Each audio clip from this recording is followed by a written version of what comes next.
So, in the last session, you sorted some problems out with some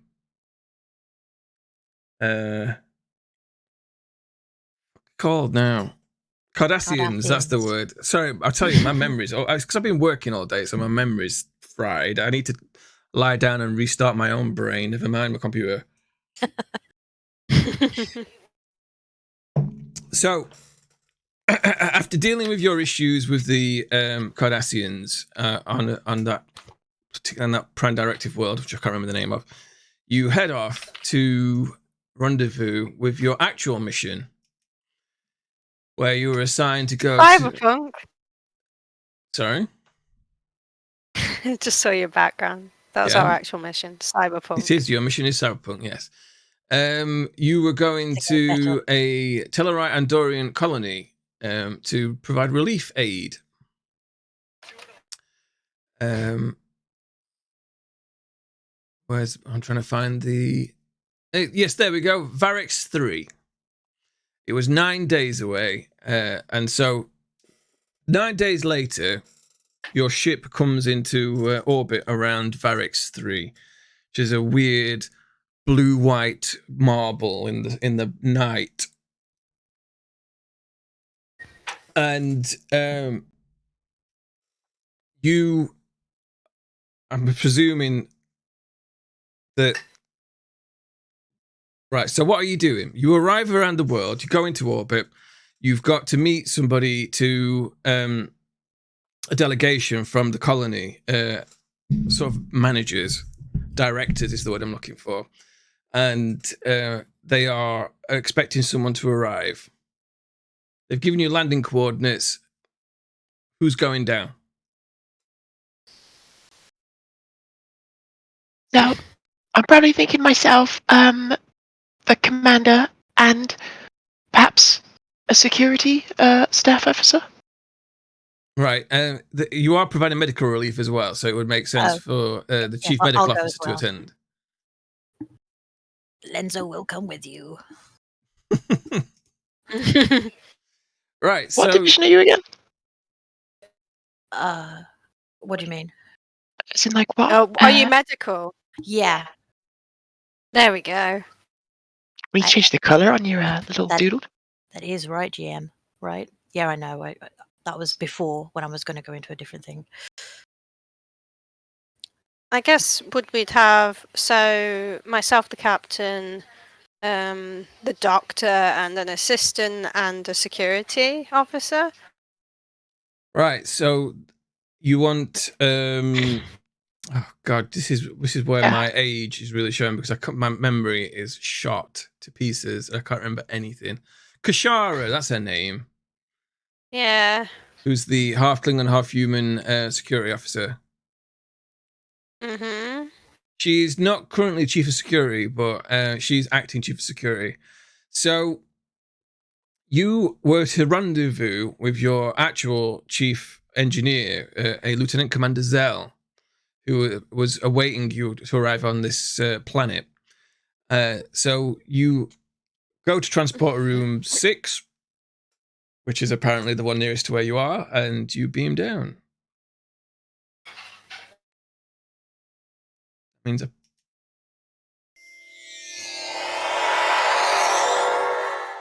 apparently I wasn't pressing the button hard enough with my mouse.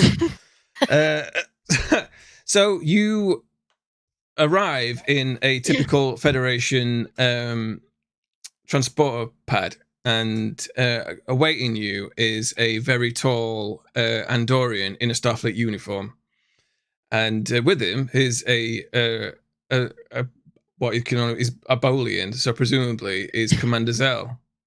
He's definitely got the pips, and you know what he looks like because you looked at his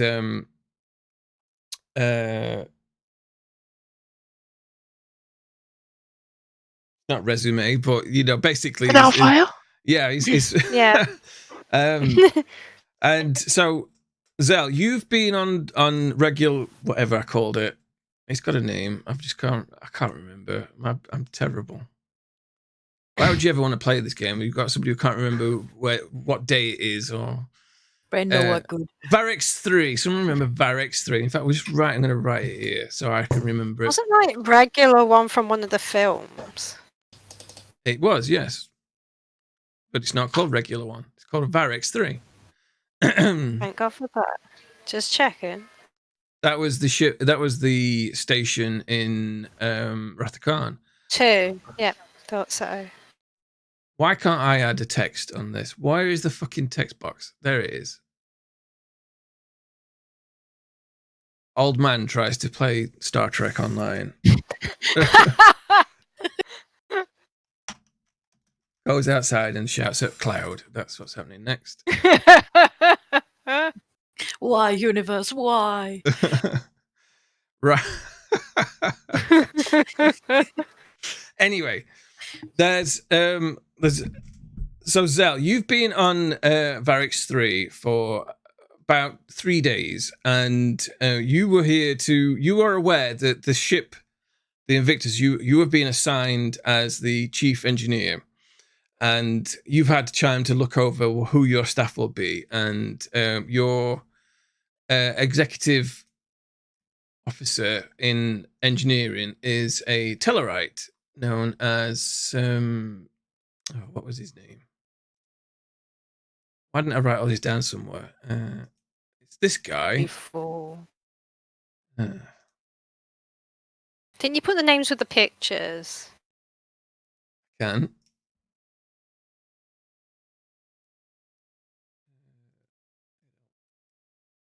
just gonna move on. Craft? Was it Craft? It was, yes. God, Good memory. yeah. I wrote down some names at some point. Yeah. I'm going to be better, but Chief Engineer Chelland Krav. That's his name. There we go. That's his face. Mm-hmm. You know all about. He's a what you know about him is basically he's a Tellarite who has lived on Earth all of his life, in the Australasian area of the planet. Yeah, it's the Australian Tellarite. How could you forget him? He's been He's acting XO or acting chief engineer for quite a while, as the previous engineer was killed during the Dominion War. That's the word I was looking. Look, I'm telling you, I've been busy all day. My brain is fried.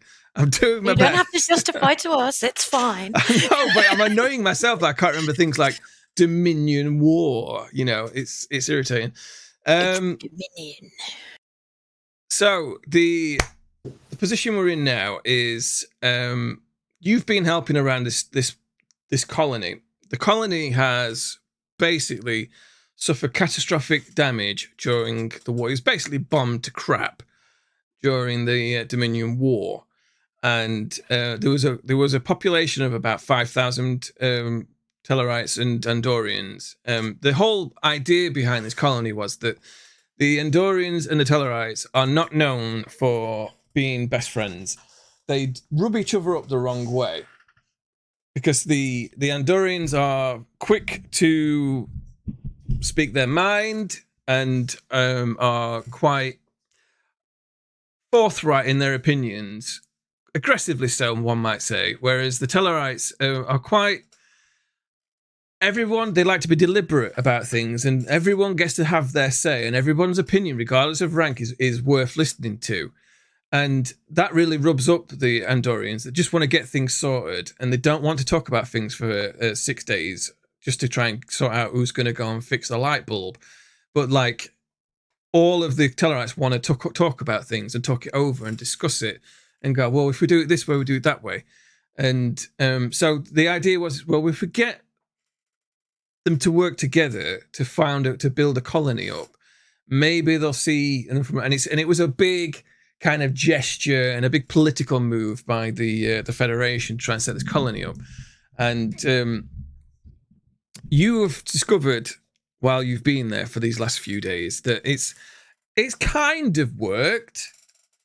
The Tellarites and the Andorians who live on this planet do work together, but it's quite difficult because the Andorians tend to like things a lot colder than the average Tellarite does, and so by way of compromise, and this is the problem, everything's a compromise on the planet, so nobody's really very happy. And you saw this straight away because it is very obvious that, like, for instance, in a room where there's an air conditioning, it's never right for anybody. It's either too warm for the Andorians or too cold for the Tellarites.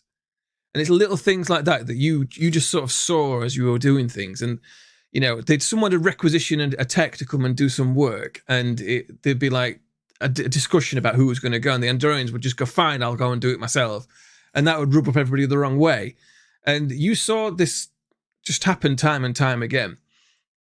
So you were basically, you've learned this Andorian that you're with now is like, he's the Starfleet liaison. His name's Commander Ansax, and he's like 6'3", taller than average for an Andorian. Very short, cropped white hair, chiseled jaw, and he's very measured for an Andorian, and he seems to be like the guy here who's meant to solve all the problems and provide a liaison from not just from Starfleet, but trying to create a bridge between the civilian Andorians and the Tellarites. You've not really spent much time with him, but he seems pleasant enough. And so you've been basically told that your captain will be here, and you'll all get a briefing together. So when these arrive, there's Prax, Orlania, and Lenzo, and so basically an Orion, a Betazoid, what are they called? Ears, Ferengi, that's the word, and a Klingon all beam down and arrive. And it's like, it's a very unusual crew because there's not a single human in this area, which is, you know, we can do that off screen. So, Commander Ansax, let's find a picture for him. I'm just going to type Andorian in and find a picture, and that can be this dude.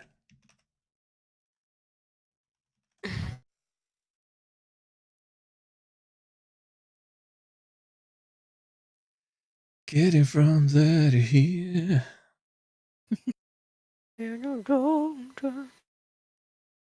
I'll do. Oh my god. Oh, I've got to do that. I've got to do that. That's too funny not to do that. Oh god, what you done? It's not what I've done. It's what somebody else has done. Oh, I'm excited. So, guest starring, what's his name? What's his name? Trying to think of the actor. So, James Masters is actually the Wow. is guest starring this week. What? It seems. Yeah, he made a good Andorian. Yeah, I see that. Has someone actually done this up? They have indeed. I love Oh, the internet's amazing sometimes, you know.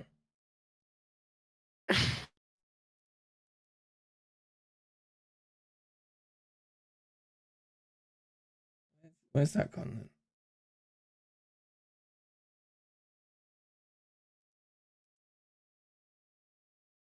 then? Yeah.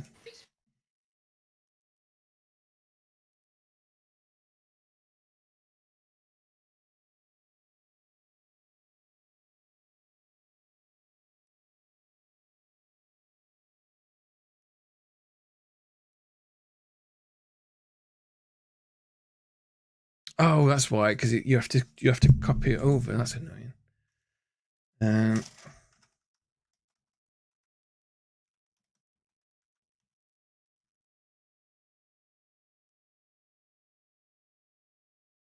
Roll20 really is the BBG. Right, here we go. Check out this beauty.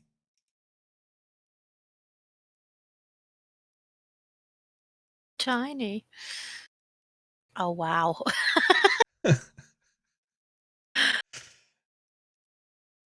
It's just beautiful, isn't it? There you go. So there's a tall Andorian who looks vaguely like that, and when Prax arrives, he sort of goes, Captain, and I assume you are Commander Olanya, says with a smile, sort of pointing at the Orion. And he sort of steps forward and offers his hand to Prax. Shake it. He smiles and goes, so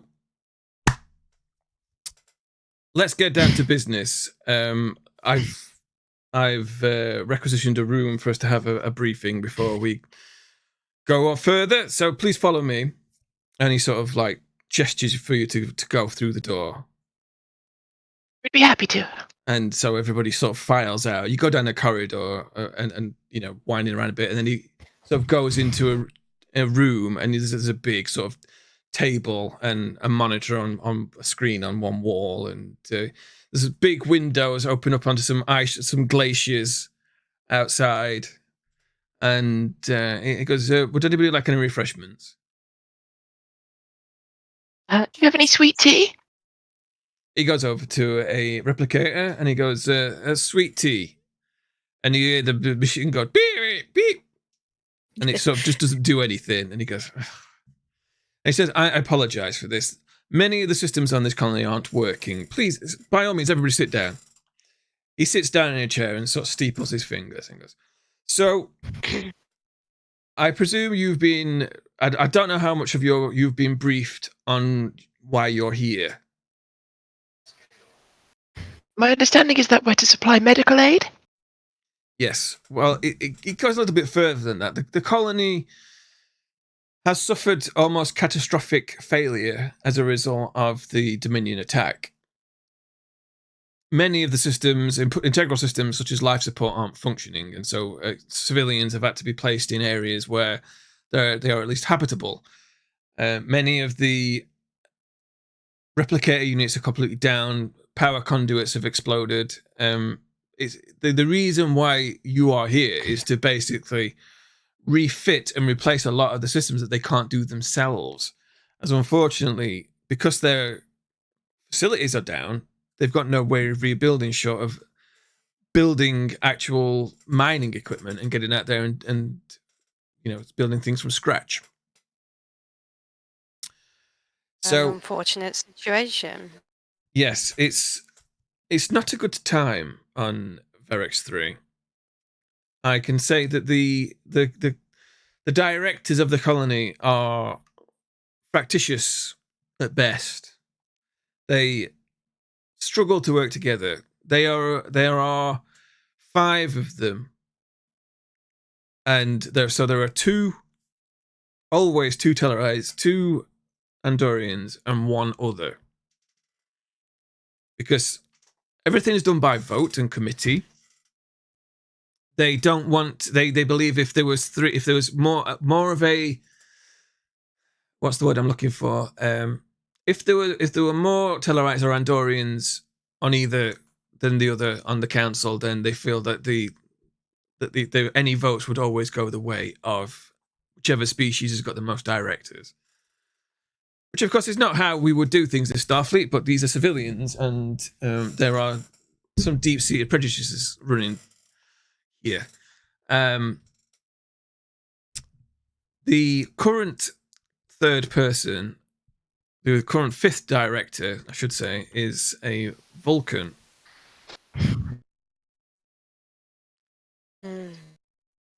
Known as Sulok. Now, Sulok is, with all the best will in the world, he's very logical, almost to a fault, and it's very unhelpful when trying to negotiate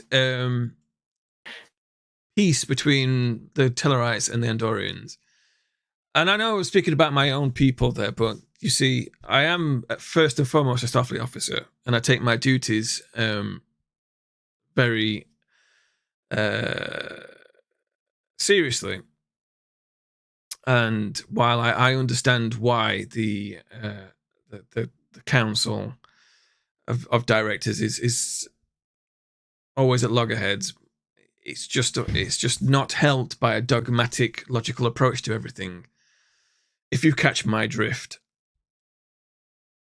So Well, that's what happens when you have a Vulcan step in the middle. Well, you have to understand one of the reasons why the humans have been asked to not take part in this, or rather to take a step back, is that there's a growing, particularly amongst my own species, there is a growing resentment towards the humans in that they feel that they are overly represented in all things. You remember what it was like at the beginning. The Vulcans almost seemingly gave them special treatment, especially when my own species were amongst the stars a lot earlier, shall we say. But the Vulcans have always sort of we're going back hundreds of years now, but still, the memory does run long for my people, and we don't forget these things as much as I try to. But the humans are seen as too numerous and too important within the Federation. At least from outsiders. Now, we obviously as staff officers know this is not the case. I mean, look around you. There is not a single human in this room. And so, you know, the humans have been asked to stay out of this, and I understand why that is. It's a political reason, and I don't necessarily agree with it, but we are where we are in terms of the greater political horizon. So Sulok, who is a man of logic, and having dealt with him myself, he's very logical, and the guy kind of rolls his eyes a little bit, and says, so what will be required is for you to assign repair teams all over the colony. The colony is one major city called it's. Let me just write this down.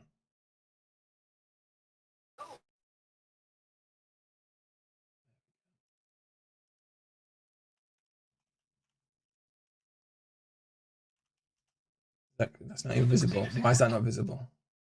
Oh, because the color's white.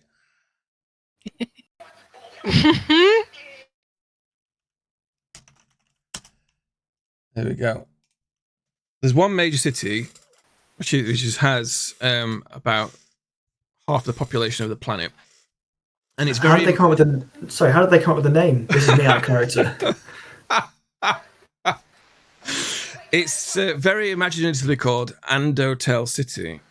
Now, this was named by committee, so you can immediately see the compromise. Yes, yeah, I like it in everything. I'm warning you because you're going to have to deal with these people, and the civilian Tellarites, the civilian Andorians struggle to remain harmonious.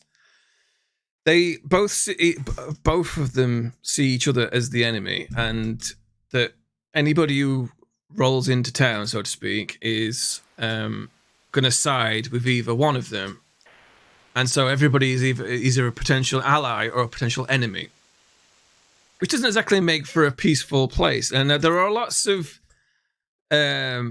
disparate sort of villages, almost, or outposts, we'll call them, for want of a better word. And these tend to be mono-species outposts of basically farmsteads or places that people who've come to Andotel City and then headed out on their own through most of dissatisfaction is what I seem to see. I've been here a while. I've seen and spoke to these people.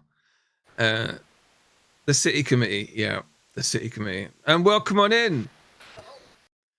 That's Andy will know this person. It's the Bad Spot cast from the Bad Spot podcast. And oh, cool. Hi. Yes. So Ansax continues to relay what he's saying to you. He goes, yes, and so many of these outposts are dissatisfied civilians who have become disillusioned with the project, shall we say, and then they've moved out away from the city to forge their own little existence, and as it tends to take their families, and families grow up. And my considered opinion is that the project is being mishandled, and thank you for the hydrate. The project is not being handled correctly. There needs to be more mediation and a more bridging between the two factions, the two people. And it is disappointing that they've gone down this route. But of course, that would be obvious to the likes of you and I. We've all had to go through similar sort of situations, bunking next to species that we've never dealt with before. So, we're all Starfleet. We're all one together. He says, sort of holding his hands up and sort of asking you all to kind of like embrace one another. So, slight raise of the eyebrow, but do you have any questions for me or anybody? And he sort of looks at you all. I'm here to facilitate your job and to allow you to introduce you to people. So what will be our first priority as part of this assignment? He says, well, I'm not really a tech person. That would be for you to liaise with the appropriate persons and personnel. I can put you in touch with those people. That is my job. I am here to facilitate you assisting people. Are there any dangerous factions that we should know about who are perhaps against this colony? He kind of... Right, do you want to make a test? Do you want to make a test? Do you want to make... Your thing? I am slightly telepathic. Right, okay. Right. Well, if ordinarily you could spend some momentum to do something with your trait, but as you don't have any momentum at this time, I can't remember if you would start with... I'm going to say you don't start with any at the moment. Don't we start with 6? No, that's the maximum pool that can be held as a group. So, do you want to roll a... I think we are supposed to start with some. Because in the rules it says players will begin with a certain amount of momentum in their pool at the beginning of a scenario. Yeah, and it's none for now. So Okay, cool. No. Burn. Fair enough. Sorry, that's my... I've not told you what to roll yet. Oops. Well, I mean, you can... That is your roll. That's fine. But I want you to roll... Against what skills? Yeah, I get you. Insight and command. Insight is 11 and command is 4, so that's 15. Yep. So one of those is under 15? They both are 14 and 15. So that is 2 successes. Yeah. All right, so Whoop. we will add 1. There's no counters or anything in this, is there? Hey, did you know if there's any counters in Roll20? There are, but you have to upload them, and I'm not sure how to do that. Helpful. You should know everything. Okay. I've only ever been on Roll20 as a player, never as a GM. Right, well, Yeah. That's not a field circle. Get off. Go away. There we go. Oh, circle. Why is it not? Oh, that's because there's another bit there. So these are the counters for how much momentum you've got.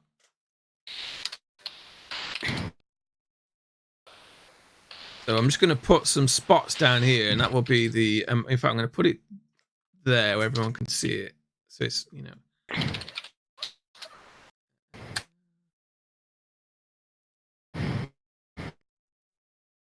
just going to type. Right, so you can see that he's definitely trying to hide something, and he's definitely not telling you everything. He says there's no Hey, Chunks, welcome on in. There's no resistance or renegade faction, if you like. There are no so what I'm looking for, freedom fighters or anything of that ilk. That's what you're asking. I mean, That is good to know. There will always be flare-ups from time to time of people being bad-tempered to toward one another.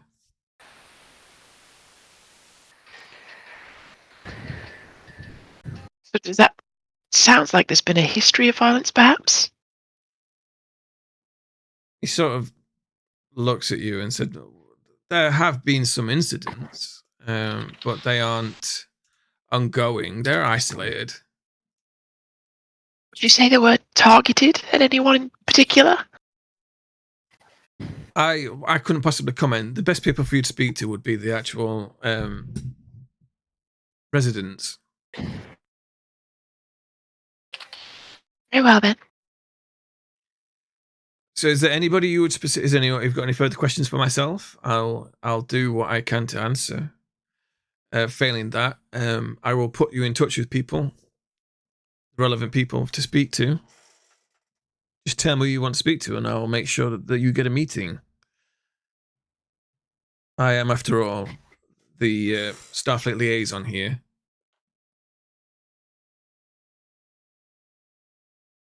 Excellent. Okay.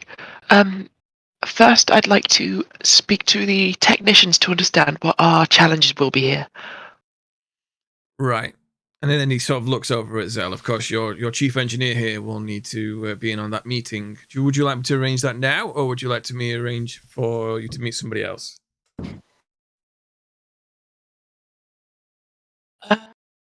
Yes, I'd like to go ahead, please.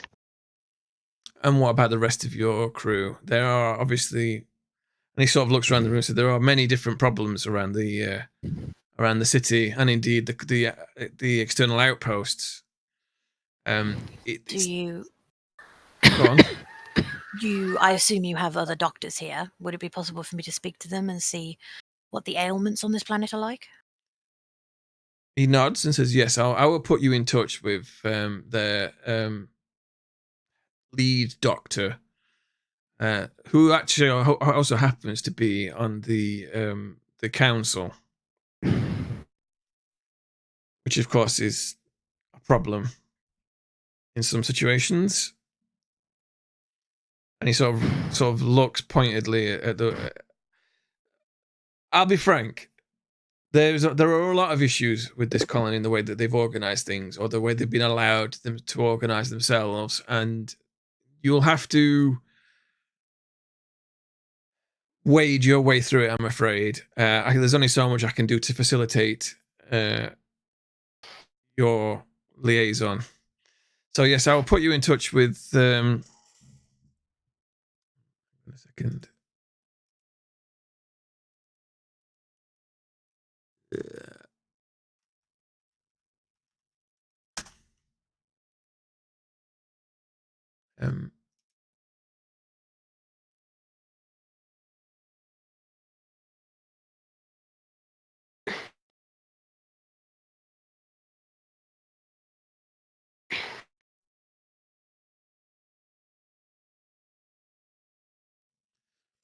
I'll put you in touch with Dr. Fertag. And I'm sure she will. I'm sure she will. Oops. All right, let me just find a. Sorry about this.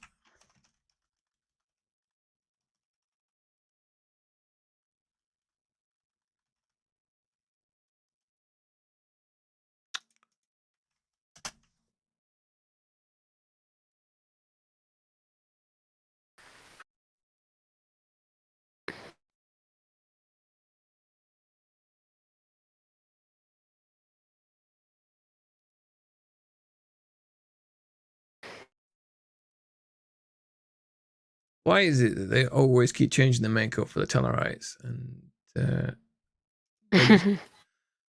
just tend to look awful. They were figuring it out. They've never got a specifically decent looking Tellarite. They've not come across a decent design for them yet, I don't think. The eternal evolving. Yeah.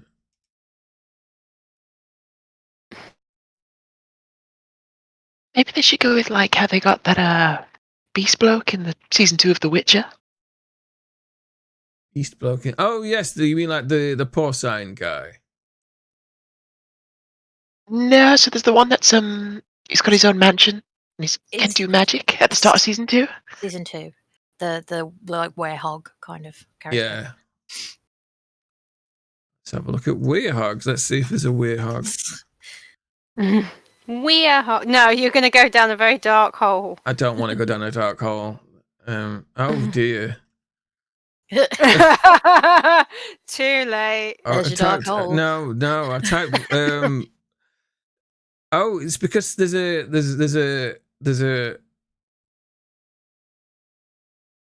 what? Why is there appears to be some lady Sonic character called Sonica who's a werehog. Is that an original character someone's created? Because there's lots of art about it. Is that just your No screensaver idea. game? Yeah, it's my screensaver. I love Sonic that much. The rule 36 is it? I don't know. Ladies werehog. What even is this? Why? This is very off topic. The internet. Oh, God. Why are you shocked? I don't know. I'm old, so weird things happen. You know, you go on the internet, you do a search, and you go, "Oh no, why did I do that?" You go, what am I looking at? God. Oh, this is a better go. No, they look more like Gomorian guards from. Well, I'm not. Anyway, you'll just have to use your imaginations like everybody else. It's so. Magic. I know it's so annoying that you can't get good artwork of the Tellarites, because it really would help, kind of bring it to life in my mind at least. But anyway, yes, there's a female Tellarite who is what was the name? It was Dr. Fertag. Yeah, I'm just going to write that down so no one forgets it. Least of all me. Fertag. We all forget it.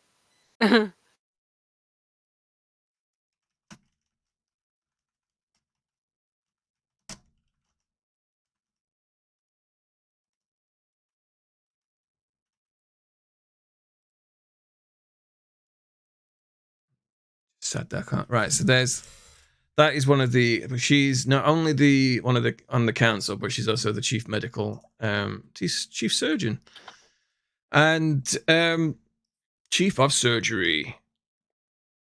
So you have been arranged to go and meet at her office, and you will be flown over there in one of the shuttles. Cool. Who was it you were going to meet? Prax, I've forgotten.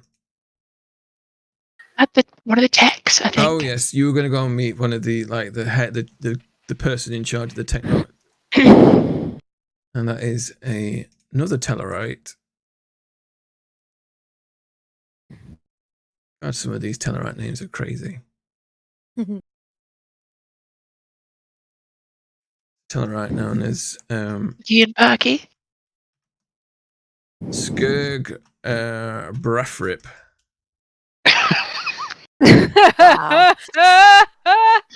Wow. All right, Gerg. I think Dorian just burped. I think that's what that was. So you and Zell Skirg. are going to go over there. And so what are you doing, Orlanya? What's your plan? Might be a good idea to speak to the security people. I don't know. Get an assessment tactically with Kishara. I was thinking about security, but I didn't know how much that would be useful in a situation with a lot of medical. But yeah, I would like to assess the security situation. Right. Some So bad juju about here. Ansax goes, that would be the chief of police. I will put you in touch with her. In fact, we can go over now if you like. She's not far from here. That would be good.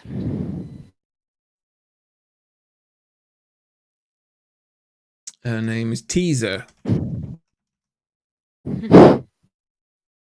Teaser, or Tizer, however you want to pronounce it. Oh, I thought it was going to be 2 E's. Tizzer. Just write it how I pronounce it, teaser. So that's she is the chief of police for Undertale City. So he decides to come with you. So basically, Zell and Prax are going to go and meet with Skurg, who's in charge of who's like the chief tech.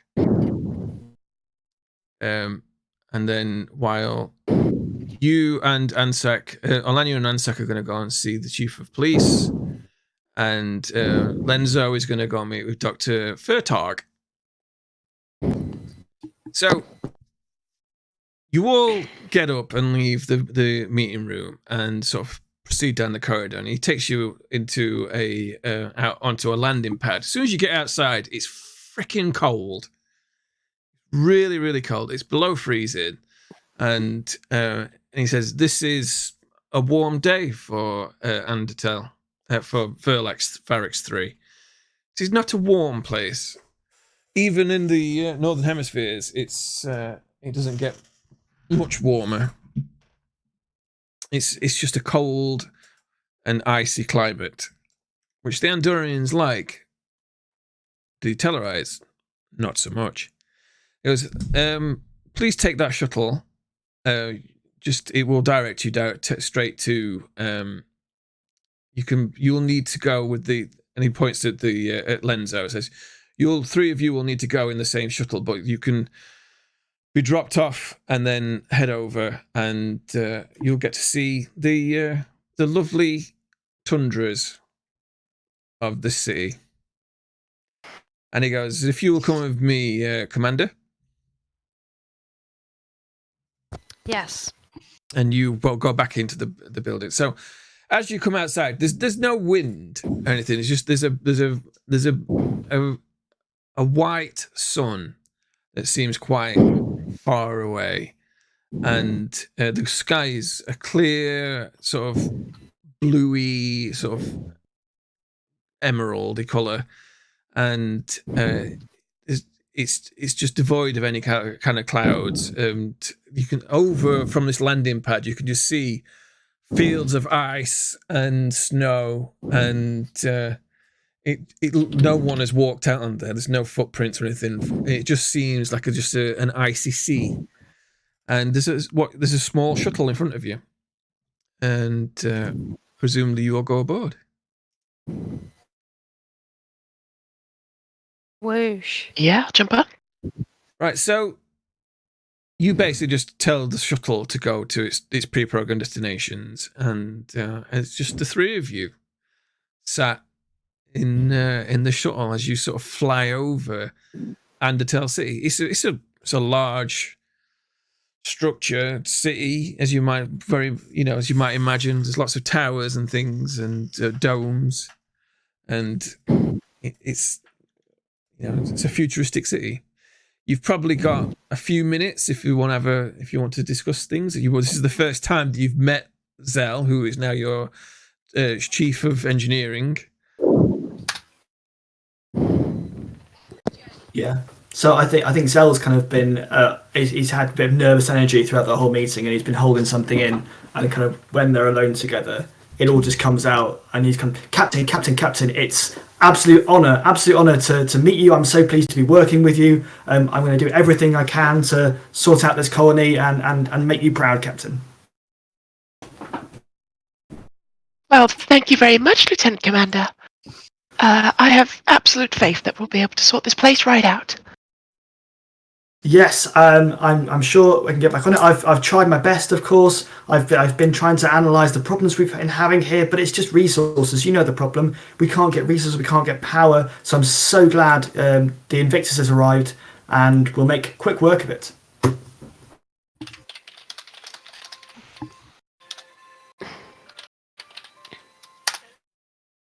Have you served in Starfleet for long then? I mean, chuckles to himself. You could say that. I yes. What would you call it? A veteran, I suppose. I've been in Starfleet for the best part of 30 years, man and boy almost. I've seen ships go by.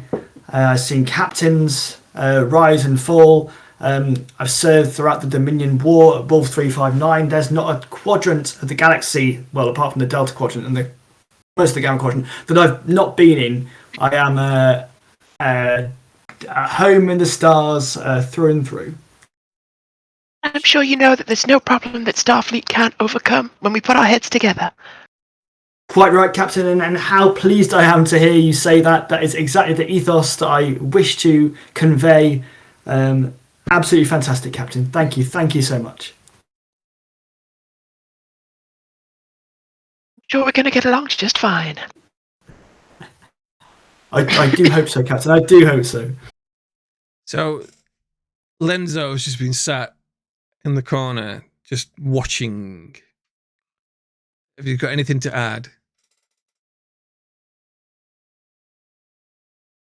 I'm just taking it in, really. Lenzo is probably a little bit nervous. Not having been in Starfleet very long, not really fully knowing his place yet. Yeah, I mean, Zell, it's immediately apparent that the chief medical officer is a Ferengi and a very young-looking one. I don't know how much experience your character particularly has had with Ferengi, but there aren't many in staff. There are some. You know, there's certainly been an uptake of membership in the last sort of few years, and they tend to mostly be female for reasons unknown. Yeah, so I guess Zell kind of notices that Lenzo is feeling a bit nervous and a bit left out, and he turns to him and says, yes, and of course I'm ever so excited to be serving with the Ferengi for the first time. I've known many of your colleagues, your countrymen, over the years, and I found you all to be very welcoming, very, very hard-working people. And I'm sure we're going to get along really well. Welcoming? Really? Let's say, for the right price, a very welcoming people. Yes, that makes more sense. And obviously, I don't want to jump to any conclusions. I will treat everyone as I find them. But yeah, on the whole, I found... in fact, all the species of the galaxy I've come across have been warm and welcoming. So just then, the shuttle touches down, and the first drop-off point is Prax and Zell. And so you guys presumably just get up and make your... hey, Leos, welcome on in. Just playing some Star Trek. And make your farewells, and then leave Lenzo to head off. So as soon as you step off the shuttle onto the landing pad, you can there's just one pair of doors as you go in, but you can see that there seems to be some kind of altercation going on between a Tellarite and a Ferengi and an Andorian just through there.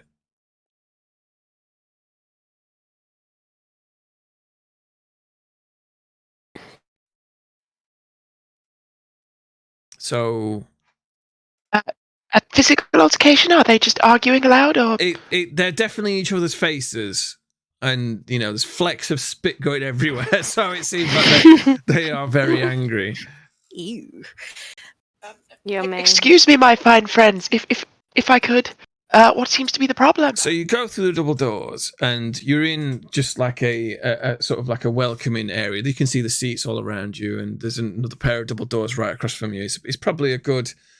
If you imagine you're almost like a bus station where people might wait for a shuttle, and you can, as soon as the doors open, there's these two people who are going at it, and he says, "You said that there would be power in this section in the next hour. It's been 3 days." And this Andorian is like, "I said that when I thought we had all the parts. We do not have the parts. We can't do it." "Yeah, you don't have the parts because you're keeping them off of your people. They're all off it. Give us the parts. We've got people freezing over there." This Andorian is like, "Look, I don't have the parts. The parts don't exist. We don't have any replicators, you fool.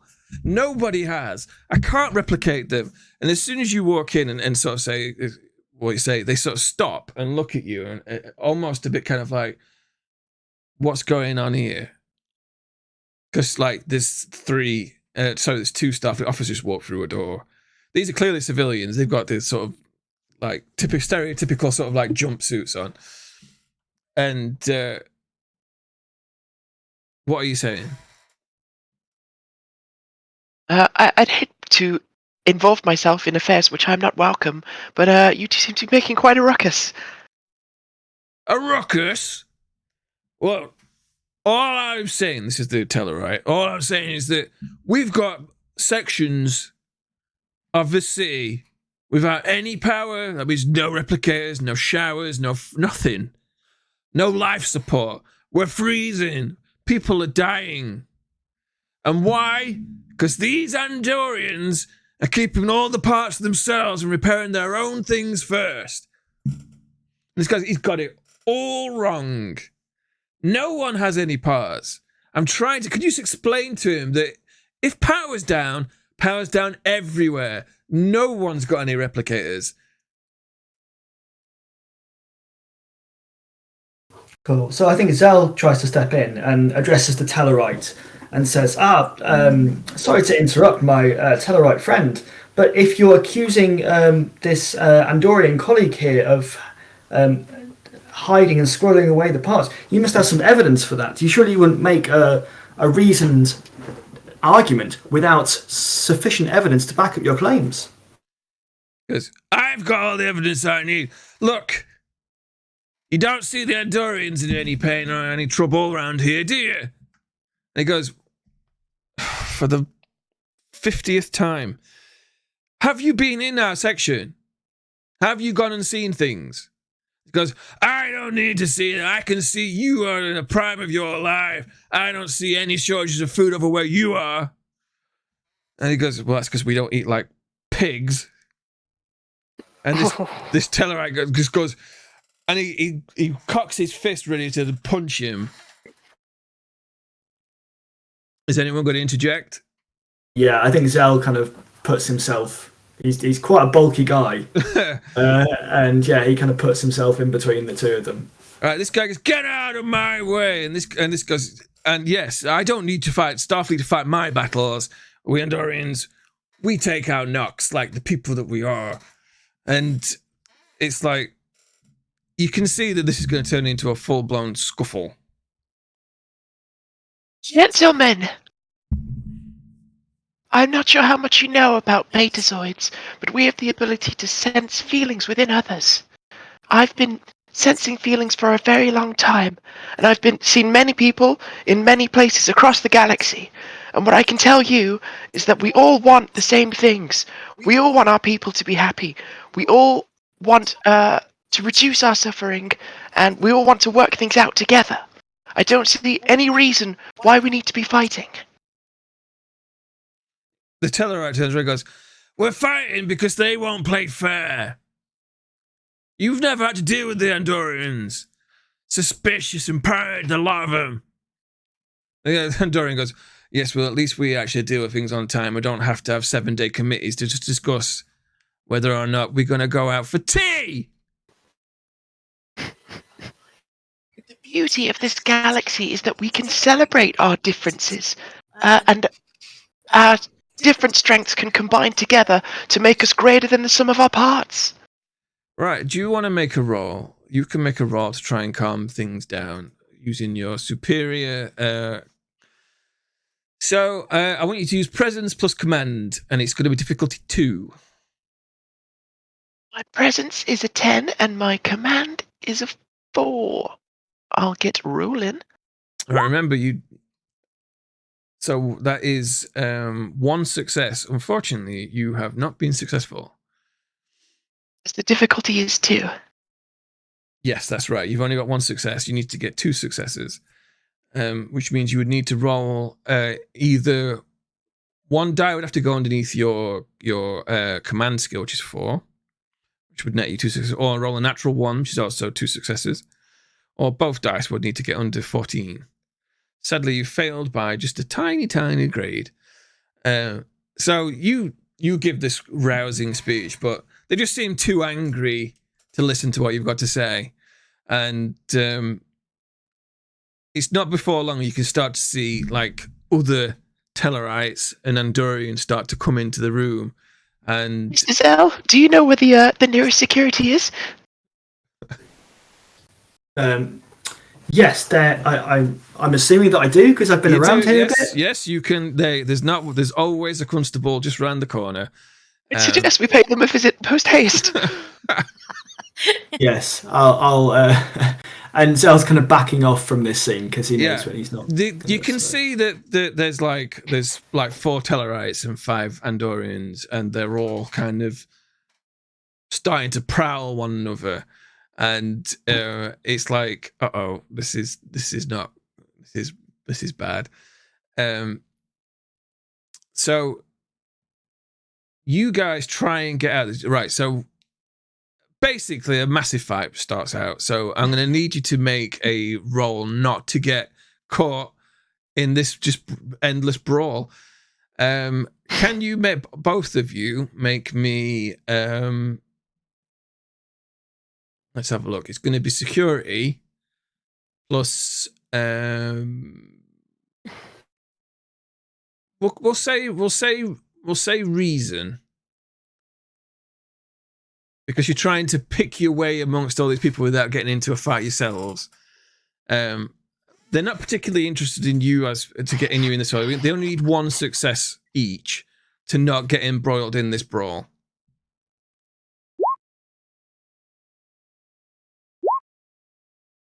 Is a success. So I just about matched my reason. Oh no! Right. A natural 20 is real Yeah. bad. What a roll! What a first roll for Zell. So what happens is that Stefana manages to sort of like avoid getting in a fight, but someone accidentally clobbers Zell, and he just immediately reacts by lamping somebody in the face. Yeah, accurate. And then he stands back and goes, "Oh shit!" And everyone's sort of like, and then suddenly it's just an all out. Two people start jumping on Zell, and Zell's currently embroiled in this brawl. So, yeah. Let's leave it there for a second, and we'll go on to... That's So you the guys are last doing you'll see well. of Zell, yeah.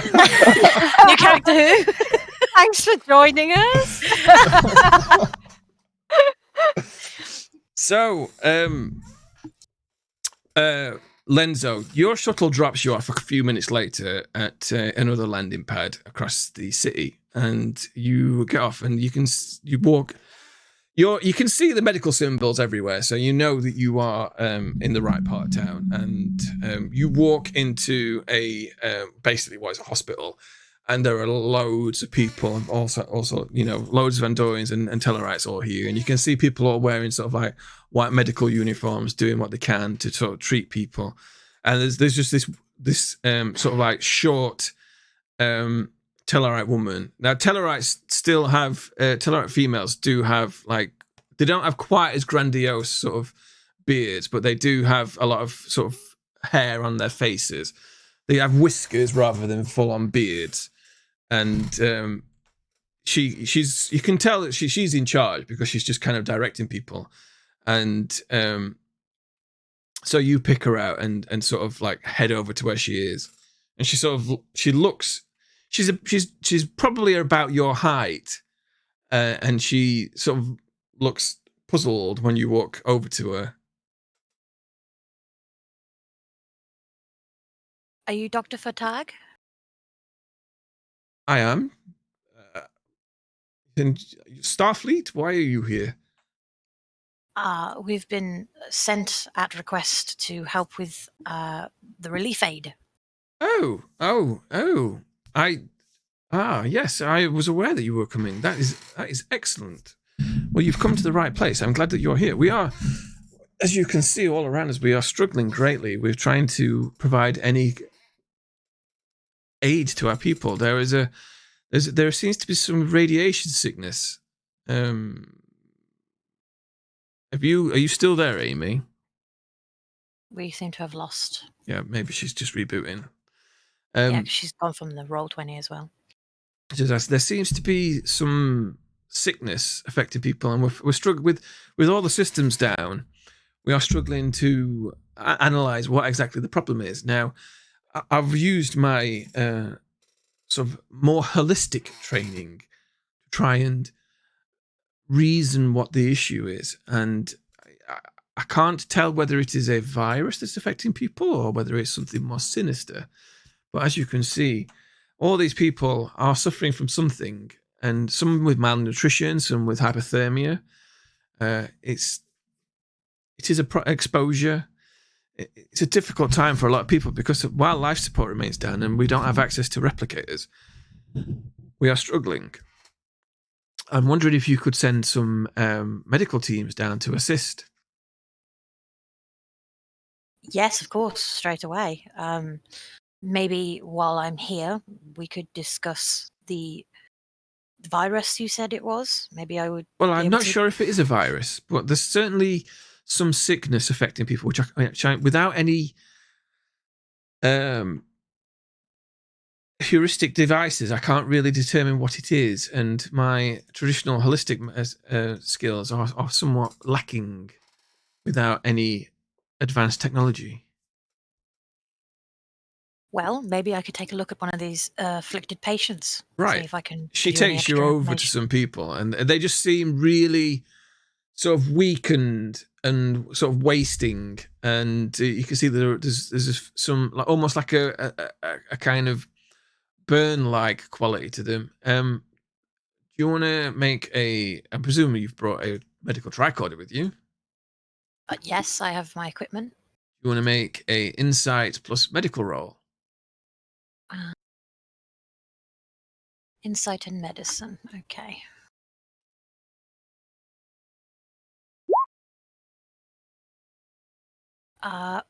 Those are both failures. Right. So you get your scanner out.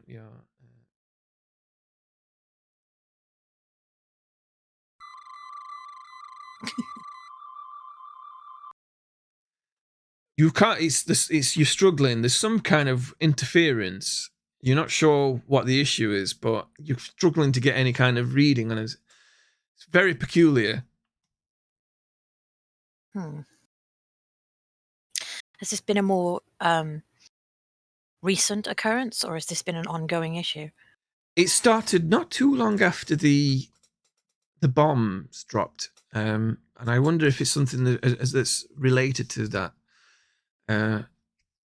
Yes, it's very important because it's affecting not only the Tellarites, but it's also affecting the Andorians, and I am unsure what exactly the problem is. And as I said, we are struggling to determine what the sickness is, and the symptoms seem to be a wasting of the muscles, but it seems to be affecting the Tellarites more than the Andorians. I find it disturbing that your tricorder cannot determine what the sickness is. But it also makes me feel better about my own capability, she says with a half smile. Yes. Well, maybe some of the other medical staff can bring down some extra equipment. We'll be able to have a better understanding of what's happening. So she says, so what exactly are your orders, Lieutenant? Uh, she sees Lenzo kind of like freeze up a bit and kind of look around at all the patients and say, for now, if this is a virus, I think it would be a good idea to move the patients that are afflicted with it to a quarantine area, just so we can be sure nobody else is going to get sick with it whilst at sickbay. Well, this is the only area that's got any real power. Obviously, we made it a priority to at least power the medical area and the hospital. We rigged up some, or rather, the technicians rigged up some solar panels to generate sufficient power to at least give us some life support and so on here. But it's not enough. We can't replicate enough of anything to do anything. Could you replicate some things for me? Yes, that Please? was going to be my next. Right. She goes. idea. She clicks her fingers, and someone comes over with a pad, and she starts to just basically write on it with a stylus kind of thing. And she keeps writing, and she keeps writing, and she says, "Right." She takes about 10 minutes, and she hands you the pad. Says, "Right, could you please requisition me all of those?"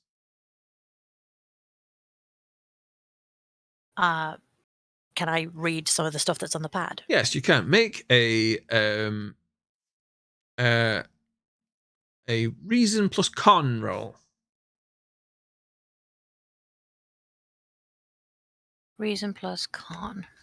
Oh. Yep.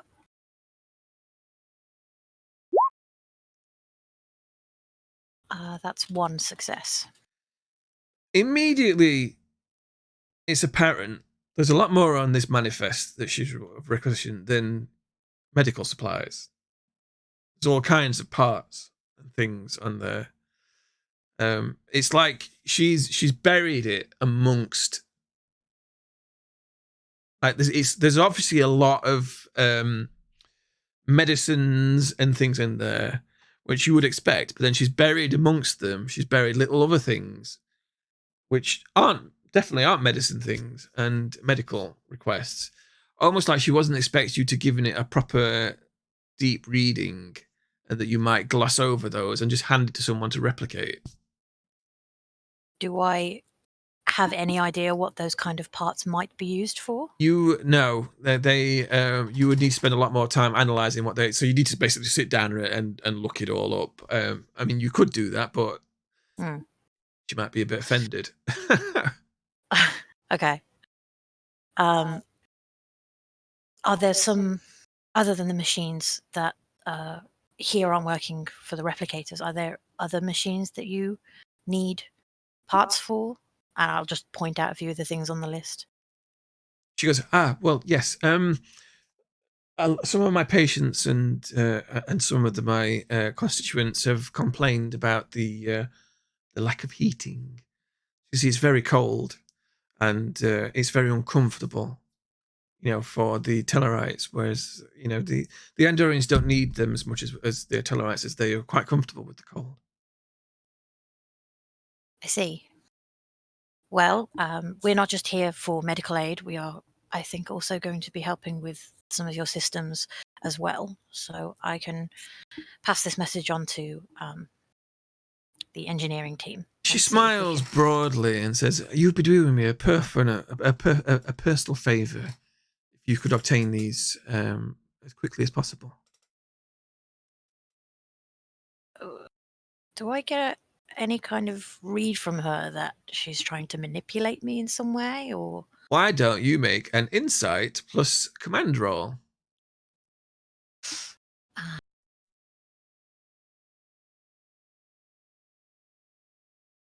One success.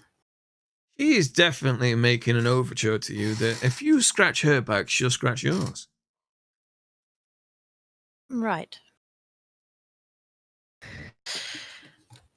Well, I'll take this list back to the starship and see what we can get done for you. I give her a little tilt of my head. Right, she smiles sweetly. She seems quite pleased with how that went. So are you going to beam back up, or are you going to just send, transmit the manifest? Could I leave and possibly contact the captain at some point before? Yes, you can doing go anything off else? on your right. That is fine. So if you can recluse yourself and go into the shuttle, it's still there, and then talk to the captain at a more opportune moment. Yeah. Possibly, if while I'm waiting, just take a better look at the list. Yeah, sure. Olanya, Hello. you're here, are you? Yeah, oh my gosh. Excellent. Right, so you and Ansax walk basically down this corridor, and he doesn't really say much to you, and then he takes you through some doors, and they sort of part, and there's a very large room that's filled with lots of people, all wearing sort of like a dark blue sort of uniform, and it's immediately apparent that these are constables, and you can see there's people all over the place milling around, and he walks past a load of people and stops at a desk where there's a young Tellarite female sat there, and he goes, "Hello, it's Commander Ansax and Commander Orlanya to see what would it be? Teaser. Yeah, I'm trying to think what the rank would be. Constable. Commissioner. It's Commissioner Oh, Shatilian.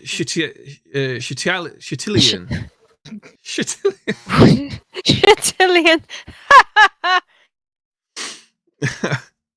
And the Tellarite looks up and goes, I'll see if she's free.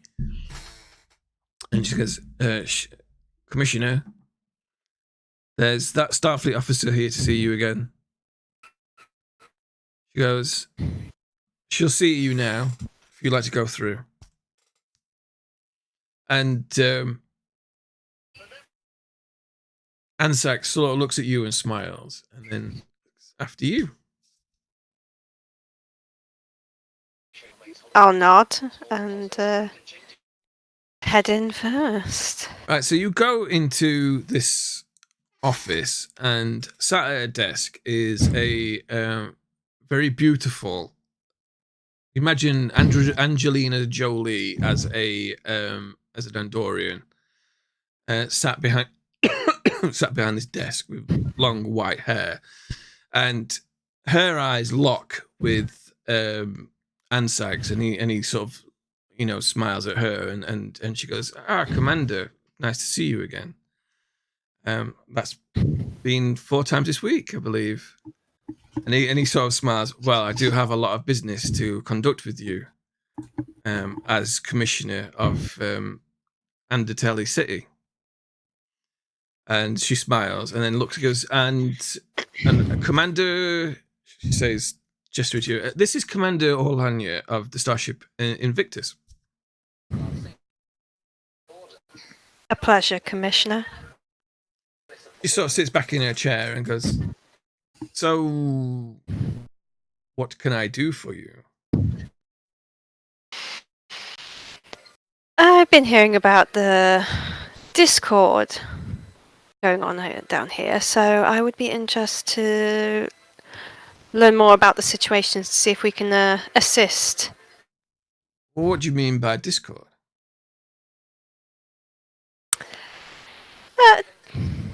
Let's just say disagreements. You have 2 disparate species who are often at loggerheads. There will always be disagreements. It's when they become more disagreements that we have to step in.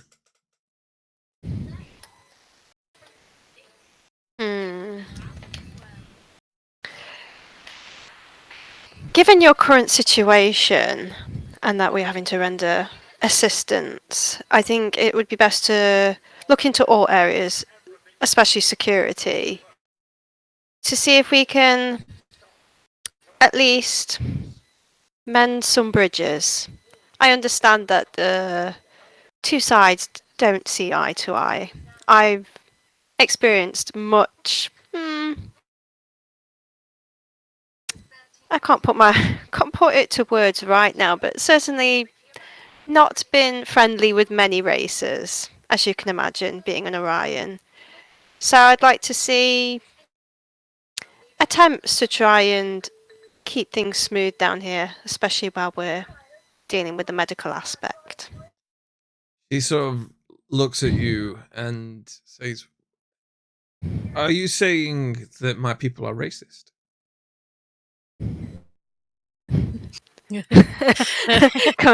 Olanya just laughs. Just laughs in this sort of, oh, don't play that card game. And Saxo says, he says, "Look, teaser, we are Starfleet. I know you have personal issues with how some of the directors behaved, particularly one of them. However, there's no agenda here. You've got to realize that the commander here is just trying to do her job." Teaser just sort of goes, "Right, well, yes, there are issues. There are always going to be issues because you've got Andorians and Tellarites living on the same planet, and it's not all holding hands and singing songs together, or like it is with you Starfleet people. These are real people.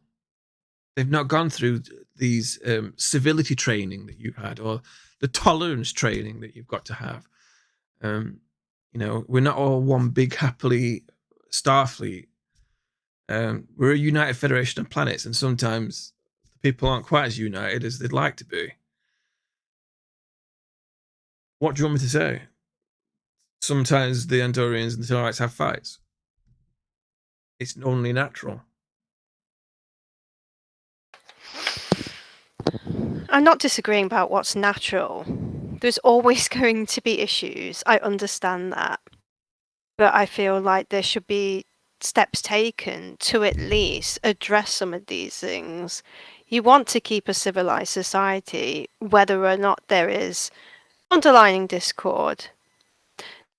She sighs But even and so, goes, saying that, "Look, I don't need Starfleet to come and lecture and tell me how to do my job." not telling you how to do your job, I merely want to have a look at the reports about any and all discord that's been happening here. Okay. I can give you access to our computer systems. Oh, I'm sorry, they don't work because we have no power. Right then. We'll see if we can get a team together to sort that out. Well, that'd be very useful. But maybe you want to get a team to sort out maybe, people's lives and life support and things like that first. We are already onto that. Well, then you don't need any more of my time. For the time being. But I will be back. Because Starfleet always is back. She says, pointing at looking at Ansax and sort of like giving him a look, and he just smiles and he sort of like turns to you and goes, "Anything else?" I should arrange for a team to come down to fix their systems so we can dig a little deeper. So he takes you outside, and once the doors close, he sort of takes you off to a out of the way. Somewhere. He says, "Look, I'm sorry. I know Teaser quite well, and she's under a lot of stress at the moment, and she's got no love for Starfleet throwing their weight around. At least how she perceives it that way. Yeah, I know it. I know you're not trying to do anything. You're just trying to do your job. And so, I'm just saying that she's not normally that disrespectful. I understand. It's a difficult time. I'm not here to just simply order her about this. I know she's trying to do her job to the best of her abilities. But obviously, I'm just looking into what needs to be done. We're here to sort out medical issues, anything that can be, make life a little less, well, like this. He nods and says, well, the computers may not be working, but still certainly a lot of constables around here, so maybe you could speak to one or two of those to get your answers. I suppose so, as long as it doesn't upset the commissioner. Oh, I'll make sure she doesn't notice. I'm sure you will.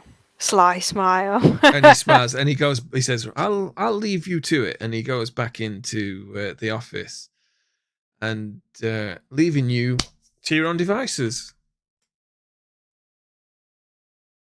Well, I guess I will wander over to the closest group, whoever there. So, because there's a lot to be doing, I'm going to just ask you to make some rolls. Oh. Roll the dice. To basically interrogate people. Without interrogating. I've got interrogation as a skill anyway. Well, that's very helpful. And persuasion, I think. Hold on. Got to check because obviously my browser decided not to work for a bit. So yeah, do you want to make a presence plus security roll and with a focus of your interrogation? Oh, it wasn't interrogation. It was negotiation or persuasion. Right. Okay. So you've not. Right. Okay. So it's just you don't have an applicable trait. Sorry, focus. So it's just your presence plus security. There is a point of momentum in the pot. I'm not. The momentum's going to be definitely for something a bit more than me just going, "Oi, what shiz is going on down here? Let me just flash you some of this green cleavage."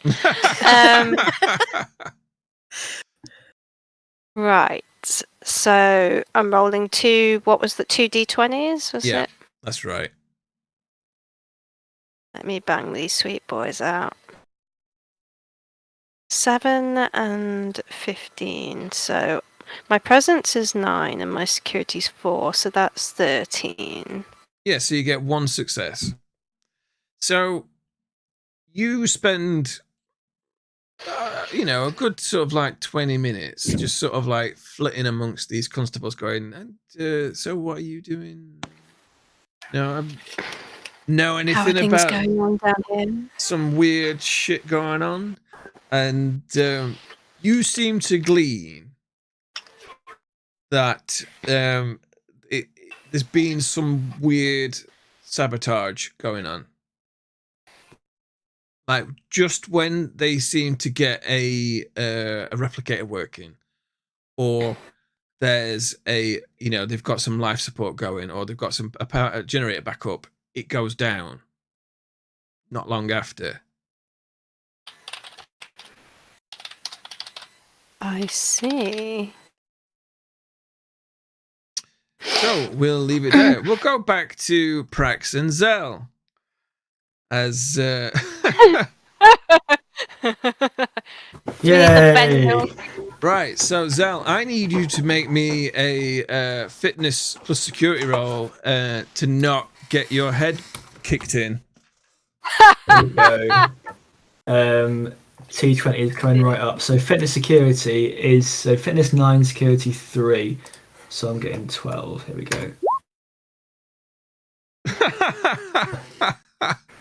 Wow. Right, so basically, someone accidentally hits you, you turn around and knock them out, and then go, "Oh, I shouldn't have done that." Then next thing you know, someone smashed a chair on your back, knocking you to the floor. And then somebody else is just like goes, "Oh no!" and then smacks him in the face, and you're like laying on the floor. What are you gonna do, Prax, while this is occurring? So is Zell surrounded? Basically, Zell's flat out on the floor as someone's taking a chair to his back, and then the person who just chaired him has then just been punched in the face. Zell's in amongst a load of people who were just broken down into a brawl.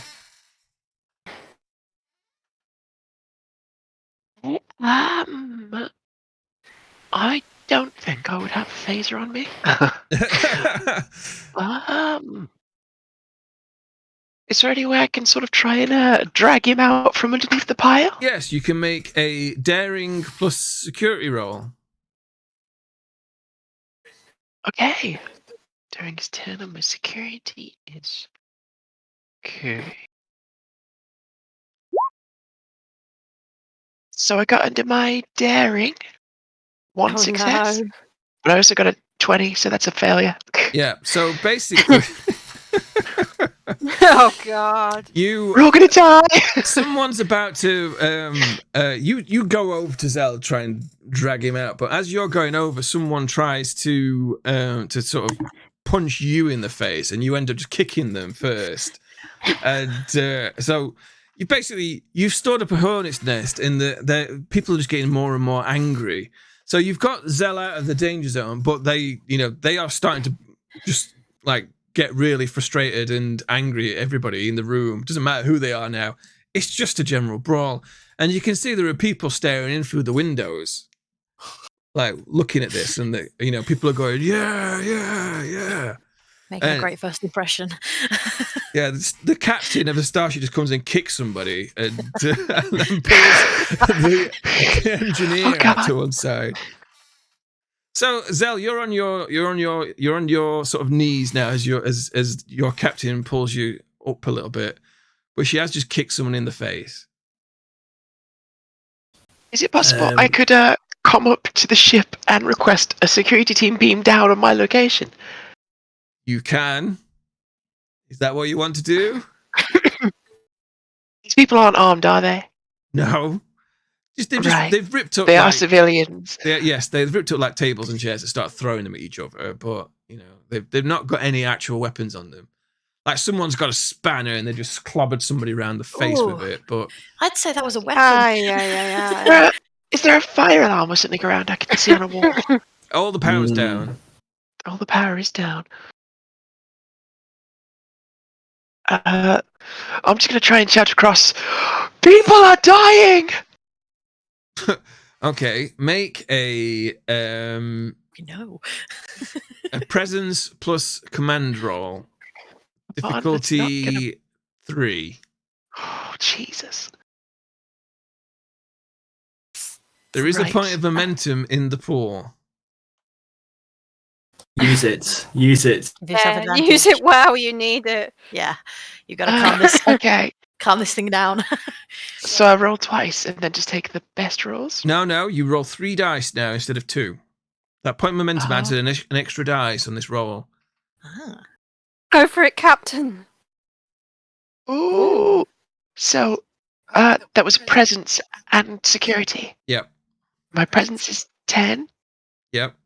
So that's 2 successes, but you did say difficulty 3? I did, yes. So you didn't get any more complicated. So you try and calm things down.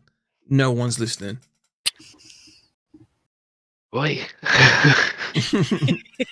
You're missing your big green lady with a donkey kick. I am indeed. Can you both make me fitness plus security rolls to not get clobbered? Again? Oh, Yep. God. You only need 1 success to not be embroiled in the fight. Yeah, that's what I'm worried about. There have been 2 natural 20s rolled in this fight so far already. Hey! Yeah, There 2 we successes. I got 2 failures, so it's my turn to get punched. Yes, that's right. So basically, Zell goes, look out, dodges himself out of the way as a chair comes sailing across the room. Prax goes, where? And he clobbers her right in the face, knocking her backwards. Oh. So Zell kind of goes to help his captain and kind of fusses over her to get her back on her Right, feet. make a daring plus security roll.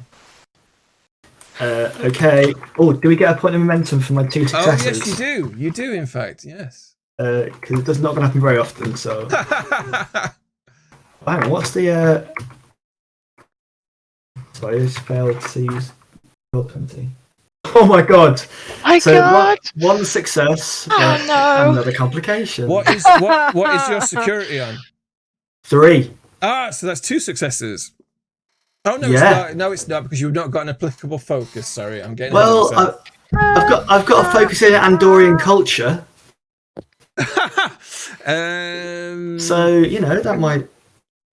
Read them some poetry. No, because their culture isn't throwing chairs. So. Well, there's evidence to the contrary. He is here, yeah. So, but yes, that you have succeeded, but you have stirred up action because basically you go to someone's trying to, they pick up the chair and they're about to smack Zafana with it again, and you just deck them just as they're about to get it, pulling her out, but by doing so, you've stirred up more trouble. So there's 4 complications now, and it's just people from the outside have started to come in and start to get involved in the fight because they feel like, oh dear, Starfleet's getting involved now. They're just punching people, it seems. And you hear someone going, Starfleet, not Starfleet as well. Don't know why they're cockney, but that's. Right. Security team on my location. I'm badging it in. Oh God. Right, so within a minute or two, a security detail transport down from the ship on your location and just start stunning people with phasers. And Did you guys have phasers? No. Well, why would they need them? Why would... We don't have pockets in Starfleet. If you've got a phaser, you need to have your belt on you. So Or a good cleavage. you quell the disturbance by stunning everybody. Oh my God, I should have done a fan dance. Oh yeah, that would distract you. So you've quelled the situation, but in doing so, you have made a political boo-boo in that it seems like Starfleet have just turned up and just started stunning civilians. To prioritize the safety of my crew. Stay as I rub my sore head. Yeah. Both of you have had chair shots at various points during this brawl, and you sort of like look around, and once it's all cleared up, you say, "Right, okay, so where's? I want to see Skirg Brafrip." Someone goes, "Well, he's there on the floor, Unconscious." unconscious." He was the guy who was having a go at the Andorian at the beginning. Oh. And there's that kind of like dun dun dun kind of like fade out. And So we've created a bit of an Andorian incident. Oh God. Banned. Right, I'm gonna quickly go on a break. Drops down dead. I'm just gonna get a drink. I'll be right back. And call this a quick break. I'll be right back. It's been a long road. Getting from Up, didn't I?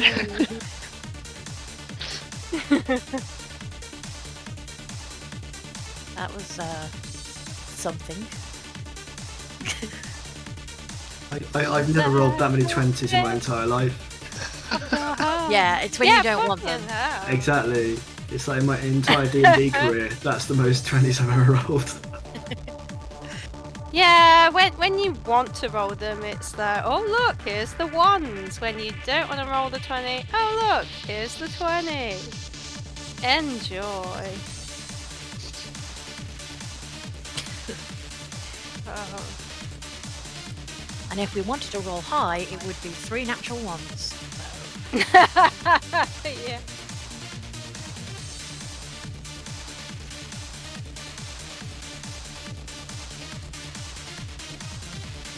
The little streamers.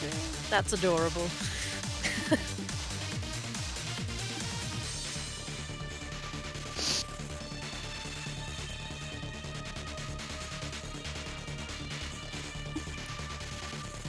Oh dear. So we came down to render assistance. We rendered something. Rendered pain. Not doing too great so far. Think of all the injuries we prevented. Those people could have killed each other. And me. Yeah, but you made the argument worse. There's no proof that it wouldn't have gone that way anyway. Captain, Klingon your lawyer. face. Yelenko, you better do a good job on my mug. Lenzo. You could at That's least get the- my name that's right the if you other want me to nurse. fix you That's up. No, that's the other nurse. That's the other We doctor. can just yeah. That's how you're gonna have a lot of confusing times in sick bay. Lenzo and Lenko. Like Yeah. a double act.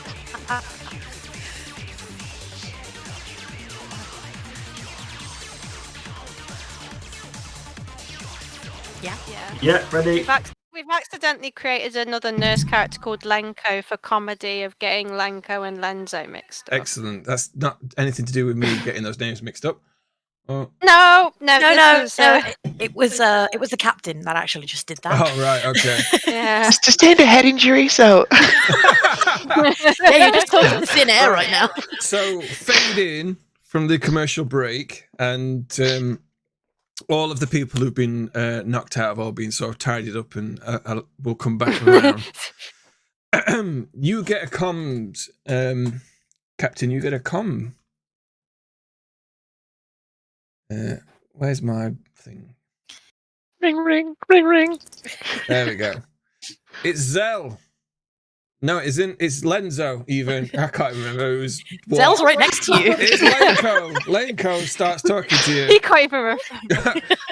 Zell's so lazy from across the room, he uses his badge rather than just walking over to you. Hello, Captain. Because his jaw's dislocated. Where am I? So, Lieutenant Lenzo communicates with you.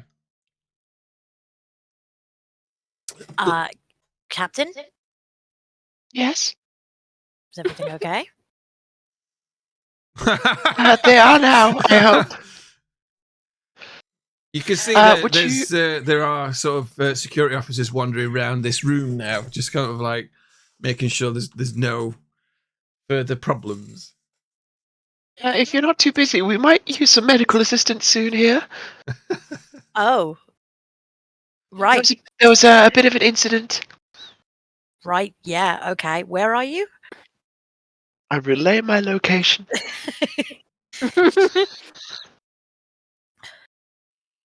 You can the ship can just transport you there if you want to go. Oh yes, I'll do that then. Okay, so there's a point-to-point transport, and you are beamed up and then beamed across to that location. So, the lieutenant just appears. I immediately look around at all the stunned, beaten people. Yep. Please prioritize the most injured. Who is the most injured in the room? Well, there are a lot of people who've got they're bleeding. They've got like massive bruises, and then they've all got stuns as they've all just been put down. Indiscriminate stunning. But you had something you wanted to talk to the captain about. Yes, but I would rather do that in private. So if I can help with any medical stuff and then just pull the captain to the side and say, Okay. Right, I'm not going to make you make it because all you're going to do is basically put bandages and things like that. You've got basically, Pepper spray. you know when Bashir's walking around with like one of those kits that he's got, like yeah, you just open one of those and start doing things. And about 20 minutes later, you have finished doing that, and you've got some alone time. So there's just you, Zell, and the captain, just off to one side.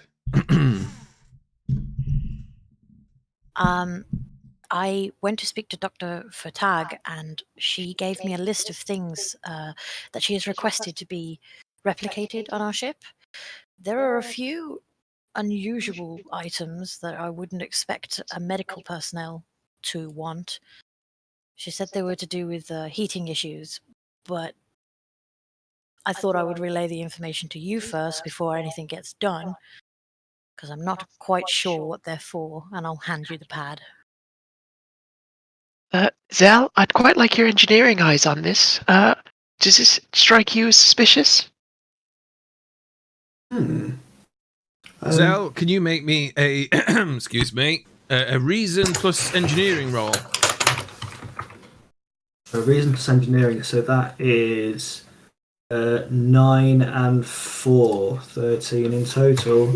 Do you have an appropriate focus? It doesn't matter. There's It's there's one. One success, yeah. Right, you. Oh, yeah, that's fine. There's no. It There's wasn't no, a 20, so... Yeah, there's no crazy. Exactly, that's good in my book. You scan over it, and it immediately becomes apparent that she has asked for like replicator parts and power cells and like things that could be used to bring sections back. Essential parts. It's quite detailed what she's got there. It's certainly not medical technology. No, but is there anything kind of There's nothing dodgy. No, there's nothing you could turn it into like a weapon or anything like that. There's no force shields or anything like that in there. They're all things that someone who was trying to repair a place, could use. However, she's a doctor, and these are not things that you would expect to need. Yeah. So I'll relay that back to the captain. In my engineering experience, there aren't particularly medical items, but they're not particularly dangerous either. Well, I think with the situation we have at hand, we need to prioritize. So I would inform Vertag Vertag. that they may need to wait on their non-essential medical components. So, are you going to communicate to her? I would say it seems to be some kind of virus of some kind, perhaps, that is mostly affecting the Tellarites. She did specifically say that this was heating materials, as the Tellarites are more affected by the cold. And it might help in their recovery if they can be more comfortable whilst being taken care of. So while not directly medical equipment, I think it might help in getting the medical situation under control. Do we know if this virus is contagious across species, or is it only the Tellarites? It's mostly the Tellarites, from what I understand, but it is also the Andorians who have it. Dr. Vertag said they think it might have something to do with the bombs that were dropped, as it started soon after that. I couldn't get a reading on it myself. I would need to look into it further.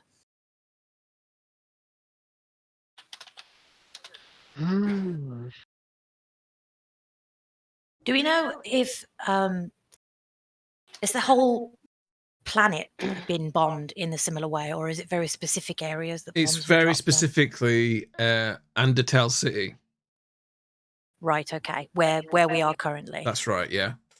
The outposts were largely left alone because they're just too small. They're not. Okay. They aren't. What's the word I'm looking for? Points of interest. I think maybe it would be worth getting some readings of the general atmosphere and area and see if it's affecting people in a negative way. Yes, I think we might need to find out more about this virus. I think it might be irresponsible to hand over this technology without proper due diligence and supervision in its use. And I think, as I said previously, we will need to work out our priorities. There is life support systems that still require attention at the moment, and I'd hate to cause another incident by showing favor to one party over another. Someone turns around to you, goes, Captain, he's awake. Brilliant. If you two will excuse me, I have a conversation I need to have. Mm-hmm.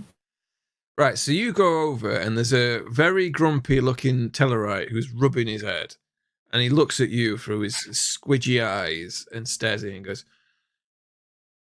"Just like Starfleet, coming in here and then throwing your military powers around.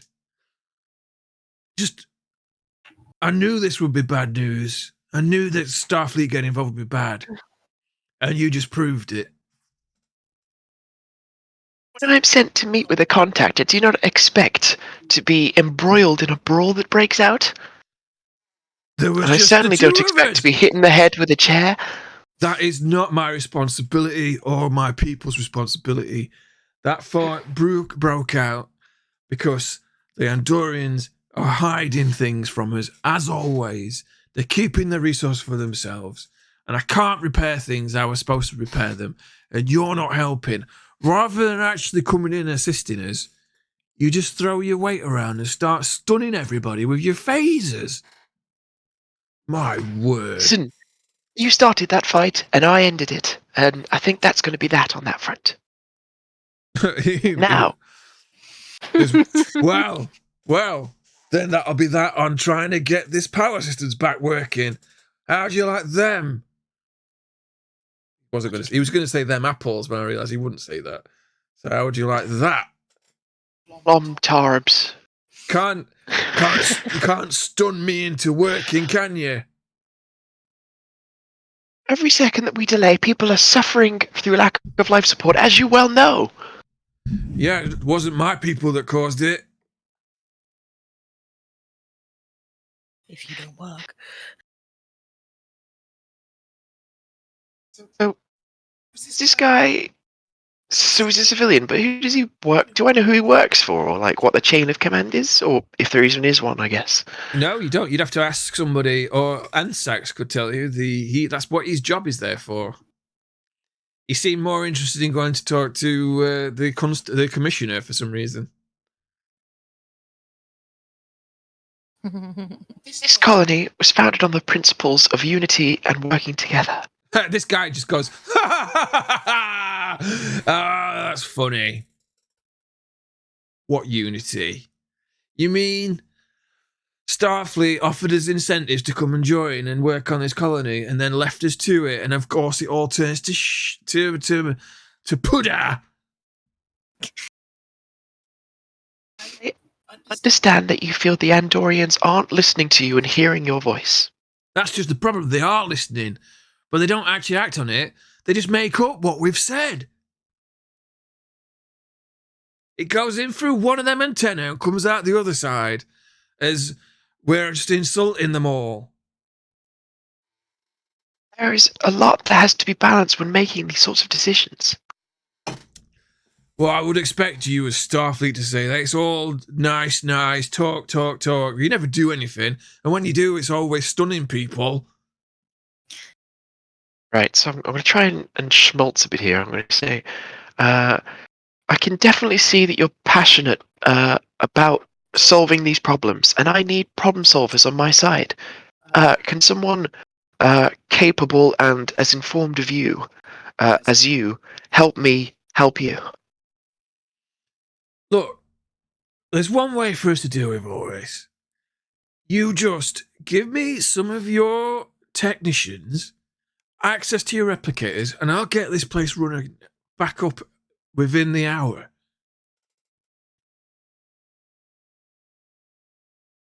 Would we then not be doing what you accuse the Andorians of, and not hearing out everyone's perspective? Look, you're the one who's telling me that the civilians who are dying. You've got the ability to throw resources at this problem, and I'm a problem solver. That is what I need, but we still need to go through the proper channels. It's always regulations and proper channels with you, isn't it? It's always the same with Starfleet. Oh, we can't do that. Well, it's against the Prime Directive or Directive Regulation 92 Sigma 7. Says that we can't do this and you got to fill this form and before I can even have a shit. It wasn't regulation for me to call down my men and have them start firing. No, as you can see, I value pragmatism. Value. I understand phases. that there can sometimes rules and regulations aren't what's required. But in this specific situation, I do think we need to at least look like we're trying to follow the rules on this one. I promise you we can get this sorted as quickly as I physically can get it. But I just want you and that Andorian fellow you're arguing with in a room so we can come up with a solution and get these people what they need. Make a presence plus command roll. Do you have a persuasion focus or Have a negotiation focus? Amiable. And I am amiable. That is a focus too. You are. I'll let you have negotiation, so you can have your focus for this. So if you score under your division, your not attribute, the talent, I think it's called, then you get 2 successes. Ones were they again? Presence, or was it? It's presence plus command. Presence and command. Come on, no whammies. Ooh! Is that what's your command? Wow. Is that 4 My successes? command Wow. is for. Bada boom! Right. Okay. And a natural 1 is automatically 2 successes. One thing I'm good at. That's why you're captain. And that adds in some momentum. Ooh, look at that. We should start spending that. We can only have 6. So you basically Would you take off the momentum that was spent earlier? yeah, but Zell got you an extra point when he made his roll. So you made a very persuasive argument, and he goes, "Fine. In that case, I'll sit down. Get your engineer in the meeting. I'll sit down with Drondon over there, and we'll discuss it. More important that we get this section up and running for everybody." And he goes, "Just come on." So he goes off and sort of like turns over one of these tables, pulls some chairs up, and then sits down. And he goes, "Drondon, sit." This guy goes,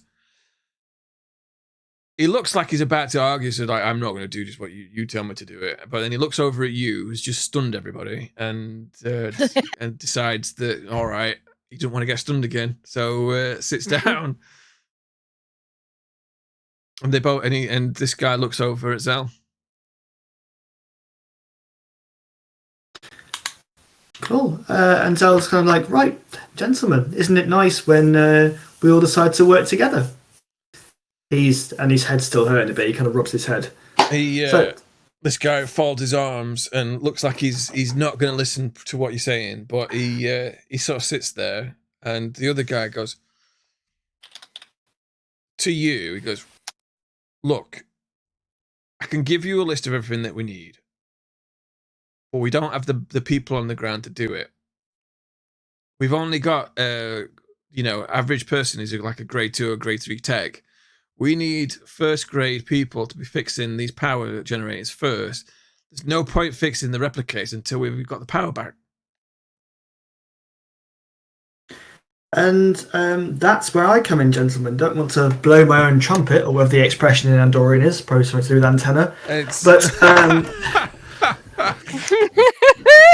But you have here what I'd call a level 1 engineer who knows his way around power systems like the back of his hand. I can train up practically anyone, even the two of you, I'd say. So we need to prioritise. If we get the power systems up and running, then we can work on the simpler tasks later on. So I want both of you each to give me your top 3 priorities.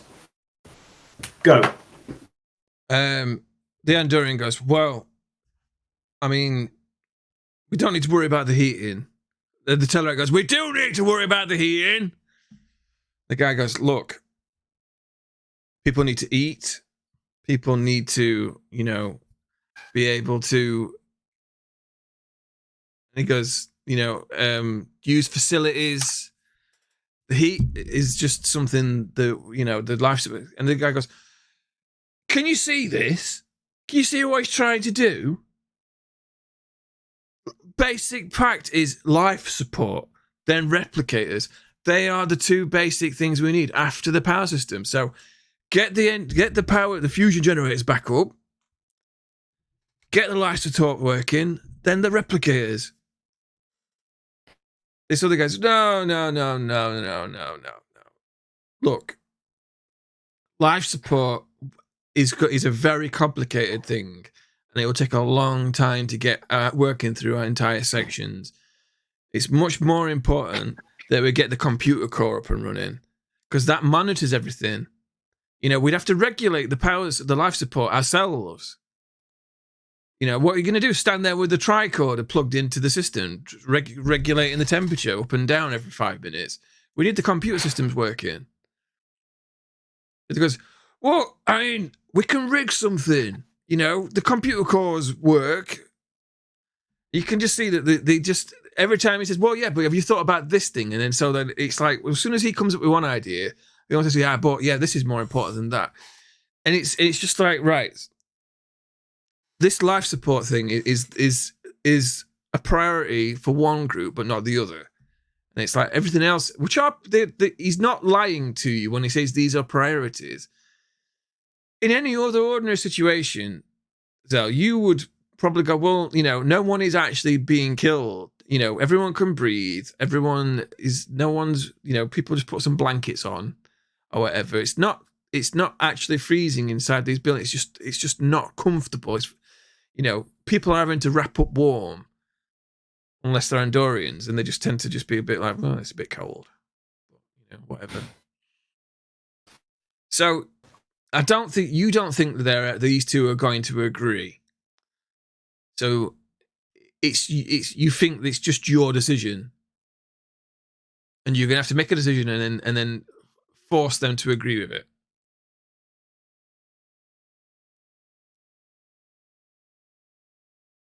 Cool. Okay. What capacity do we have to bring stuff down from the Invictus? Right. So the Invictus has spent the last 9 days doing manufacturing parts, manufacturing medicines and things like that. So you've got a stock of stuff, because that's all the ship's been doing as it's been traveling. They go through the standard list of things that will be required. So there are like isolinear chips coming at the wazoo. There's temporary heating things they can provide. That all you need to do is put down. You can create some safe zones without putting the life support back on. It's just long term life support will need to be restored. Cool. Yeah. Then that's the answer. Is we keep everyone warm. We keep everyone warm as much as possible, and then we work on the basics. I mean, let's do everything at once. So we have a team working on the computer core, and we have a team working on everything else. Okay, so which is good. It means you two can keep out of each other's hair. They go. They want to object because it's almost like you've suggested something, which is a sensible suggestion, but they don't want to hear it because you're Starfleet and they don't want to agree with it. But that would literally be, cutting their own noses off to spite their own. It would be stabbing the fatag for your own dinner. or whatever. And so they go, okay, so your plan is to basically beam down some teams of techs to work on all the different sections alongside their people. Provide the heating just from heating units that you've got, and let them get on with it. There's not much that they can't really argue with that, because that is a sensible suggestion. So what can possibly go wrong? Well, what can possibly go wrong, indeed. So you get right. So what I want you to do then is I want you to make a command plus engineering roll.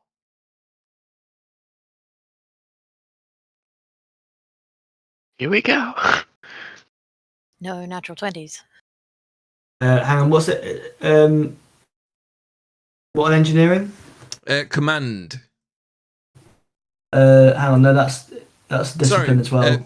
Sorry, yes, I'm being a fool. I need to catch you up so I can actually see what's going on. That's why you were like sat there going, "What are you on about?" It would be control plus engineering. Cool, that's good, because my engineering is significantly better than my command, so I'm glad you said that. So it is. Oh yeah. Hey. 2 successes. And what is your engineering score? 4. So right. So you've just missed out on the. Okay, so Do you have any focuses that you could use? Yeah, I had like focus in power systems. That would have been useful. Transports and replicators, but yeah, I didn't quite get the score. It's because you're assigning people rather. It should actually be that be con. I wonder. I'll think about that in future, because basically, con is like that's like the broad ops thing. It's organizing people, whereas command is like specifically, giving speeches and commanding and giving orders and things like that. Whereas con is as much organization and structures. So maybe that should have been relevant. I don't know. I'll think about that for future. So, but anyway, you managed to put together a plan, and you pass it up to Chief Krav, who in his broad Australian accent goes, "I'll do my best. I'll put my best people on it," and and he says, "I look forward to meeting you in person, and when you assume command," and he starts passing out orders to people. So, going back to Orlania, what you have been wandering amongst all these constables, and you've gleaned the information that there have been repairs, because of course the bombings occurred quite a while ago, but they haven't lasted very long. Mm-hmm. So I've discovered that there has been potential / suspected sabotage that repairs things like replicators, etc. That is your. That's what I've. Yeah. That's your conclusion from an outsider's perspective. Ansax comes out from the commissioner's office and comes over to you and he goes, "I think I've exhausted my time with the commissioner," he says with a slight grin. I bet you have. I think we best leave. Is there anything that you need to do before we head out?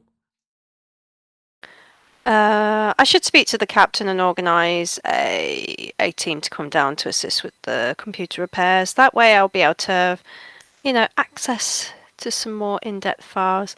I think I've managed to glean some interesting facts. He says, you're probably not aware of this, but your captain has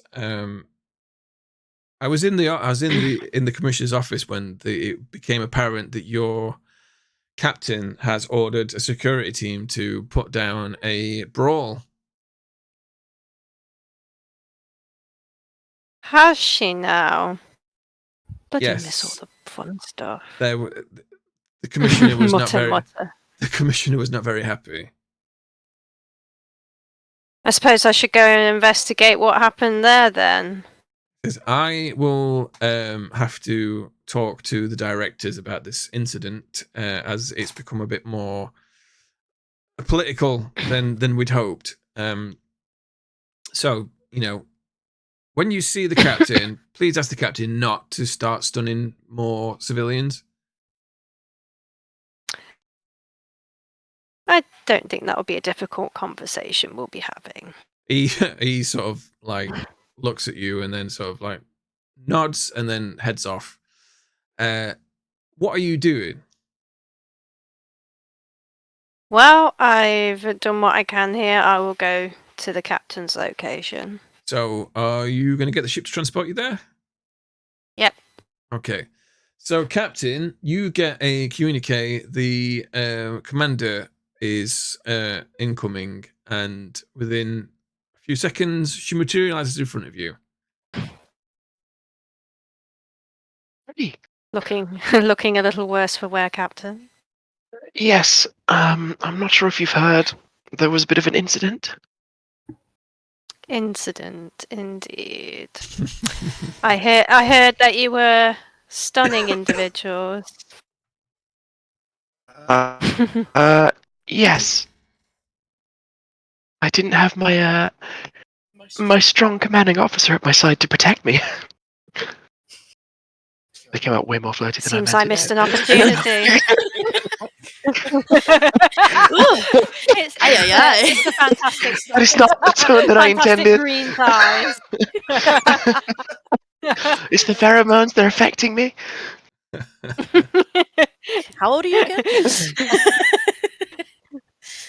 Hey, I sort of give off the natural Ryan pheromones. I mean, I'll switch them off. Accidentally left it on in that Andorian's presence. I mean, he was a hottie. I mean, who could turn this man down? Look at him with his steely eyes, cheekbones for days. And this That guy, jaw. he looks like a pig man. Anyway. Some people are into that. Needs a good exfoliant. If you could, please don't be stunning any more civilians without me present, I guess. Just to make sure you're stunning the right people. Wow. Otherwise, stay stunning, Captain. Wink, laugh. Anyway. Oh no. Turn on to Carry On Starship. Wink, wink, nudge, nudge. No bras be flying off. Oh dear. Anyway, go on. If you don't require me for anything particular, Captain, I have some information to relay from speaking to some of the constables.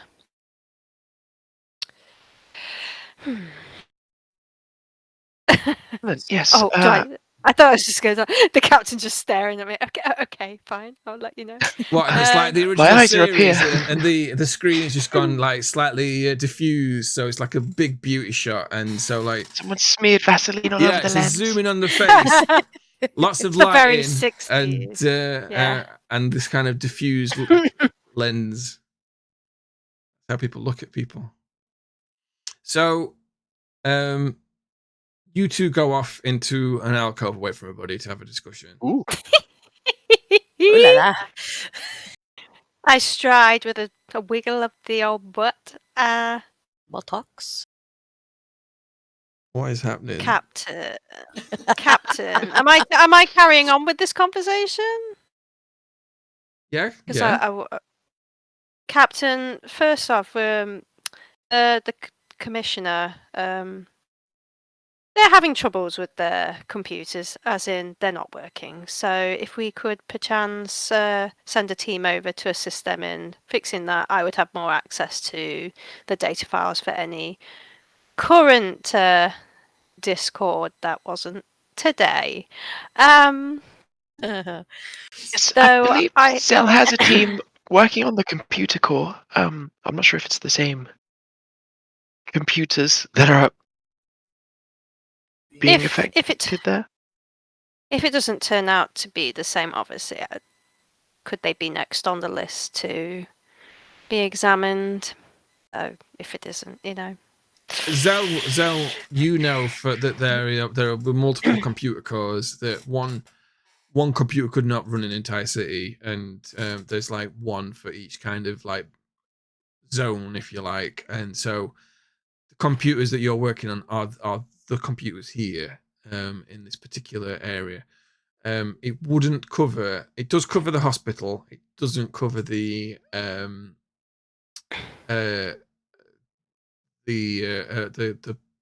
commissioner's office, because that's basically City Hall where you were when you first landed. That is what is where the council is, where the commissioner is based, and all the constables operate. The hospital is in a different section, different zone of the city. I just FYI. I don't suppose it's. Well, Mm. I was just thinking out loud. I don't know if you could get jumper cables out of a shuttle and plug it into that. so simple. I mean, they can warp at a low warp speed, can't they? I mean, you could.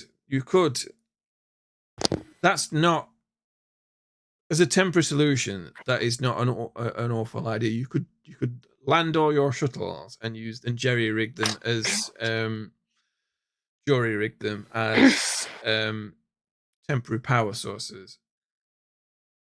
Which is fine unless you want to use your shuttles for anything, like shuttling things.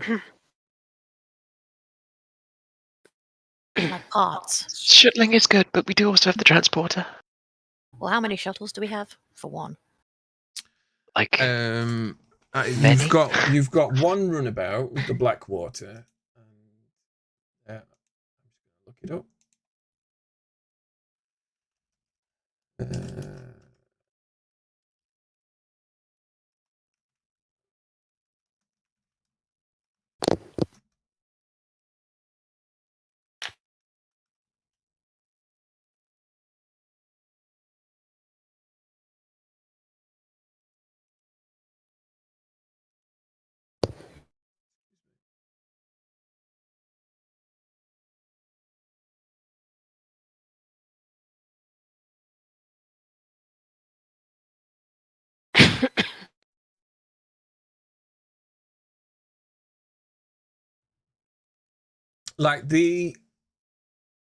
Each of these shuttles will not be able to power an entire area. They would have to repair can be used to power buildings. So you could power the provide temporary power to the hospital, for instance, would be a good one. Maybe getting the heat on in the hospital could be a good halfway measure to giving the parts that were requested.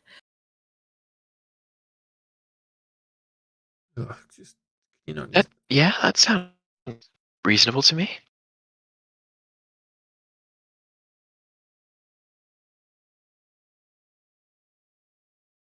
Mm-hmm. And would the security station be one building? No, that is part of the city hall, basically. Right. I need to know how many Excelsior class starships there are. Know how many shuttlecrafters there are. Sorry for asking an awkward question. But In the yeah, meantime, I do think while Dorian's doing that, definitely want to send one over to that hospital. Mm-hmm. So that just leaves the... So what's the plan? We're getting the power back online so that we can get the replicators back online first? Is that right? And then life support is the last thing we're doing. So I think there's 2 different teams working on both life support and the replicators after the After the power. Yeah. Okay. Captain, a little bit of information that you would be keen to know.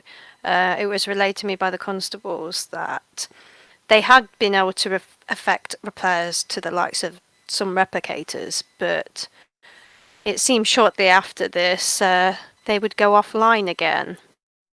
So there is some suspected sabotage going off behind the scenes. This is why I want to prioritise getting the computers back online to find out what's been going on. See if we can prevent things interfering with the operations going on down here. Right, let's say that the Invictus has 10 shuttles. It's a lot for a starship, but the Excelsior class has got a lot of cargo and shuttle space. It's actually got 2 shuttle bays, and one at the aft and one at the the bottom of the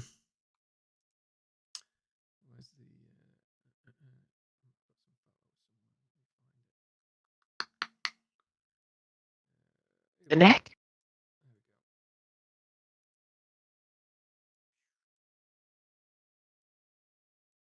Right. There we go. So it actually has 2 shuttle bays. One here is the main shuttle bay, and a second shuttle bay here. So there will be 6 shuttles in this bay here, 4 here.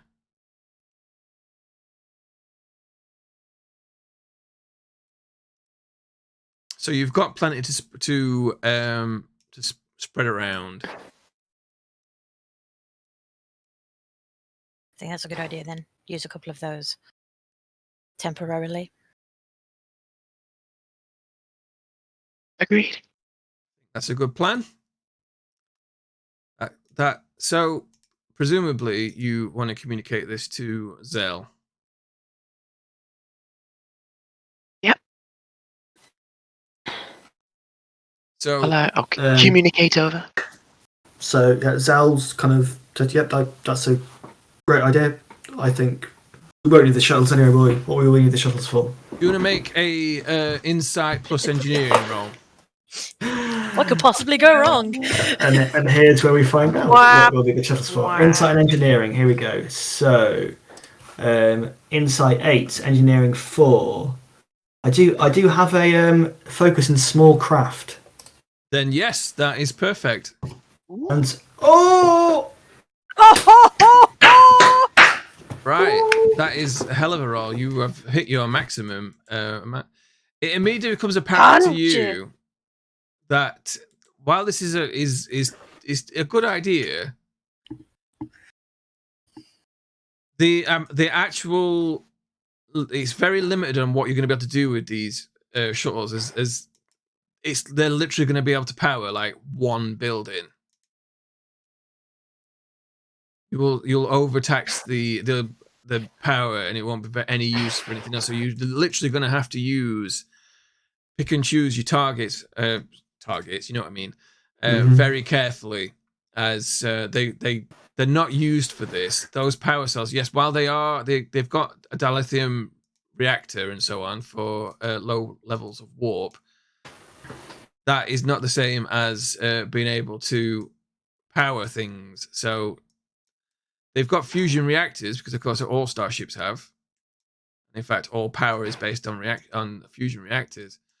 They are relatively small, and you could power, like, say, an office block of moderate size, not a skyscraper, but like a 2-floor office with a shuttle. That makes sense. Cool. So I think what I suggested to the captain is, Captain, I think it's a brilliant idea, but having thought about it a bit more, I'd suggest that maybe we only use these kind of in extreme circumstances. So maybe one shuttle for the hospital, and then one for the kind of constabulary, but we'll keep an eye on it. And as soon as possible, we will need to get the computers working and life support working in those areas. Also, if there are saboteurs on the loose, we probably don't want to leave them access to shuttles and warp cores where things can go very wrong. Fair point. We'll I need will, a security detail covering that, I believe. You think that we've made a great impression with the security service. We will keep it discreet. would Hello, just like to Chronicler bring- Redthorn. What do you mean by engineering hall? Oh, do you mean this is the engineering hall? Sorry, someone in chat has mentioned something and I've only just noticed. I will bring up again. Carry on then. The potential virus that seems to be affecting more Tellarites could also possibly be sabotage. Yes, you're right. So thank you very much there. Yeah. I'm old and forget names for things. I say, Sancti crafts some hard scenarios. Yeah. So that might also be worth looking into on that front. You said there were sabotages for some of the replicators. Do you know whose replicators were specifically potentially sabotaged? You think that would require further investigation, Orlania? Mm-hmm. I'll definitely look into it. If we can find the information as well, it might, in the database, it might provide us more of a sort of area of sabotage if they've all been striking in a small range. Just a quick question. Or radius. Are we finishing at 10?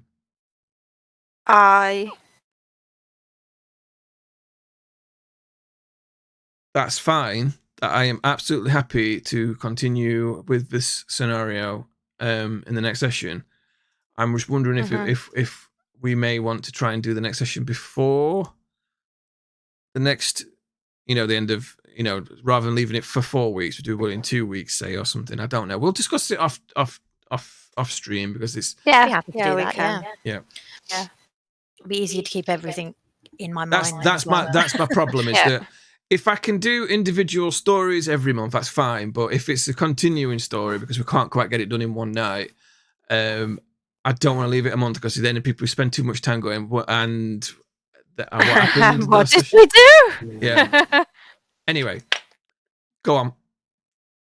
So I'm going to do a quick sort of map. And I apologize in advance because this is going to be pretty awful. What was the name of our liaison, dude? Ansax. Let me write his name down so that we don't forget it.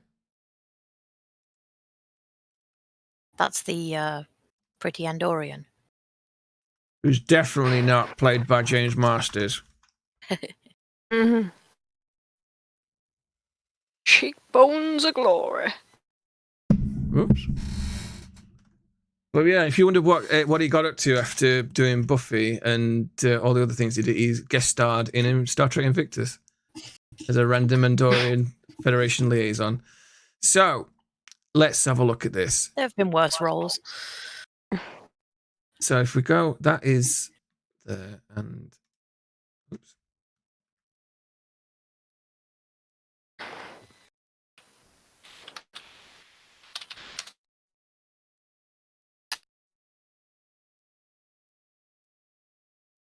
These are all just sort of like sections of the city. So if you want to move that circle, click the arrow at the top, and then at the very top of the list, if you click the cursor arrow. So there are other things in there. It's not there empty space in between them. However, these are the major sort of centers of interest for you guys. So we've got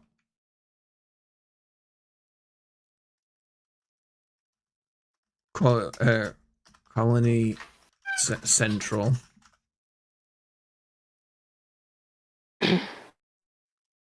Central Control. Got hospital.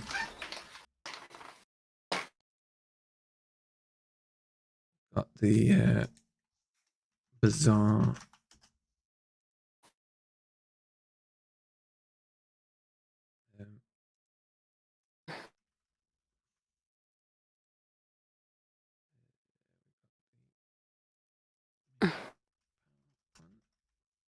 There are other there are other sort of fusion generators, etc. But that is the major one that provides the main source of power for the city.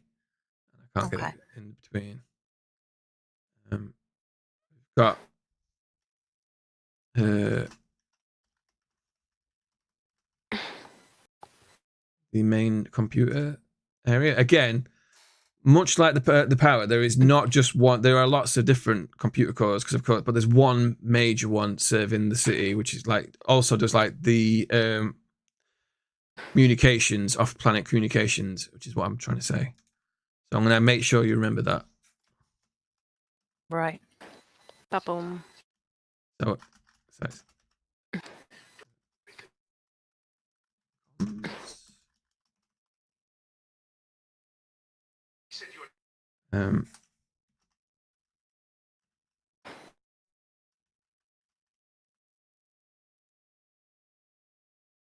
more like it's a manufacturing plant. Here you have a recreation. That's like hollow suites and things like that. So these are the major centers of interest for you. There are other smaller ones all littered around because it is a big city. You know, it's not just a hospital. There are other things in there as well. However, that's the major zone for the hospital. And like the size is roughly equates to how many like the squares equate to how many sort of shuttles you would need to power it. Right. So that's two for the hospital. Is it bad to suggest just powering the holosuites for a holodeck adventure? Sorry. I mean, that would be a hell of a side trip. Yeah, we didn't bother fixing it, so I'm just going to put some numbers in there just to help along. Lows. So yeah, it'd be quite a lot for the hospital. Yeah.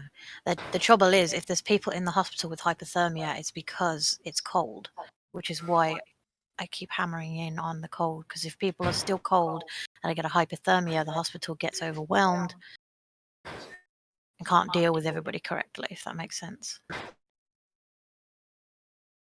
What about the major power plant? Well, you don't need power to power the power plant. You just need to fix it, and that will provide power. So a major power source.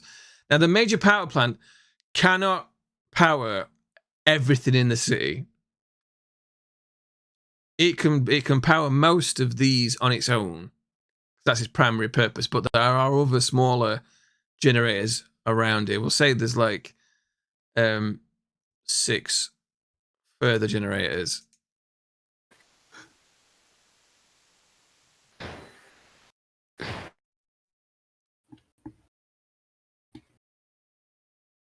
Provide as like a supplementary supply and backup.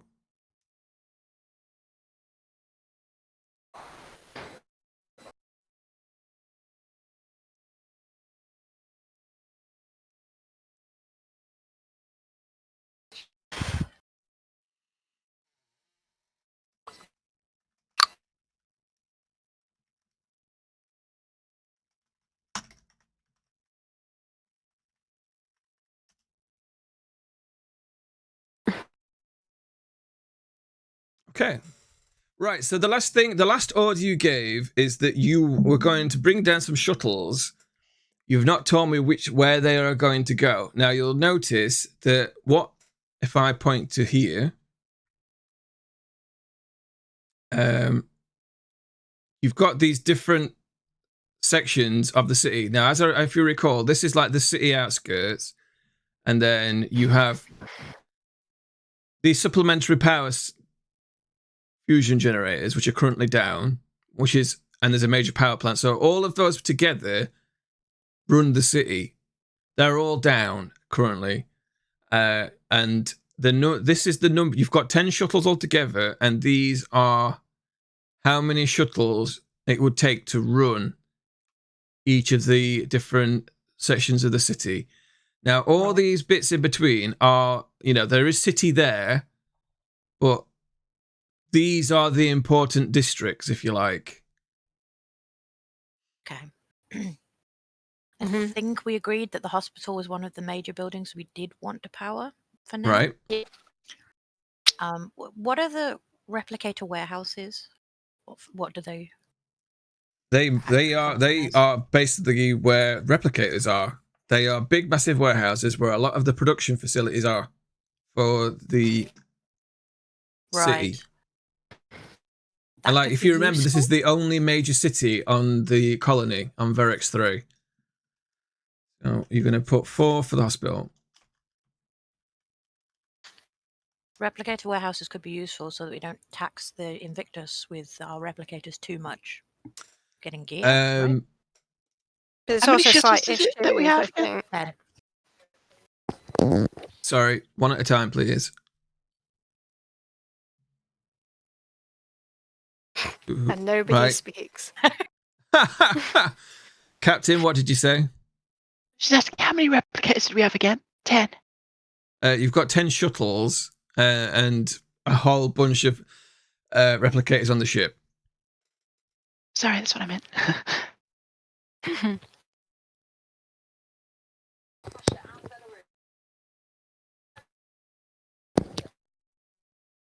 Was there not issues with the replicator warehouse to do with the security issues about replicator sabotage? That's more of a personnel issue. So they're not en masse destroying replicators or something? Whoever. No, the warehouse is just down because there's no power. Okay. It's more like a private issue almost. Yeah, basically the major power plant, there's basically a smoking hole in the ground. And because it was hit during like the attack, but the Dominion attack. So that's the major. So to rebuild it, they need materials and stuff from replicators. I thought we were going to put some shuttles on the computer core to help get the main computer back online to do something. Could do Is that. Is that what we said last time? I can't remember. Yeah, I think we might be leaning towards hospital, replicators, and computer core. And then we have 1 left over. We could do the recreational area and try and lift some spirits a bit with that 1 remaining ship. Maybe the security might be better because of actual security issues. Security. So I think that was reliant on the computer. Well, that was a separate computer core, wasn't it, for the That was getting power back up and running. for the constabulary? Was that simply just getting the power back up and running through the main power core? Right, so I don't know what's going on there. It's being weird. Oh, good Lord. Never mind. Yeah, that'll do. So this computer core itself services pretty much most of the major areas. Like if you want the replicators to run, the computer core needs to run. However, the central colony central control has its own computer core off the grid. So to access the security information, etc., you would need to power this separately of the computer core. So it's not a straightforward issue of being able to just go, right, well, we'll do this, and this, because you've just not got enough shuttles. Right. So. But if we power the computer core and the replicator warehouse, we can get the power online quicker. Yeah, so if you did those two and the colony, then you wouldn't power the hospital, though. Thought we had 10 shuttles. Yeah, but it's 2 for the computer core, 3 for the replicator warehouses, and 4 for the colony central control. So that's only 9. So you've got So 1 how- left over, and it takes 4 to power the hospital. I thought we weren't going to do the colony central control because to do any of that we need power anyway. To Yeah. access the security records, you need power here. The Right. colony central control. So you need to decide what avenue you're going to pursue first. Okay. So are we saying that we've got to restore main power? So which one's main power? The major power Major plant. power plant. Right. So we got to get that online. We need replicators in the computer core to do that. Zell, do you want to roll me an engineering plus Ree's insight roll? Do I? So engineering plus reason. Okay. Cool. That's good. Roll 2. Don't forget you've got momentum. You have got 6 points of momentum here. Oh yeah. Oh We need yeah. to Do we How know? many start will spending them. Yeah, at the end of each scene we lose our momentum. Oh yeah. What's the difficulty? Or are we gonna just? Or is it I'm zero? gonna say it's difficulty 2. So my reason engineering is quite good. It's 13 overall, and I have got a focus in power systems, which might be applicable. It is precisely applicable. Yes. But I am very bad at rolling. So shall we use a momentum for an extra dice? We've got to get rid of them eventually, so you may as well. Yeah, I use one. approve. Cool. Okay, I'm going to roll 3 dice. For Okay. the cost of 1 momentum. Right, here we go. Go for it. Yeah. Those are good Well rolls. done. Oh, Well wow. done, well done. Cool. So what's your that's- engineering score? It's 4. Right. So that is 5 successes. Damn. Whoa! Get it, Zell. So that produces a. Son! So you can use an immediate spend of momentum to get more information, and still store 1 momentum that you've just spent. So Zell basically pulls a pad out from just somewhere that he had lying around, and he's stood there and he's looking at everything. And it occurs to you that you could probably get some essential systems running at the colony central control with one of those supplementary fusion generators if you were to divert a team to repair that. Because you can get the parts from the Invictus. So you could just take a team, get that up and running in probably, well, depending on how wrecked it is, because obviously you've not seen it firsthand yet, but you think if it's workable, you can probably kickstart, get it to work in Joy or something, and actually power the security records. Okay. And in So, terms I'll- of it, just in terms of logistics, you know full well that the Invictus cannot produce everything that's going to be needed to produce this to rebuild this major power plant without it taking a long time. TM, you need that replicator warehouse powered up to be able to replace the major power plant. Again, you could also divert teams to try and power essential systems at the hospital using one of these supplementary fusion generators. But every time you do this, you're diverting resources from something else that needs to be built. So it's your call. You are the chief engineer.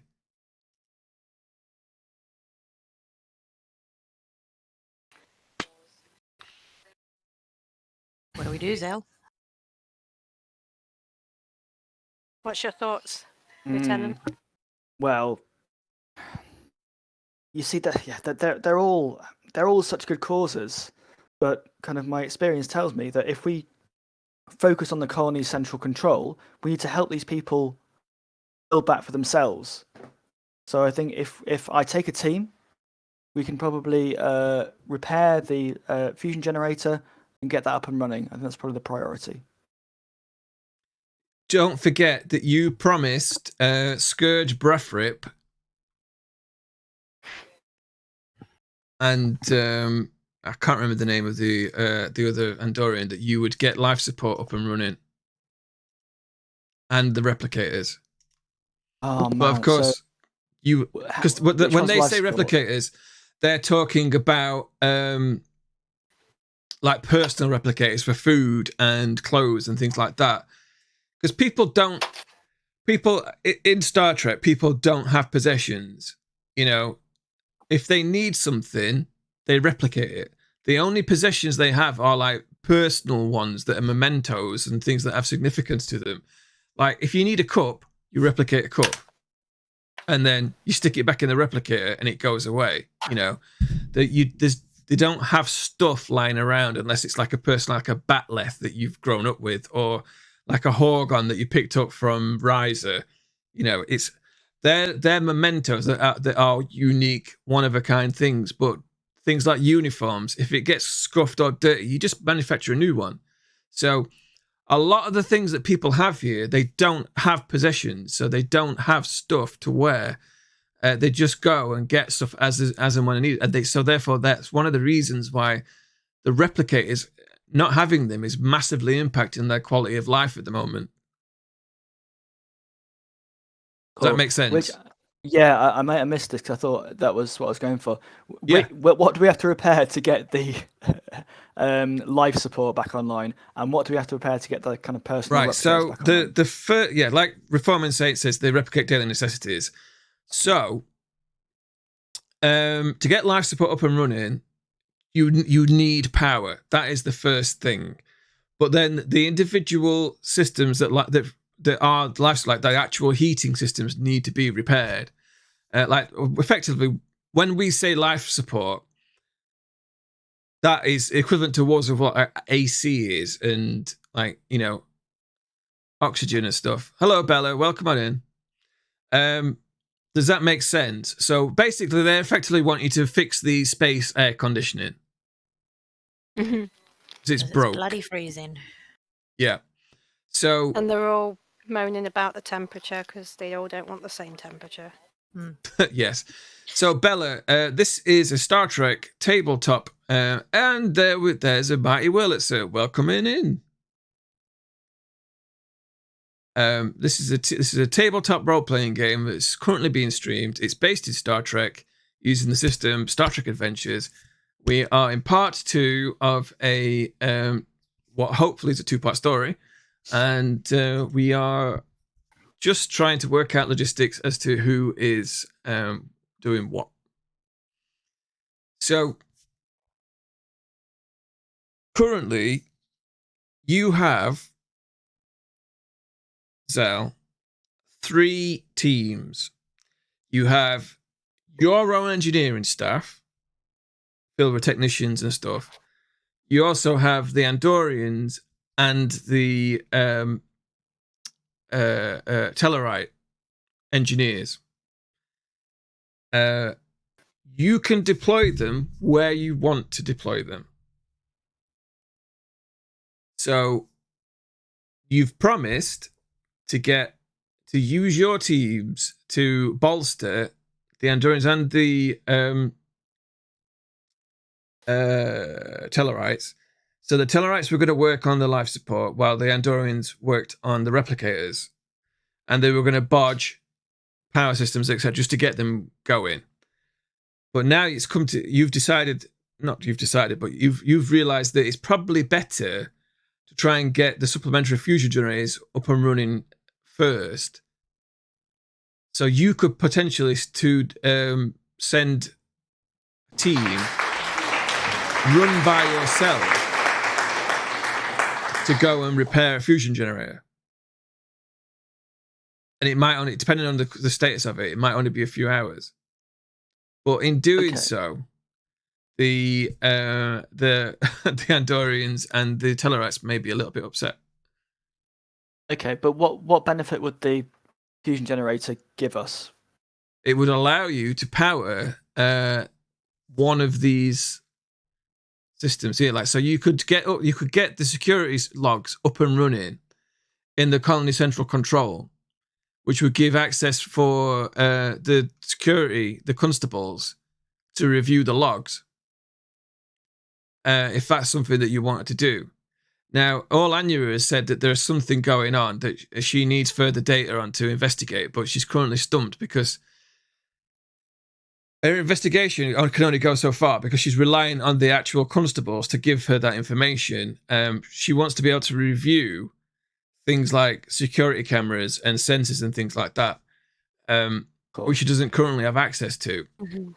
Okay, I think that's the decision. So we leave the Andorians and Tellarites to work on the things that the Andorians and Tellarites need. Hopefully that'll stop them killing each other and us for the time being, and no one will get hit by a chair. In the meantime, I will take a team to fix one of the fusion generators in order to give Colony Central control, as you said, power to see what's going on, because things can go very, very sideways very quickly if we find out there's a virus or a saboteur or who knows what going around. Cool. Okay.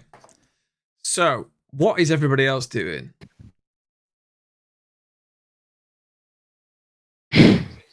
Not much at the moment. What is everybody's engineering scores? Let's have a look at mine. 2. 3. So you can all assist in some capacity. You aren't just. This is Star Trek. You all have some knowledge of systems and so on, and so you all can assist in some fashion if that's what you choose to do. Well, of course, the doctor would be better off going to the hospital and so on and so forth. Yeah.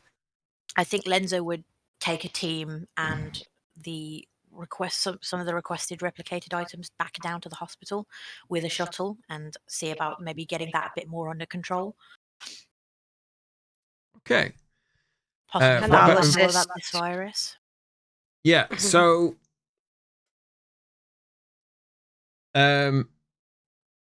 Zell, basically, you're going to take a shuttle over to one of the city shuttles over to this area, this fusion generator here, and then once you're there, you'll have an engineering team beam down to you, and you are gonna, and by you I mean Lenzo, you're gonna take another shuttle over to the hospital to go and support over there. What about Orlania and the captain? Seeing as I'm waiting for the database to be restored, I should be assisting in progressing with that. So I should is that accompanying Zell? Yes, that is completely fine. Yeah. I'll accompany Zell then to speed that process up. What about you, Prex? Can I get a team to start reviewing the damage done to the major power plant and just see what we have to work with and maybe come up with some ideas for when we're ready to divert more resources to it? Right, so you message Ansax, Commander Ansax, guest star is James Masters, and he arranges for Skirg Brafrip, the lead engineer, to come and meet you there so that you can go over the details. So basically, Zell and Orlania commandeer one of these little shuttles. They're like small shuttle pods, 2-person pods. And you hop over. It doesn't take more than a few minutes to fly over the city to this fusion generator over here. And is there anything you particularly want to discuss while you're alone? Orlania will say to Zell, if there's going to be any more violence, let me deal with that. Smile. Big ass smile. And Zell looks a bit bashful and says, you'll have no complaints here, Commander. I would appreciate that. It's nice to know that someone has my back. So how long do you think it will take? Oi, we're having some RP. Sorry. You were saying last time we need more RP. I know. Go ahead. Give us our time. Yeah. How long do you think it will take, Commander? Well, how long is a piece of string? I'd say probably about 6 hours. But I know you're going to say do it in 4. But I'll do if my I say best. do it in 4, it might not actually work. I expect you to do it in the time that it actually takes. You know, So I'm not holding you to a time. This is a refreshing change, Commander. I can see I'm going to appreciate working on the Invictus with you. As I with you, Commander. It's so nice to see an Orion in Starfleet, if you don't mind me commenting. We're few and far between, Commander. As you can imagine, it's not easy for an Orion to be taken seriously. No, but obviously you have earned the respect of the crew and Starfleet in general, getting Commander status, and I can only repeat how happy I am to be working with you. I'm flattered, Commander.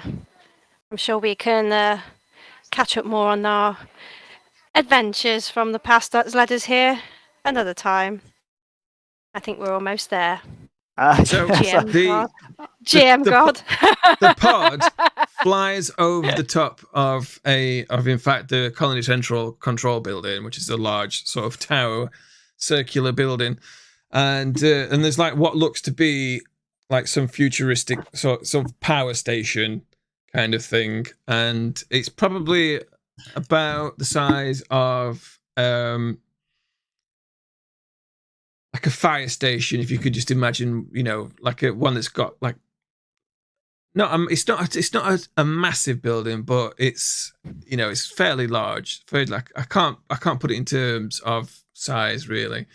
It's not Meadowhall, shall we say, or a shopping precinct like that. It's more like a office block or something.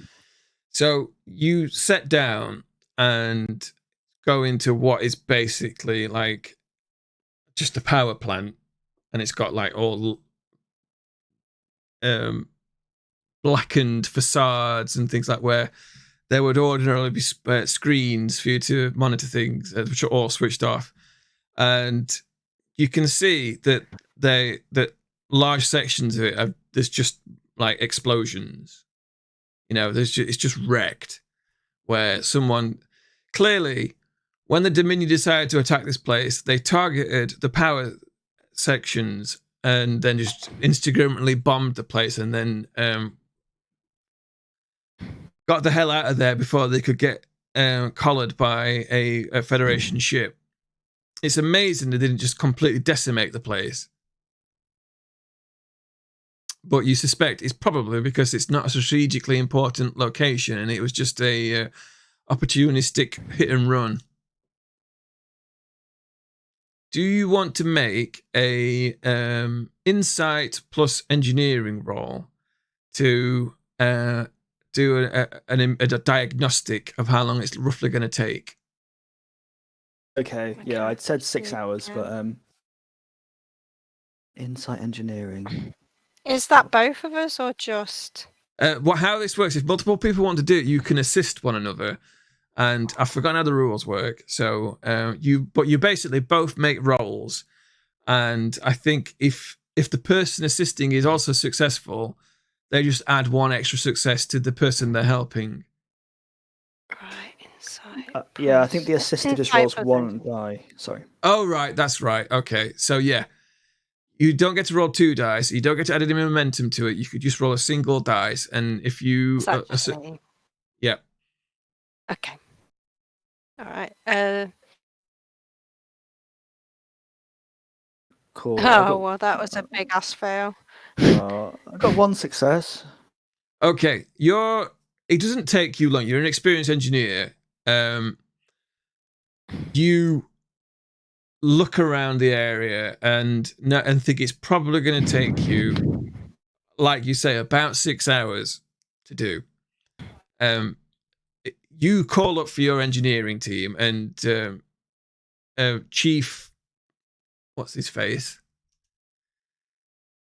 My memory. Chief Krav? That's his name. Pardon. Notes. There we go. Chelland Krav answers in his thick Australian accent. Answers goes, "I'll be sending the team down," and he beams down with a number of different technicians, including Philippa Tang, Oh. who is established as a side character.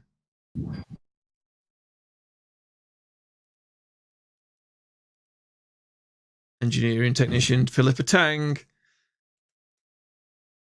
And so they all get to work. Do you want to make a command plus engineering roll to start giving out orders? Hang on, command and engineering. Yep. One of those needs to be something Oh else. God, no, yes, no, I no, forget. no. Yeah. Yeah, I always forget. Control engineering, wouldn't it be? Let me have a quick squiz. Where's my Presence, copy of the maybe? rules? Yeah, presence maybe. Presence plus no, it's going to be reason plus command. Oh, okay. My command that- isn't is that great. just- So Do you want me to do any commanding? Because I'm solid. You are the commander. yeah, that'd be useful actually. Can I get an assist from the commander? Yep, that is perfectly fine. And I'll roll my one die. should we use a momentum as well? Just I'm worried that I'm going to get 0 passes. And we're going to Yeah, lose a you can momentum. use them. Yeah, you can use a momentum. I'll just roll the dice and hopefully be of use. So I'm trying to hit 10. Okay. What was I supposed to roll for? Is that for added The same for both roll. It's the for same roll, but you mine? only get 1 dice. For what was it? I'm being dumb. Reason plus command. Reason plus command. Oh, I passed then. Yeah. Okay, so that is actually 3 successes. Yeah, strong work, Commander. Yeah, so I mean, and that is more than you would needed, so you get a point momentum. Cool. So yeah, and before this, kind of as they're beaming down, Zell kind of manages to go through all of the engineering team and greet them because this is the first time he's seen them. Kind That's of right, warmly yeah, and effusively, and kind of, oh yes, Lieutenant Commander Zell, lovely to meet you. Lovely to meet you. And they're all a bit like, sir. Krav comes over. Orlando's amused. Krav is a Tellarite. That's his face right there. He's about just under 6 foot. But he's a very hunched over person. And he seems like he's overly supplicating. Like he's a little bit too kind of like, yes, whatever you say, I'll help you. And but he's got this thick Australian accent, which is at odds with his alien appearance. And but he just seems to follow you around with like slightly hunched over, trying to help out. And he goes, and this is Cadet so and so from so and so who I've worked with for a long time. And it's almost like he's trying to help you out, but at the same time try and establish that I've been on this ship for a long time and I know all these people. So you can't dispose of me. I am your right hand. Is kind of what he's communicating to you. Reading between the lines. So I think Zell kind of picks up on this and kind of and he's trying in his best kind of Tellarites manner to say, yes, Crab, I've heard very good things about you, which is strange because you look to me to be incredibly incompetent and your personal odor is absolutely disgusting. He just like stops. And like doesn't know how to respond. He kind of, sir, I'll go and shower. And so I was like, I'm terribly sorry. I'm terribly sorry. I was just trying to replicate the kind of Tellarite manner to put you at ease. I meant no offense by this. It was, well, I didn't. I'm sorry. This is obviously a miscommunication. I grew up on Earth and didn't spend much time around Tellarites. I spent more time in the company of humans. So the little intricacies of my people, of my species, are lost on me somewhat. He says in his thick Australian accent. In which case, I can only apologise. Honestly, you appear to be incredibly competent, and I really like the way you smell.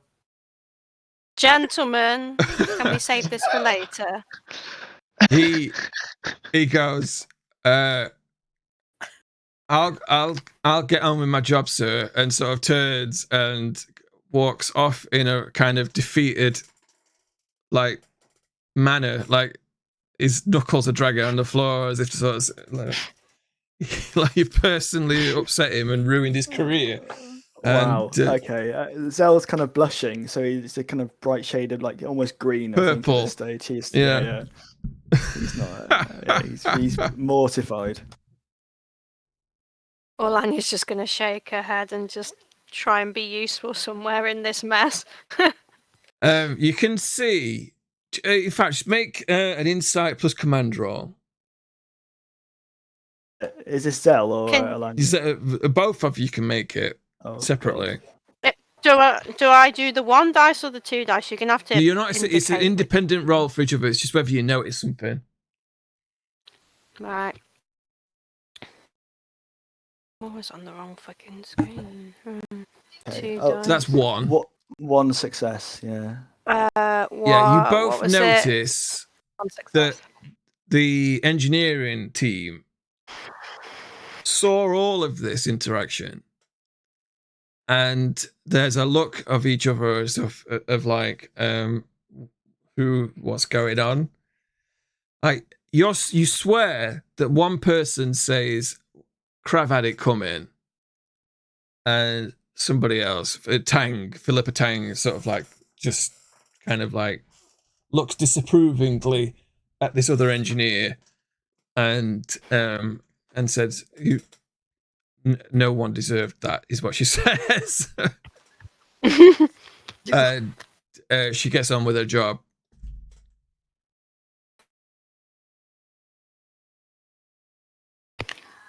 So we need a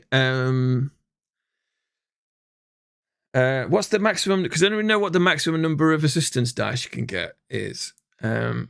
Because I think what we do now is we need to make rolls every hour to try and see how quickly you can actually build things. So you need to do it as a project, which I've set the level of successes required to complete the project.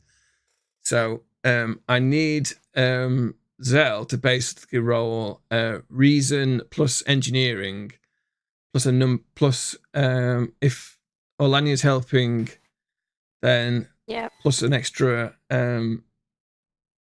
4 dice. What? 4? How many dice? Who's rolling what? Right. So. Right. Okay. So we'll do it this way. This makes it easier. Zell, you make your normal roll. Olanya, you need to make your normal roll. Right. Okay. For assisting, and then I'll just add an amount of successes for the engineering team to add on to the project. Right. That makes sense. So yeah, I'm trying to hit 13. Let's go. What was that? I've at least got 1 success. So you only need to be rolling 1 dice because you're assisting on this. But you told me to roll 2. I didn't. Oh my days. You did. You said roll your normal dice. That is 2. No, your normal 1 dice for assisting. Well, you can take my first one then, can't you? Lol. Yeah, you rolled the 3. Well, anyway, so you've got a number of successes, which I will make a note of, and but it looks like you are cracking on. Let me just make a note of that. So you start work on that. So Lenzo, you fly over to the hospital and drop off, and the counselor, the doctor stroke counselor lady, Fertag, is still working hard on trying to support these people. And as you walk in, she turns around and she looks very flustered and says, Doctor, I'm so glad you're here. We need your assistance. What's the matter? And What's you can happening? see there's a load of people who've got bruises on them, like various Andorians and Tellarites, having been in some kind of scuffle. Yeah, right away, and I'll move forward with my team and start. Yeah, so just make a reason plus medical roll.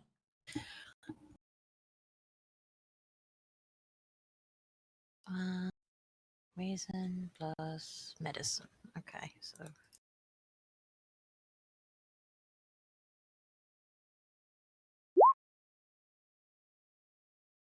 What is your medicine plus medical? my reason plus medicine is 15. Right.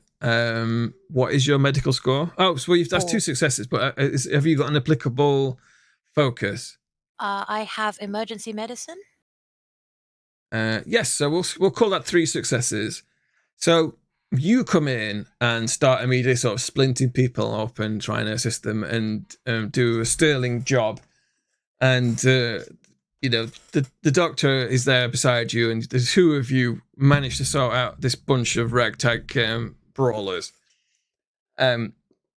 You can see that there are still a number of ailing Tellarites and Andorians who are still suffering from whatever it is that they've got. Do you want to try and do another scan? Yeah. Do I have my team with me now, or any extra You can equipment? beam them down, yes.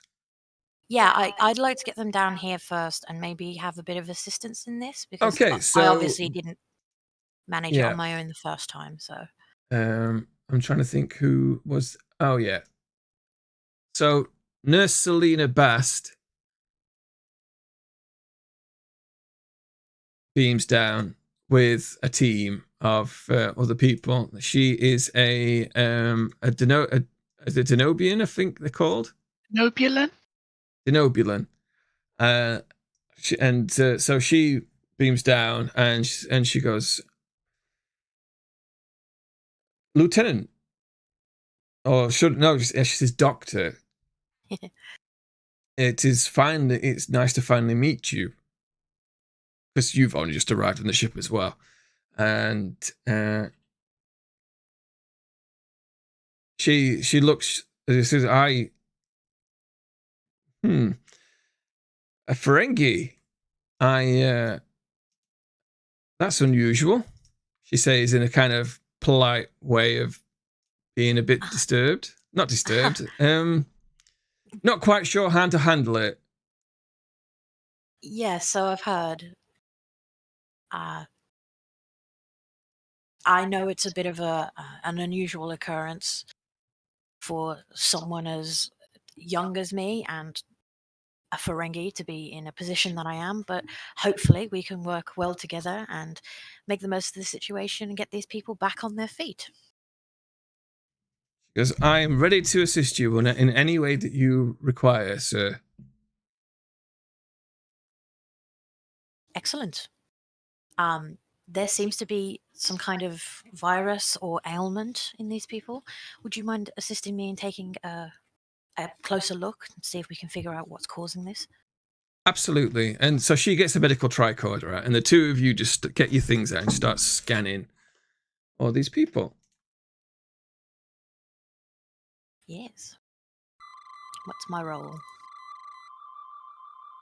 I want you to make a insight plus medical roll. Okay. You want to spend any momentum? Yes, I will. Because why not? So do I So roll an it's extra dice? It's 1 point for the first dice, 2 points for the second dice, and 3 points for the third dice. How much would you like to spend? I'll just spend 1. Because I'm also being assisted, right? That's right, yeah.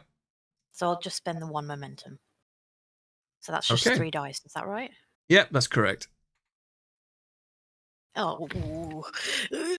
That's What 2 3s. Then. have you got any? Right, so you've got a 20, but have you got a specific? I have xenobiology. I don't know Yeah, if I've that ever is worked on relevant. these. So, just gone.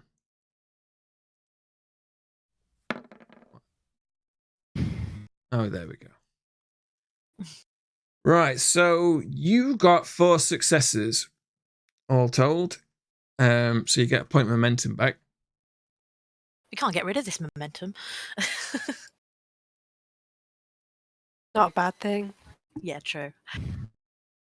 Well, this is how it's supposed to work. It's supposed to have a dynamic sort of pool that you spend and get back and spend and get back, and you know Fantastic. it flows. So the two of you scan all these people, and there's no virus there whatsoever. It actually looks like they're being affected by cellular degradation caused by radiation. Ah.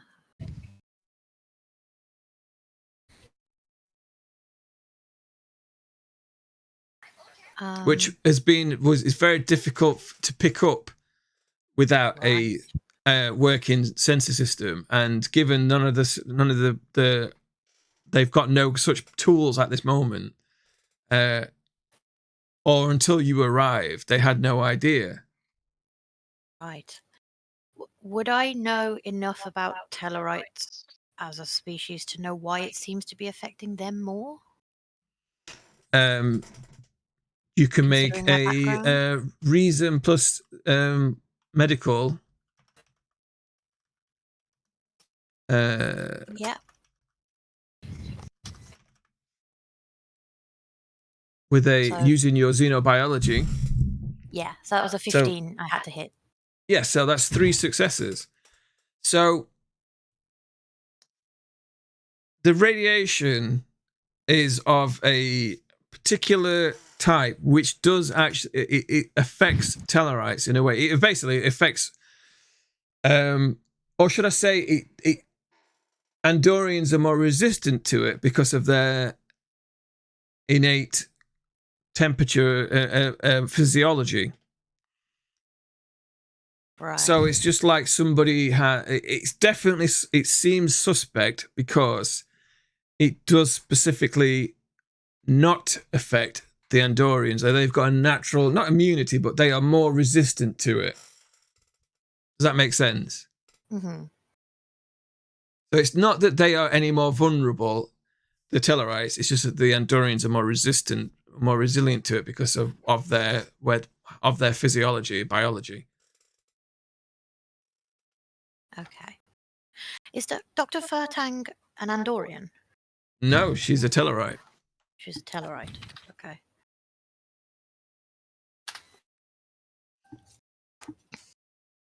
I'll share this information with Nurse Selena. She looks at you and goes, "This. I'm not sure what this could be, what this could mean in terms of the type of, but where is it coming from? What's emitting the radiation?" She scans around and says, "I'm not picking any background radiation in here." Dr. Furtag said it started soon after the bombs dropped. Could it be something the Dominion has left behind? She cocks her head to one side and said, that does seem like it's a possibility. I wouldn't put it past the Dominion. They did all kinds of dastardly things.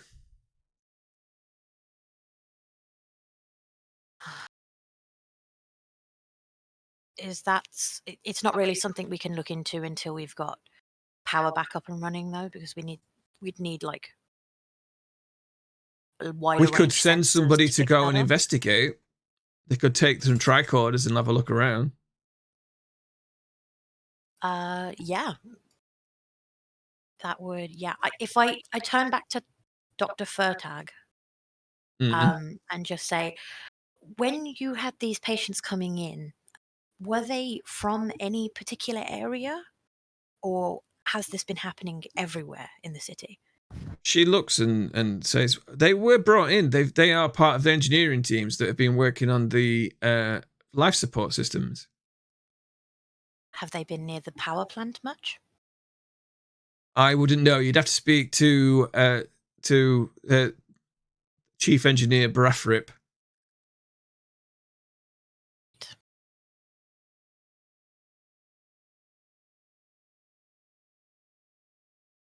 And what? But you do sorry, know what is, that the what is captain. Bradford again? He's with the he's meeting the captain.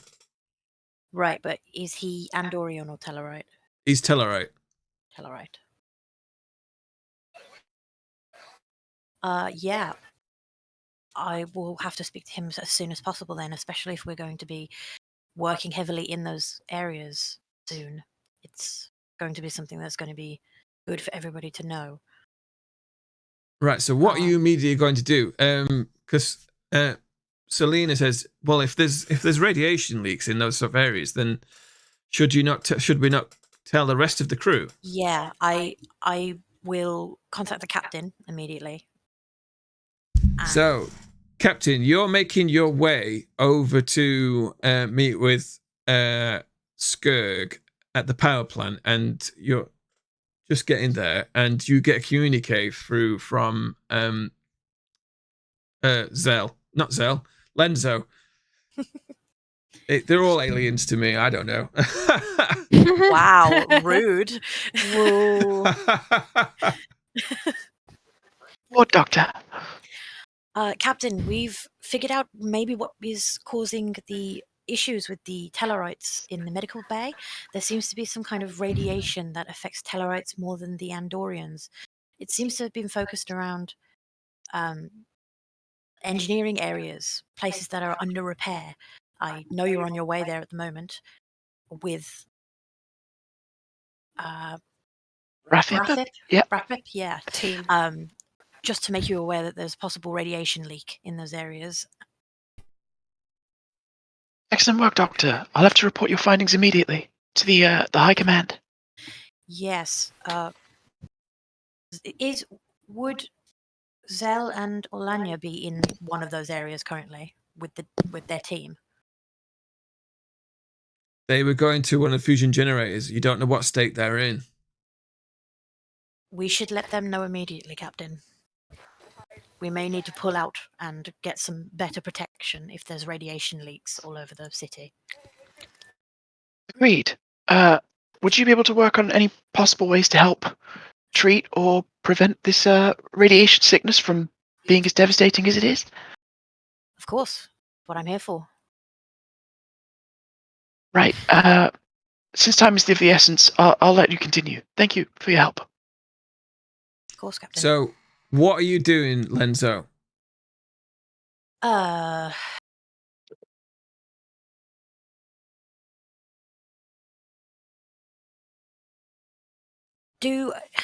much do I know about the effects of radiation on the body?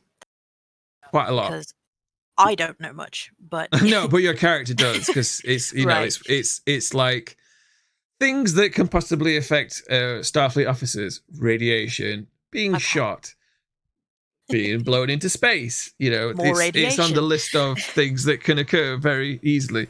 So, you know that there are drugs that can assist and give like an immunity to it, or rather at least a temporary kind of resistance. So you can start the teams manufacturing on the Invictus, and they can get shots for everybody to help in those sort of areas at risk. However, you're not sure what those areas are. Right.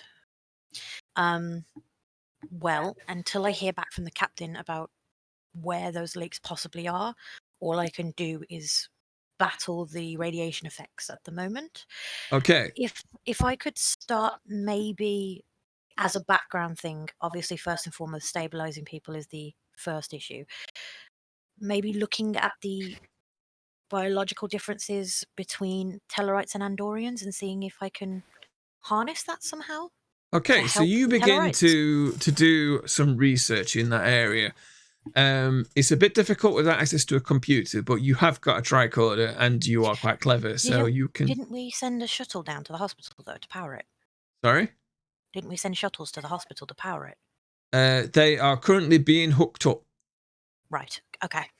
As you can see, people wandering around and pulling power cables from outside through windows and stuff.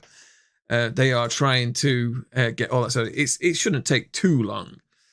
But yeah, so not before long you'll be able to do something there. Do you want to roll me start a project off? Roll reason plus medical.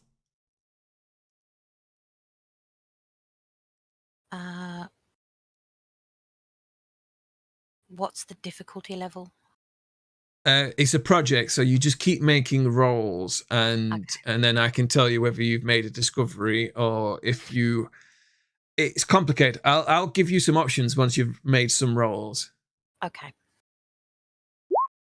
Oh no! When does that ever happen?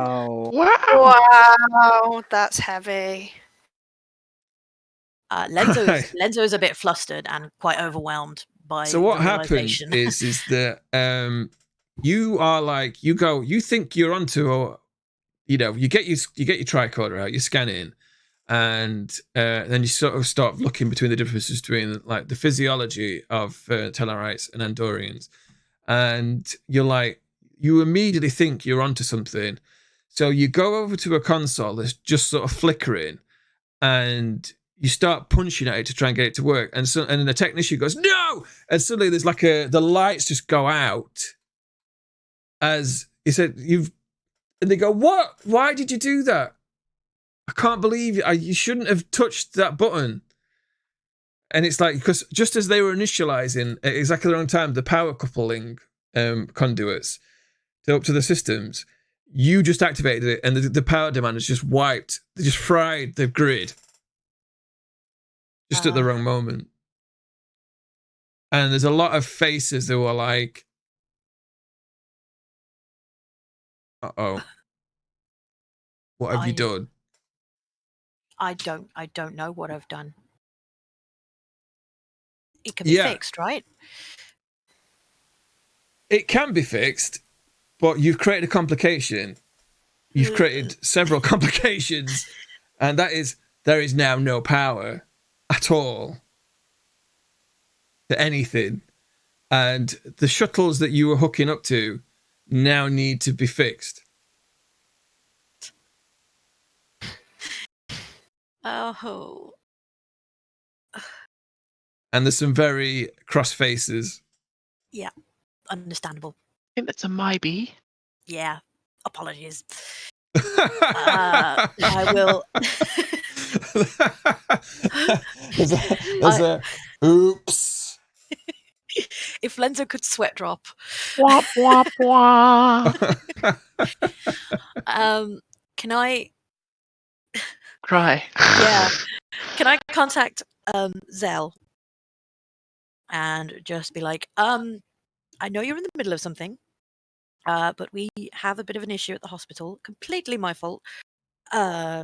We don't have any power. So I think, in order of operations, I was about to contact Zell after your call to me. That's true.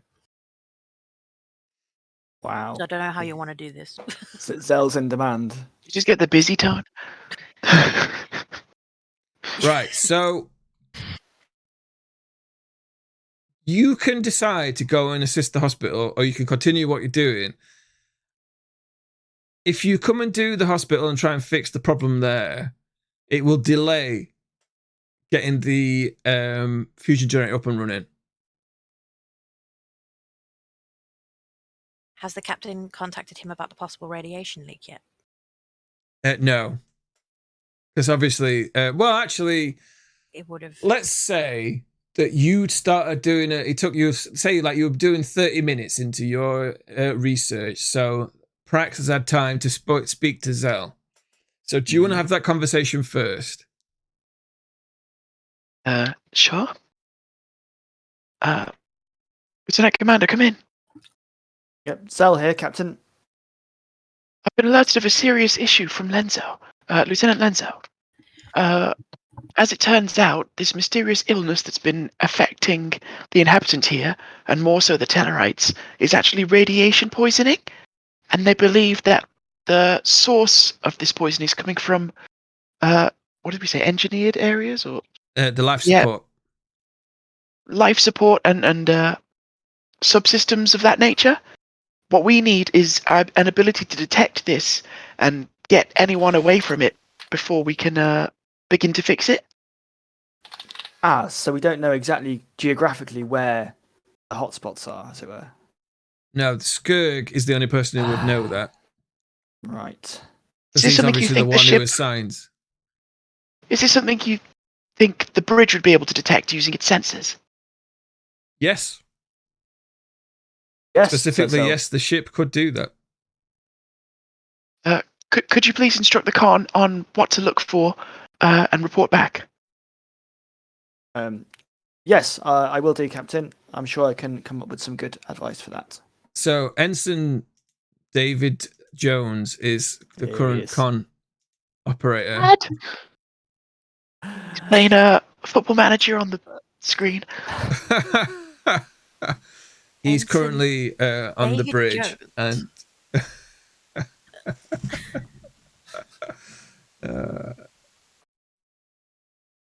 one of my favorite things is just finding random photos to I mean, yeah, 'cause why not? to fill the cast up. There we go. That's his in all his glory. And he's on comms. He's on con. He's the Okay. current pilot of the ship, but he answers and let's say he's got a thick Liverpudlian accent, which I will not do because I don't want to offend my countrymen. But Imagining Lister. yeah, basically yes. So what is it that you want him to do, Zell? So Zell's kind of Zell to Invictus. Jones here. He says in his accent, which I'm not doing because I will offend an entire city and borough. Yes, Jones. Lovely to meet you, albeit at a distance. We must speak more at a later date about that amazing accent you have. I find it most interesting. But anyway, let's not waste any more time. I need you to do a scan of the entirety of Andertel to try and discover any radiation, and this is particularly associated with the life support systems. Do you think you'd be able to do something like that? I'll just speak to my colleague here. Right, what we're going to do is we need a con, an ops operator. Now, someone give me a species, a Federation species. Bolian. Bolian. No, we've got. Oh, Bolian. We can have more than one species on Can- the ship. Definitely not. Yeah. Don't forget, Petty Officer Tug Blang is also a Bolian. Real. Trill. The cat one. The cat got- one. Damn, we've I should have got said a- patient. We've got a Cation on the bridge already. Who's in charge of... Oh no, she what about actually even is more- the con operator. Sorry, she actually is, yeah. Yeah. Let's see my magic brain shifting. She went to the bathroom and he was covering. You totally remember that. I know. You found that Lol. you found that picture very quickly, Game Master. Just, Yes, because I've got an entire she was a previous character. She is the ops, that is Ensign Pura. Yep. I did not name her. I will point out to everybody. I I swear did to God, not I'm not a name the cat racer. lady Pura.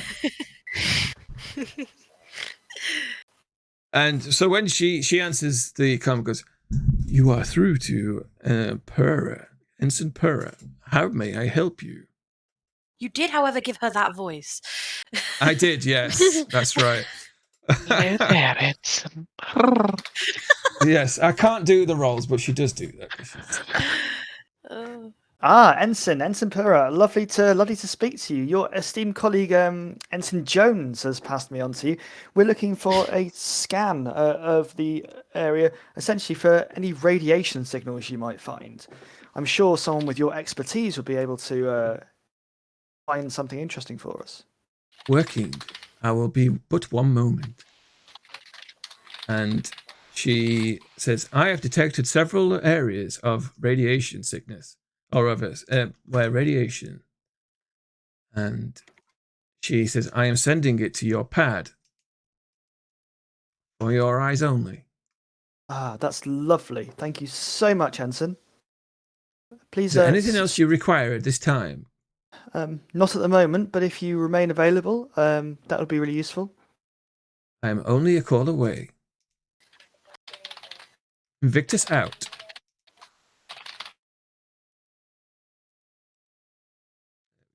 So There'll be no belly rubs on my ship. They don't call her Ensign Pura for no reason. oh dear. What have you started?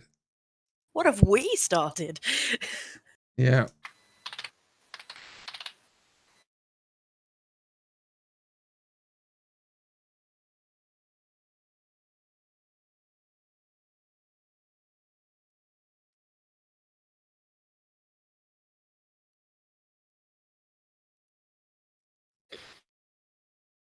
I see. So where is Zell and the team currently? You are. Here. Yep. Like, Ah. here. Which is why I wanted to report it immediately. You are currently right in a radioactive zone.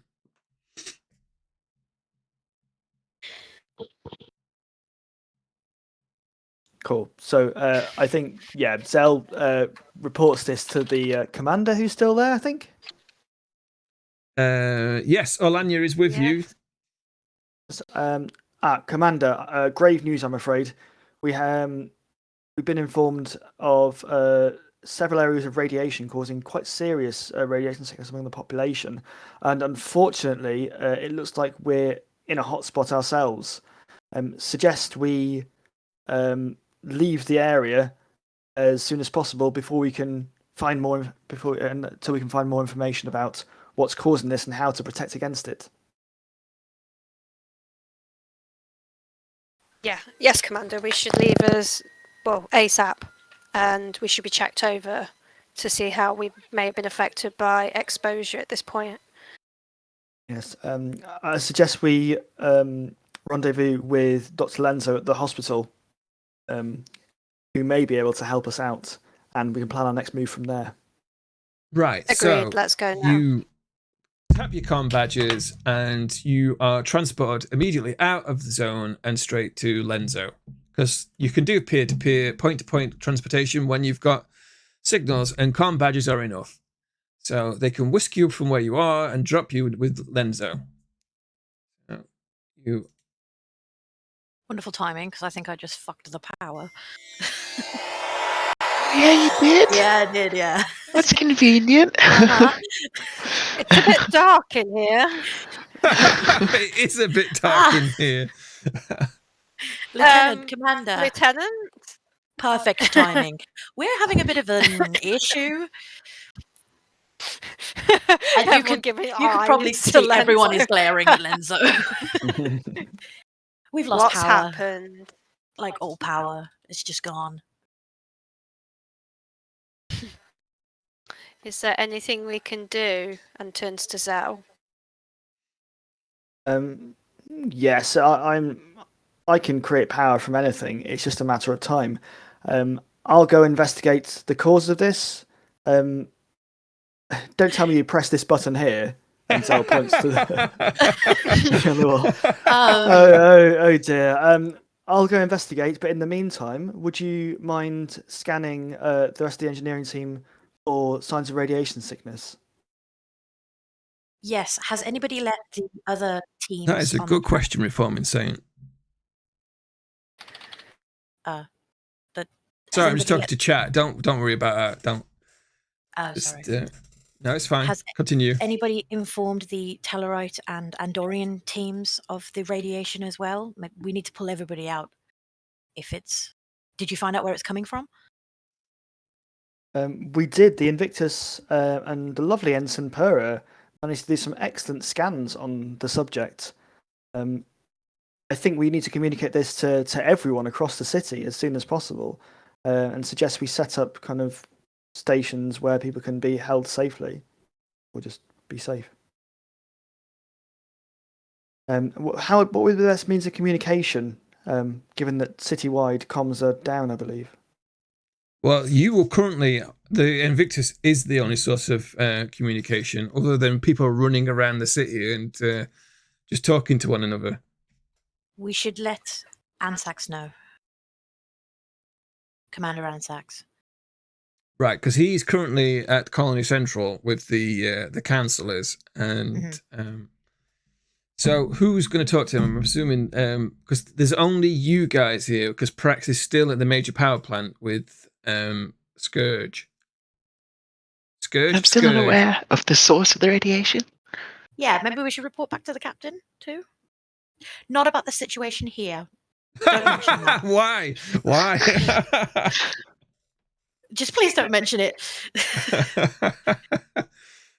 First away team mission blows up the power systems. Look, man, I'm a very young baby, okay? Right, I'm going to take a very quick break as I need to get a drink, but I'll be right back. Cool.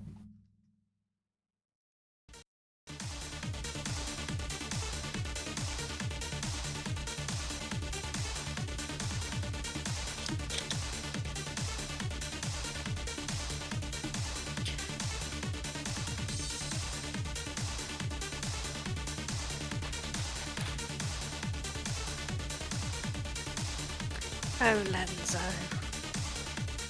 Apparently I figured out how I'm going to roleplay this character. As a failure. thought you could be the Barkley. Oh, yeah. Oh, dear. Oh no. I don't want to be. Oh. Everybody loves Barkley. No! He's an interesting chap. I didn't do it on purpose.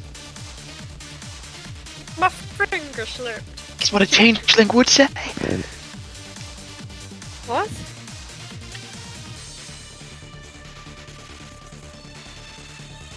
Oh dear.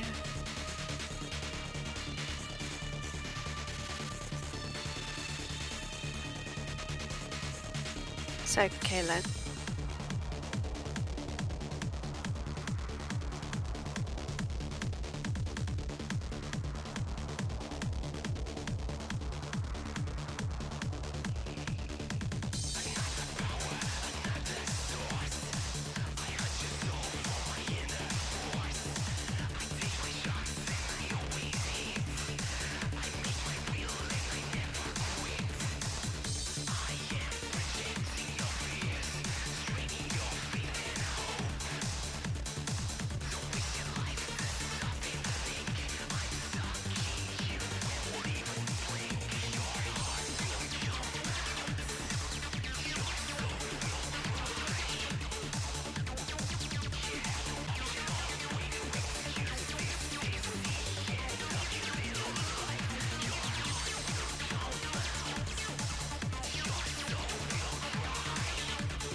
Sorry, I had a slight technical issue. I left the room and came back, and my earpods didn't want to work, but I've sorted it. It's fine. So, where were we?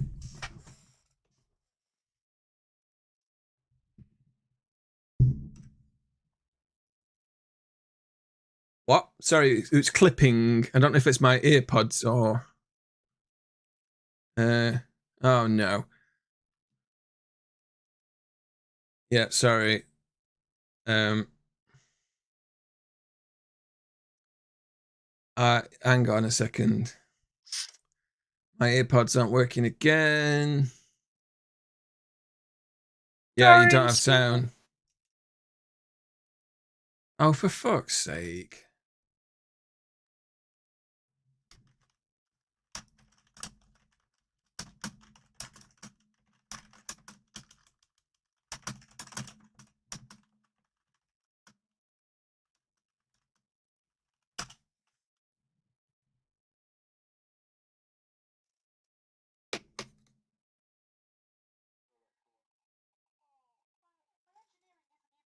That's not true. It's a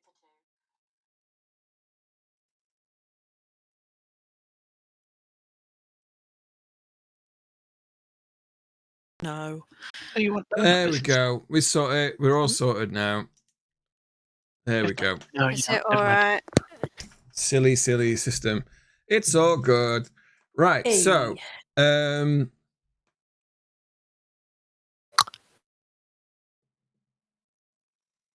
you were going to contact Ansex, Commander Ansex.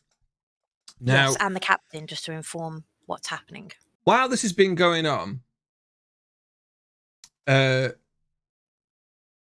Captain Prax has been at the major power plant, which is a massive, basically like a structure that's several floors tall. That once looked like a sort of like black sort of. Catch you later, Reforming States. Thanks for stopping by. I will be putting all this into a YouTube video, which I will post a link for people to see as an entire episode. So hopefully you can catch the end another time. Anyway, moving on. And you can see basically what was once a like tall cylinder has been halved in size, and half of it is now blasted all around and is essentially ruined. And you stand before this, and then sort of like a pod flies over and sets down near you, and Skurg gets out, and he comes over with his big, thick, wiry beard, and looks rather surly at you and goes, "So, that's it. That's why we don't have any power. We don't have a power plant."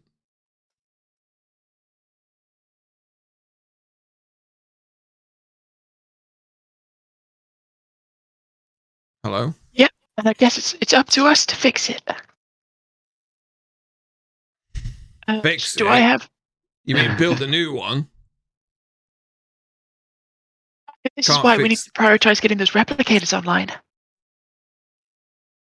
He goes, "Well, I mean, yes, I can't disagree with you there. However, people are dying, and down to those Andorians." I recommend we not start on the Andorian track again. Sorry, I didn't hear a word of that. I'm going to change this headset because it's keeps clipping out. Go on. Recommend we not start on the Andorian track again. And I'm sort of looking a bit resigned. And He goes, "Well, you just don't understand what it's been living on this colony for all this time. Every opportunity, the Andorians have always got in our way, tried to make our lives difficult, just for their own means and purposes. So much for trying to breed cooperation and peace between peoples? Why is it always the Tellarites that have to compromise? Why is it always the Andorians who get their own way? You've not been here, Captain. You don't know. One sec. So, I do know a thing or two about deliberating between species. And what I'm interested in is for this little political project that's been set up here, who was the one driving for this? Who was the one who should be leading this and building cohesion between these two groups? Well, we were all told that the Federation were trying to. This is one of their usual projects. It's not the first time they've tried something like this. They're always trying to do something like this. It's to breed cooperation amongst the constituent members of the UFP. You know, try and prove that we're not just a group of people all in a union, but we're all one conglomerated mess.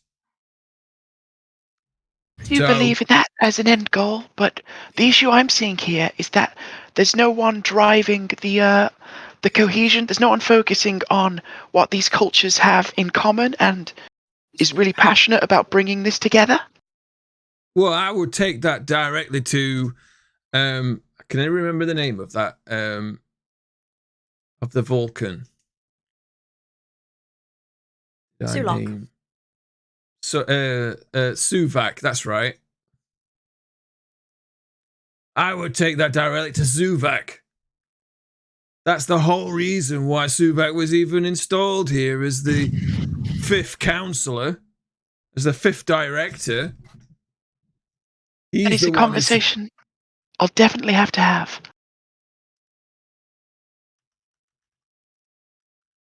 It's all well and good we get these technical problems sorted, but really, for this colony to be functioning, I don't just mean technically functioning, but really working, there needs to be a bridging of the gaps. And it's unfortunate that it's got to this stage, and there doesn't seem to have been an attempt to do that.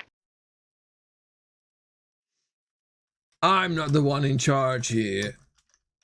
I'm just a dog's buddy. He doesn't say dog's buddy. He says something like a targ's buddy. I agree with you, and I think your job has been made needlessly harder than it needs to be because of this lack of cohesion, and I think it is a failure on management that you've had to suffer through. Well, what do you propose to do about it, Starfleet? Suvak will be my #1 contact for that, once we've got the job at hand sorted. He just goes, wow. If you can get anything out of that pointy-eared green blood, I'll be very surprised.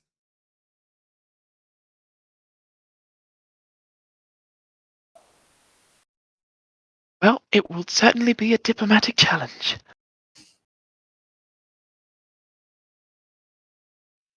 So what do you intend for this? And he sort of points one of his like stubby fingers at the ruin. We need a plan of action to get this thing started in the right direction. I understand that there's still much work to be done to get this fully operational, but we need to start somewhere.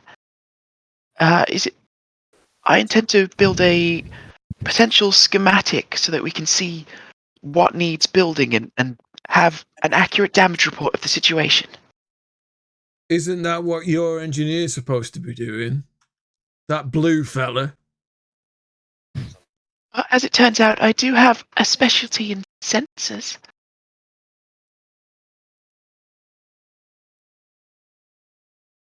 Sorry, you've cut out. Sensor. Sorry, I said. As it turns out, I do have a specialty I'm telling you, in these sensors. earpods are terrible. I'm going to take them out in a second.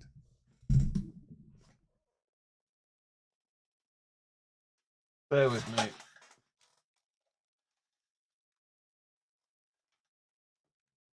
Me that's cutting out, is it? Okay. No, Oops. I didn't think it was. Bear with me. These earpods keep clipping. I don't know why. They were fine before. Living in the future.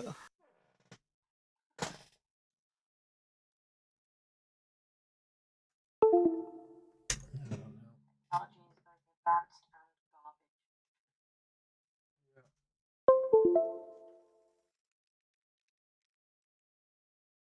garbage. Okay, so there we go. That's sorted that out.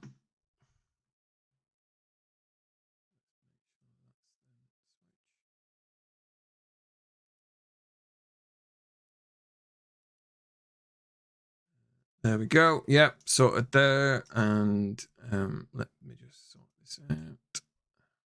Sound again. I do apologize, everybody. It's okay. There we go. It's all good. We're all good. We're sorted. Hey. Cool. So I'll inform him that while my blue comrade is working on other areas, I have sufficient technical skill and a proficiency with sensors, which should allow me to begin work here. He looks skeptical, which is a weird expression on one of these chaps. Tellarite. Scrunch up their face even more.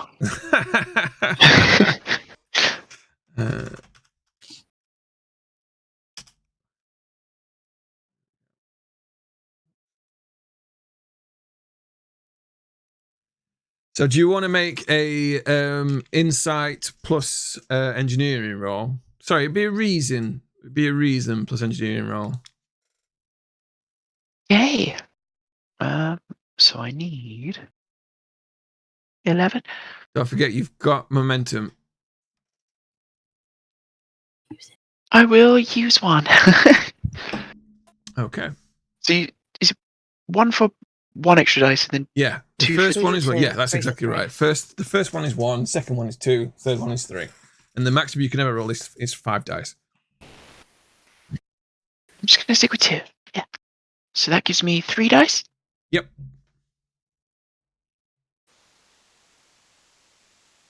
Wouldn't it be 4? Isn't it 2 extra dice No, it's 1 extra dice. for 2 momentum points? Oh no! If it was for 2 momentum points, it was just 1 dice because it's 1, 2, 3. So it cost it for 2 dice it's 3, for 3 dice it's 6. What did you say I did 1 for blunder? A 1 is 2 successes. So you've got 3 successes there, and if there was a complication if there was more than one complication, that would actually be an error. But a natural 20 is the the basic failure. I rolled 2 of them. Yeah. A 20 is an automatic fail. That dice is an automatically in 0 successes, and it causes a complication. You got no successes and just complications, which means that frustrates everything to buggery. Right, so you get 3 successes. You get a probably momentum back. Nice. What is it that the focus does again? A focus means that if you roll under your natural, naturally roll under your applicable department score, it counts as 2 successes. So do I have a focus in sensors? My department score is 3 for engineering. I'm going to say that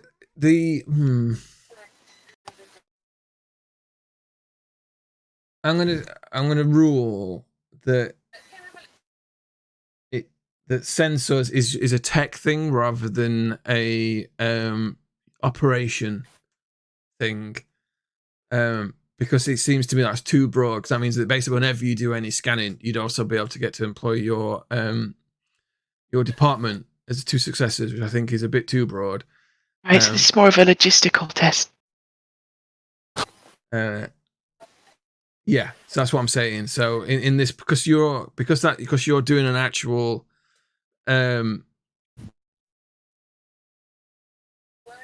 assessment, Yeah. it wouldn't apply because it's not specifically a sensor tech thing that you're doing. Does that make sense? No, yeah, it makes sense.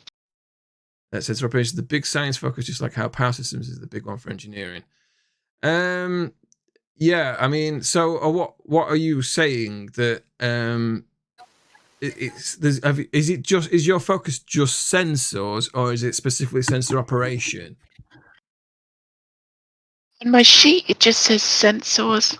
Yeah, I think I hate pronouncing it like that. Yeah, we need to talk about that so we could narrow it down a little bit, because just sensors is too broad. Like, I think sensor operation is one thing, sensor tech is a separate thing, if that makes sense. Yeah, I think so. Yeah, so we'll talk about it later, because I don't want to slow things down as we're playing now. So, but anyway, you got 1 million successes and maximum charisma. So you look at this thing and you're saying this is going to take quite possibly weeks to rebuild. Even with all the parts, even with the replicator warehouse, you definitely need the replicator warehouse to be completely operational. You simply can't do it without it, and you will need assistance from Invictus. Like, if Invictus was meant to just do the parts on its own, it would take far too long. It would take months to get the major power plant basically up and running again.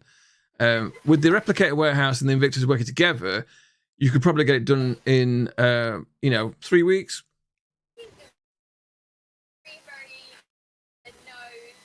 Yeah, I think that could be worse. I mean, Skurg sort of looks at you and goes, 3 weeks? You're talking... No, this is at least 6 months. Sorry, this is at least 6 months. I can't see us going away with this. You could even be a year. You Starfleet officers are all the same, always trying to cut corners and make things out that they're easier than they actually are.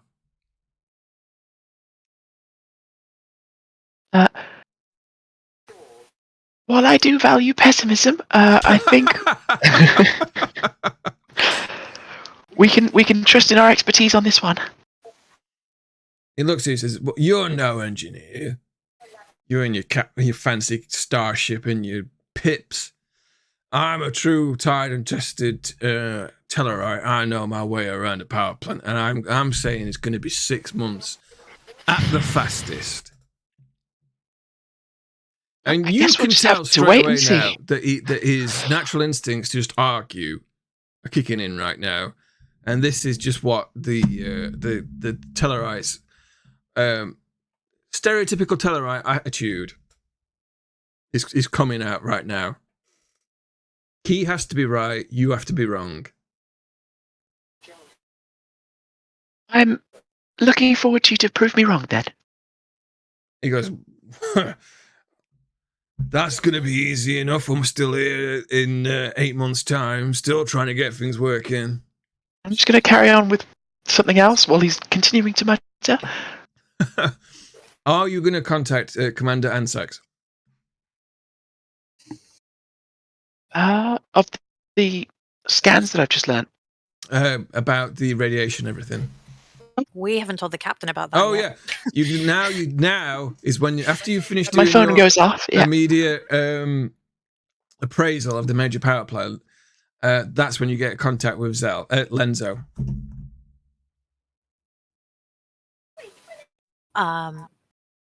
Captain, we figured out where the radiation leaks seem to be coming from. Great work. Now, let me know. Zell is sending the information to your data pad? Yep. That's something that can be done? Yeah, Yep. okay, cool. So you get your pad out and you get basically this map of the city, and on the map the green circles on there show you roughly where the radiation zones are. Oh, it's quite widespread, isn't it? I will have to inform the council straight away. It seems to be coming from all of the fusion generators. I'm a bit worried that they've been damaged and that's what's causing the radiation leaks. Yes, and we do have teams working on them currently. Have Zell and Orlania left the site of the contamination? Yes, they're with me in the hospital now. Excellent. We're having a bit of a technical issue. Zell's helping with that. Shifty eyes. I'd recommend reporting back to Ansax and letting him know so he can let the council know and we can pull teams off of the radiated areas. Excellent. Thank you for your report, Doctor. I'll speak with Ansax immediately. I'm gonna hang up. Do you hang up? We'll hang up. Cracks out. And Bye, then bye, bye. So you contact I love you. the commander, and you're a Commander Ansax here. Don't know why he's Agent Smith from the Matrix, but he is now. Ansax, we've discovered some alarming news. It turns out that there is radiation leaks across the city, and they're concentrated on the supplementary fusion generators. This is a very disturbing information. How did you learn of this? I'm not sure if you're aware of the mysterious illness that seems to be affecting people in the hospital at the moment, mostly Tellarites. I was aware on the periphery, but I hadn't seen it for myself. Under examination, it turns out that it was not due to a virus, but was actually down to radiation poisoning. Well, I must say, this is very disturbing. How did you learn of all this information when it went unnoticed by the chief medical director? I'll assume that as a compliment to my crew, but also most likely just due to our resources at the moment. Well, you see, the reason I ask is because, of course, I will need to speak to the directors and explain how the Federation were able to Starfleet were able to come in and just figure out this problem straight away, which has been staring the good doctor in the face for many weeks now. They'll want an explanation, and of course, it's going to turn into an argument. So the more information I can provide to them, the more I can hopefully head off any arguments that may come about. So what do we do now then? Can we repair the fusion generators, stop the radiation leaks? Do you know what may have caused the radiation leaks? I'm not aware at the moment, but I think our first mission has to be getting people away from those areas until we can properly detect and resist against the radiation. This is true. I'll take this to the directors, and they will have to put orders into place. This is excellent work, though, Captain. You have proved that Starfleet. I have to say, the directors did not want Starfleet involved, but they reluctantly had to agree because they knew that they could not get the city back up and running without the assistance of an external force. And of course, the UFP's action arm, shall we say, is Starfleet. But it's very difficult because some people view Starfleet as a military presence, and some people don't like being told what to do. I mean, you and I both know, as Starfleet officers, the Starfleet is not a military force, but we do have the biggest guns. So it will. Some people will infer what they wish to infer. But there was resistance to Starfleet getting involved, but you've proved that it was the right decision. And I'll try not to be too smug about it when I report back to the directors. Yes, I've noticed the local attitude does not seem to be very positive at the moment, but hopefully we can turn that around. I've been a liaison to colonies like this many times, and you will often see a similar resistance. The Starfleet is just an arm of the United Federation of planets. The UFP itself is just a league of worlds which try to get on and work together and form a council and has a president. But worlds are very different from one another and very far away. They are linked by communications and by decrees and laws. But the first contact they will tend to have will be from civilian traders, and sometimes it will be the UFP, it will be the Federation themselves. Sorry, not the Federation, Starfleet. And Starfleet is seen very much as, and unfortunately, you've not helped things by throwing your soldiers to suppress a local bunch of men. They are seen as sometimes seen as bullies. It's unfortunate, but that is the perception sometimes. But with Starfleet recruiting only the best of the best, it's seen as an elite group of, elitist, shall we say. That's the only way I can really describe it. So, as you say, there is always going to be resistance. There's always going to be a dim view of Starfleet. Not always. Not always. There's a large proportion who see Starfleet as for what it really is, as a beacon of what we can achieve together. But I don't need to sell. I don't need to give you the brochure. You've already digested it and consumed it. So There is anyway, I'll one thing go on. I was curious about Anzacs. Have you noticed anything unusual about that doctor that leads the hospital? Dr. Furtag. She is Yes. perhaps a bit more politically savvy than the other directors. Why'd you ask? Well, you mentioned that she's been facing this problem for a while now and hasn't been able to come up with any solutions. It was also noted that she requested some replicated components that didn't seem entirely medical related at the time. If you could see his face, you would know there would be a massive frown. What are you implying, Captain? I'm not casting any aspersions. No. I'm just asking you, as an officer to an officer, what is it that you're saying? Because if you are saying that she is responsible in some way for this activity, that is a very serious allegation and something that we need actual evidence for. My allegation is only that the evidence seems to point that she may have motives that lie beyond purely medical.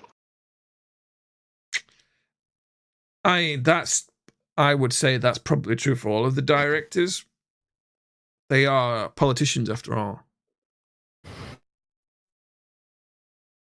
There's always something to be gained in terms of popularity if you can provide things for people first. If you get my drift. Right.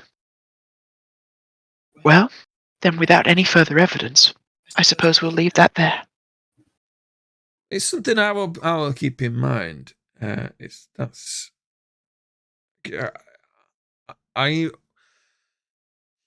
not shocked by this allegation that you've raised. This point of issue that you've informed me of. We'll not call it an allegation for now. This detail you provided to me. We'll not call it anything more than it is. I'm not shocked because all of the directors, even Suvak, have got their own agendas.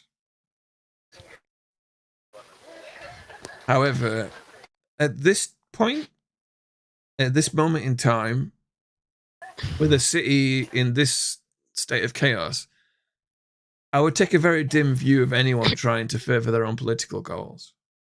Personally. I'll arrange a meeting with the director, and I'll be in touch. I expect this will be a long and drawn out meeting, so I'll be in touch when I can. Ansax out.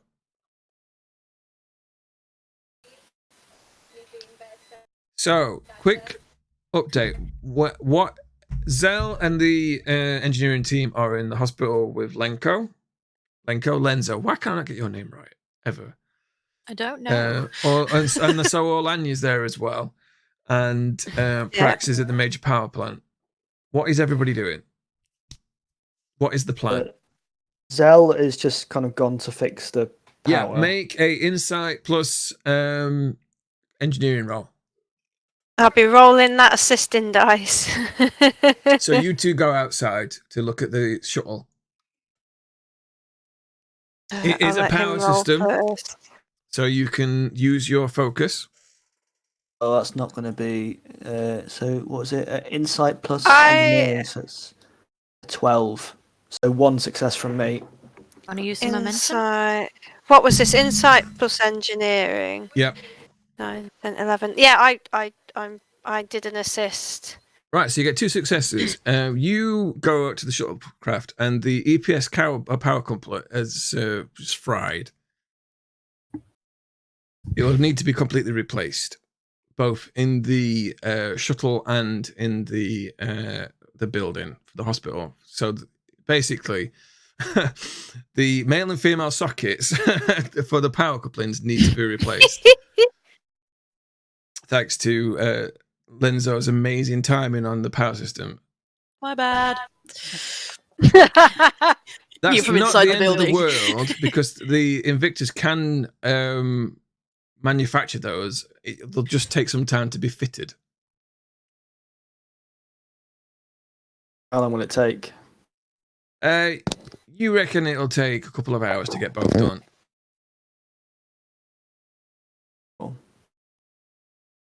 Yeah, I think it's worth doing. So I kind of and asked for components. Yep. To So it doesn't take them long to manufacture it, as literally all they have to do is just go down to one of the larger replicators, and I mean, if they could just manufacture a phaser or a tricorder, they can easily replicate a I don't know. I need to look into this a bit more, because I don't know.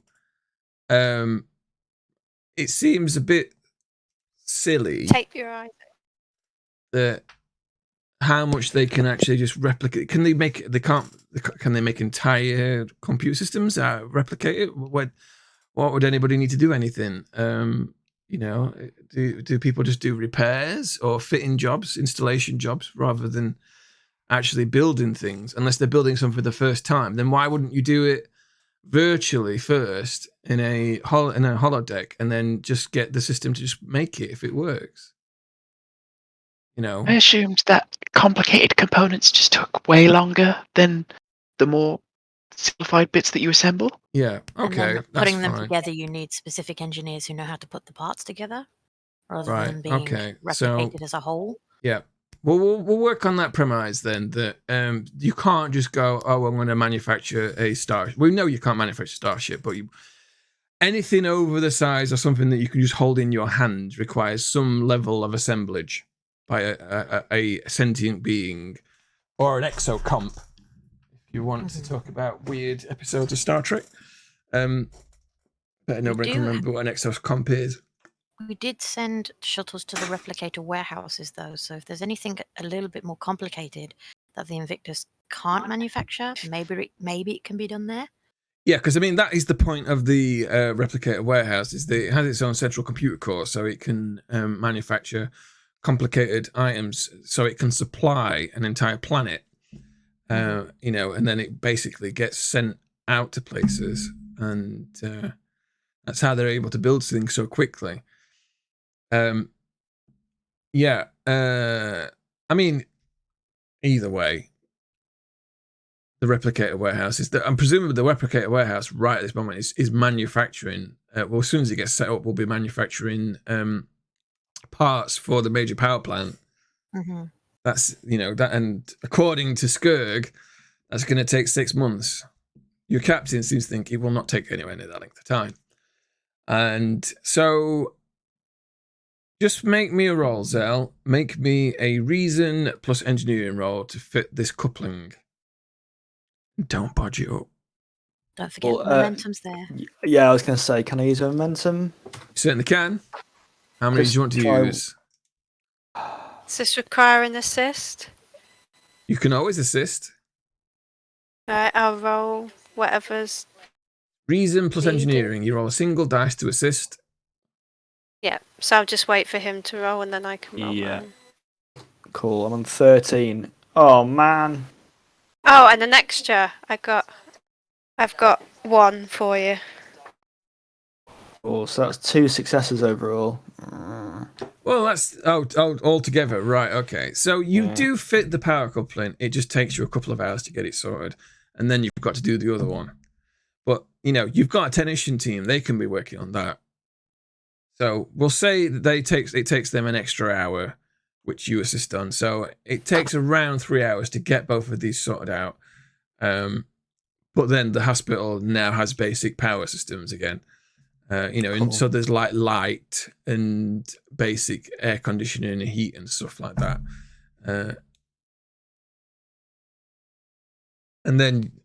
But then it's fully up. Once you've done that, the shuttle will be fully hooked up, so it's got full power and life support systems, so people can start to be medically treated properly with actual those bio beds and all that business, and you can start manufacturing local anti-rad medicines and stuff like that. So the hospital, after 3 hours, the hospital is now fully operational, and all these people can start to be treated. So during that time,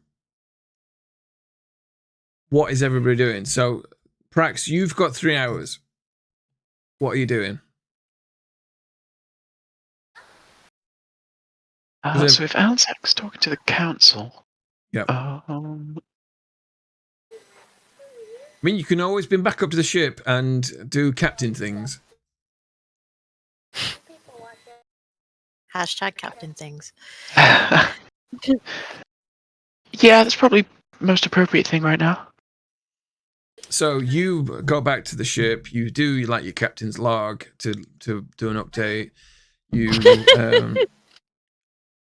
I know where your mind just went. Sorry. Engine off a captain's log. Dear me. You do your reports, and then to start doing your duty rosters and all that sort of thing that the captain has to do. Duty roster. Yeah, and then maybe you've got to do like a sit down with with Frank, the counselor or something. I don't know. You're off doing all that business for a few hours, and then the hospital is now operational. Everyone's at the same time. It's now beginning to. It's like 4:00 local time, and the sun's setting. What is everyone's plan? Can I set my team and Nurse Selena to be helping once we have power back with all the patients in the beds? Yep.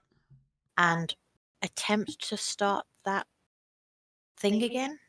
Looking into... Right. Okay. So, yes, make a roll. I would like to spend some momentum, please. Right. How much do you want to spend? Can I spend 2? No, you have to spend it in either 1, 3, or 6. Oh. Well, you can spend 3. Yeah. Just to be sure, I don't want to mess up the power again. There you go. So, roll 4 dice. And what is this for? And it is reason plus medical. Okay. So my target was 15, but I also have focuses in xenobiology and genetics. They are both applicable. So so you've actually got 5 successes. Perfect. Your target was 15, right? Is that correct? Yep. So right. you get 5 successes. I did it right the second time. Yeah. So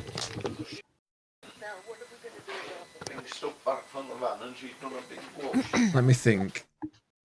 So you basically go through the physiology, and it strikes you that this radiation affects the nervous system that regulates body heat,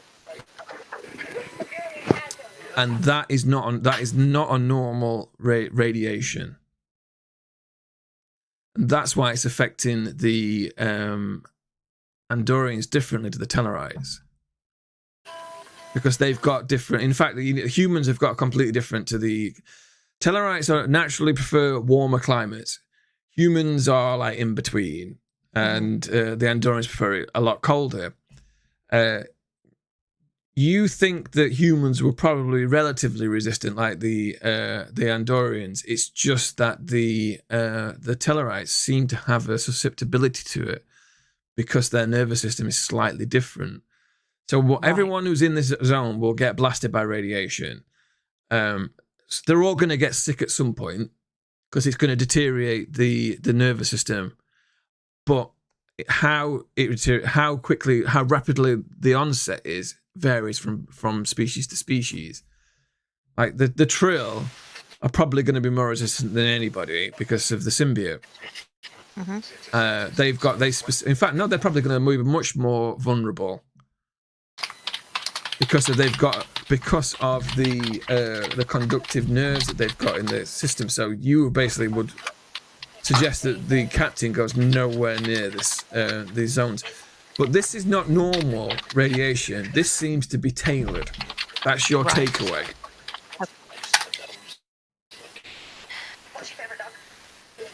Knowing that, is there anything extra medically speaking that I could provide to the Tellarites who seem to be suffering the worst? Yeah, there's some medicine, space medicine, that helps the nervous system do its thing. Light as N10, let's call it. That'll do. That can help alleviate the systems and regulate things, And there's a Mark. How's it going? So you can start passing out those drugs to everybody, and that will assist.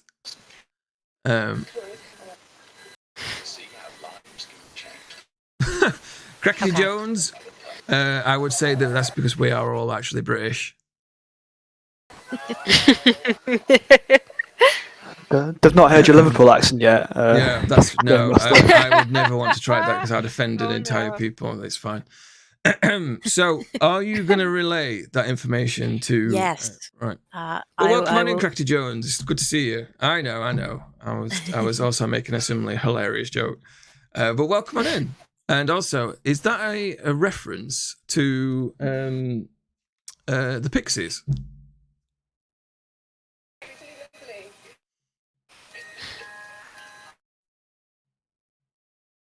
Then you and I are going to get on very well because the Pixies are one of my favorite bands. Welcome to the party, pal. Welcome to the party, pal. Anyway, getting on with the game. Thanks very much for the follow. I do appreciate it. And so yeah, I shall immediately relay that to the captain. Okay, so you tap your comm badge. Captain, you're aboard the ship, and you get a comms message through. Captain? I think you muted. Yes, Doctor. I seem to have found some information that is quite worrying. After looking more into the radiation, it seems to be a type of radiation that specifically affects the nervous system and is affected by body heat, which is why the Tellarites are suffering so much more than the Andorians. It seems to be tailored in some way to have this kind of reaction. I know earlier we were discussing some kind of sabotage. This might be very much in line with that. So you're saying that this radiation might be deliberately constructed in such a way that it would... I'm saying that it is specifically tailored to do what it is doing to these people. It is attacking their nervous systems. That is very troubling. Thank you for your update, Doctor. It's a shame our conversations always have to be so unfortunate. I hope the next time I contact you, I have some better news. On better news, we now have the hospital power up and running completely. So sickbay is running on 100. That is excellent to hear, actually. And just checking, you're coping okay with all of this? I know this is one of your first real assignments as a Starfleet officer. Honestly, Captain, it's a bit overwhelming. Or as a chief medical officer, I should say. Because you're a lieutenant. My experience with situations like this during the Dominion War were limited, but I'm not a complete stranger to pressure. I hope I can do more good than harm. I think you're doing an excellent job so far. Thank you, Captain.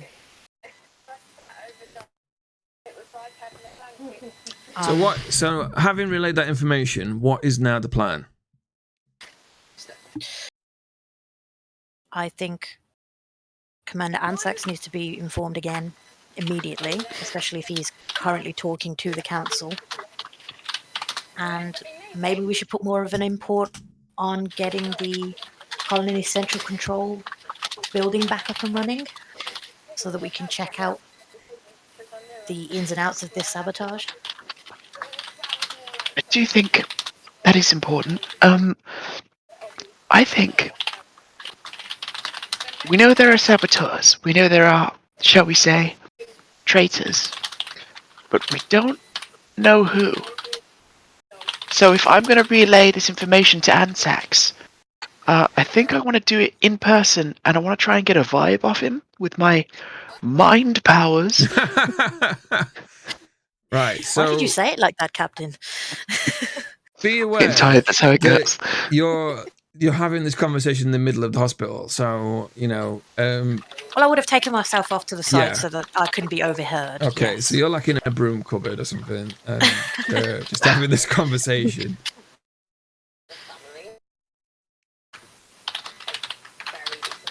Okay. I'm gonna give Ansax a heads up, see if we can meet, if I can beam down.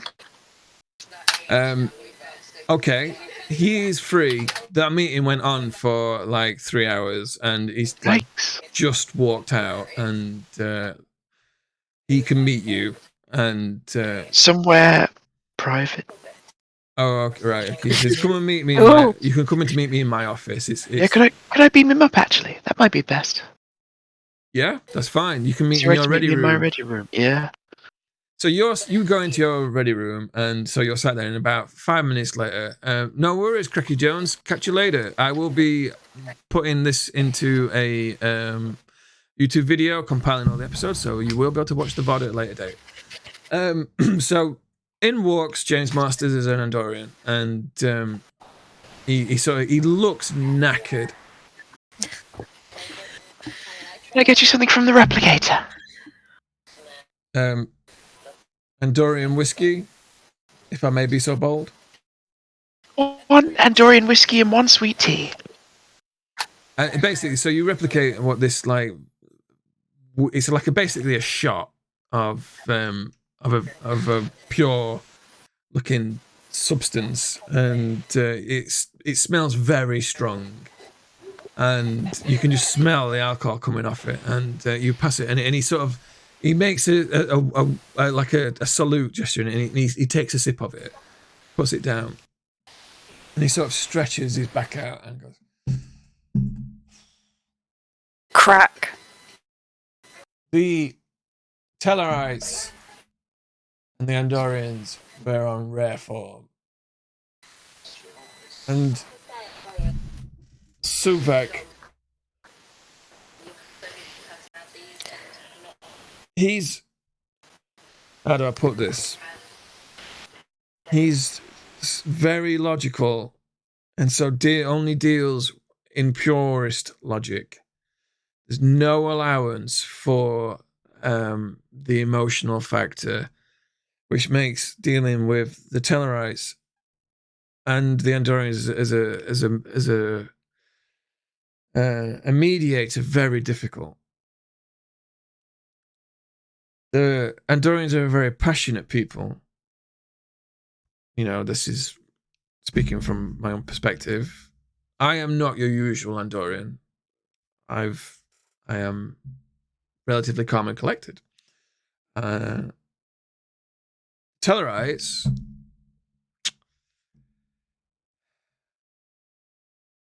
they like a good argument.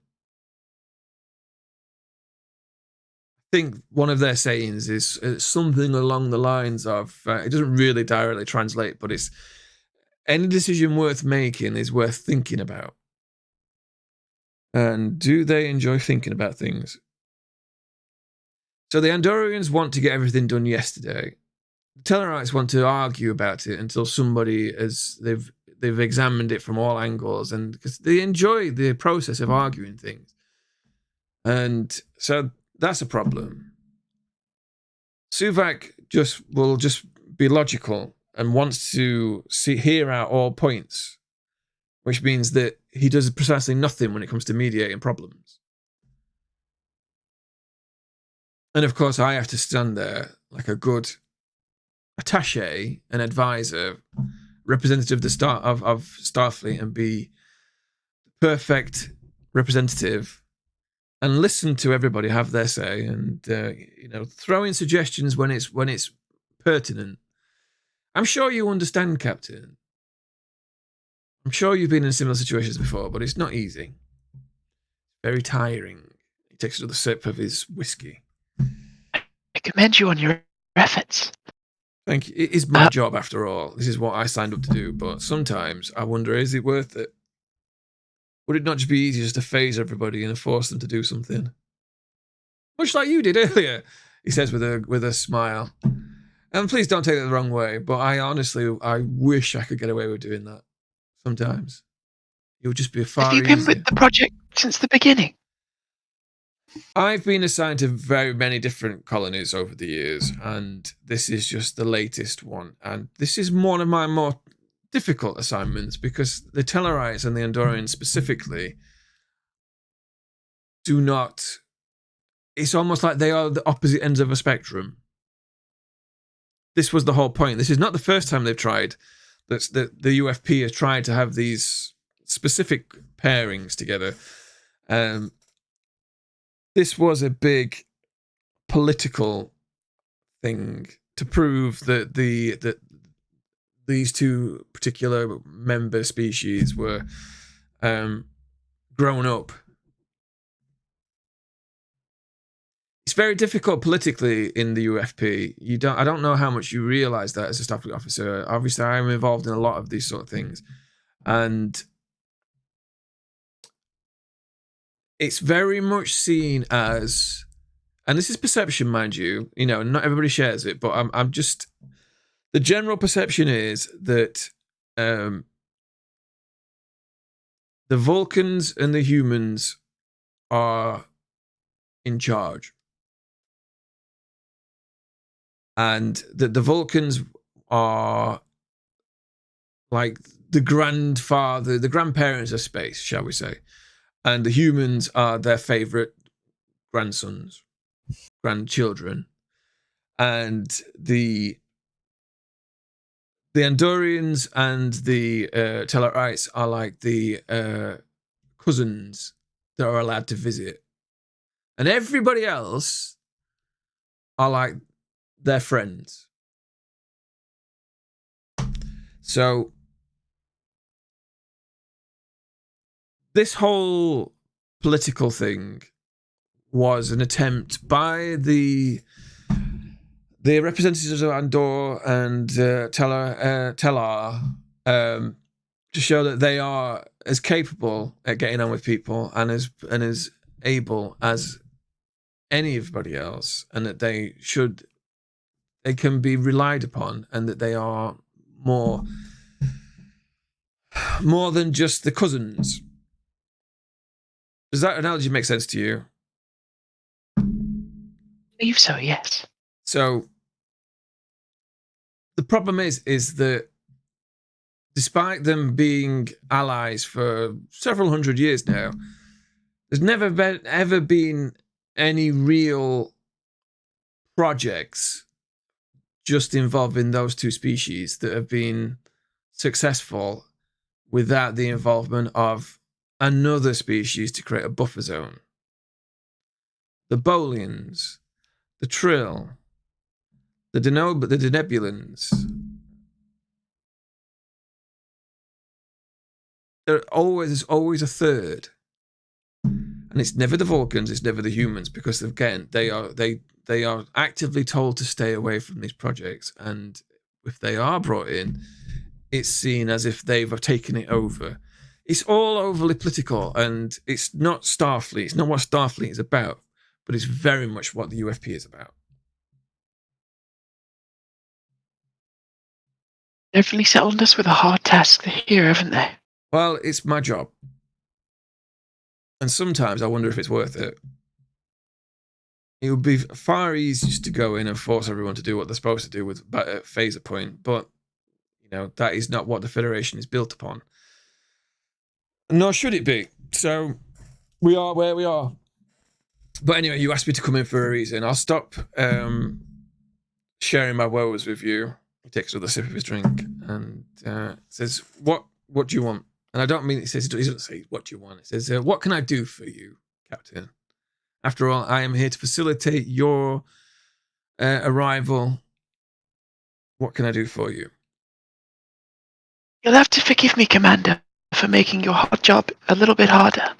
But we have since learned new information about the radiation that is affecting citizens. Right. My chief medical officer has advised me that the radiation seems to be almost tailor-made to specifically be aggressive against the Tellarite nervous system. Just the nervous system.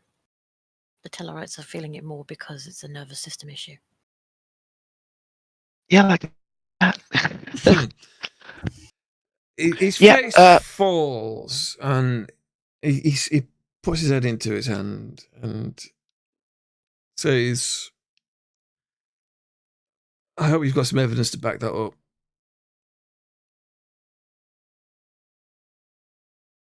Yes, I can assure you, if my chief medical officer is reporting it to me, it is on good evidence.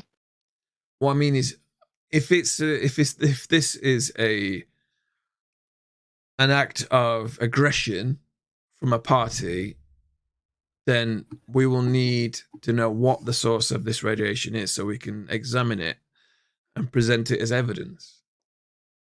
Your chief medical officer has identified the problem, and that I'm a bit fuzzy in the details of what you mean by tailored. Can you elaborate, please? Or can your engineer or your chief medical officer, can you get them in here so we can discuss this further? Lieutenant Lenzo, report to my ready room.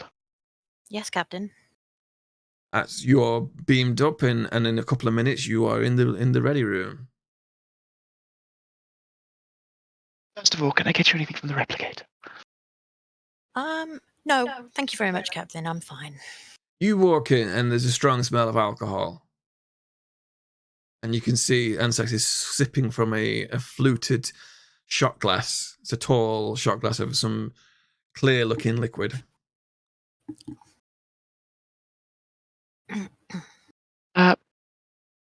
Doctor, would you care to repeat your findings to the commander here? Yes, of course. I was looking at the differences between Tellarite and Andorian genetics and biology to see if there was any way that this radiation could be, why it would be more damaging to another. And it seems to be a radiation that specifically affects the nervous system, which is why the Tellarites seem to be having a harder go of it. The Andorians have a bit more resistance to such a type of radiation. But this is not a type of radiation that is normal. Radiation doesn't Now that's do the this. that's the point where I'm fuzzy. Can you explain why it's not normal? I'm not an engineer. I'm a politician, shall we say? Stop me if I say anything that's wrong. It's fine. As a DM, Yeah. I will. Yeah.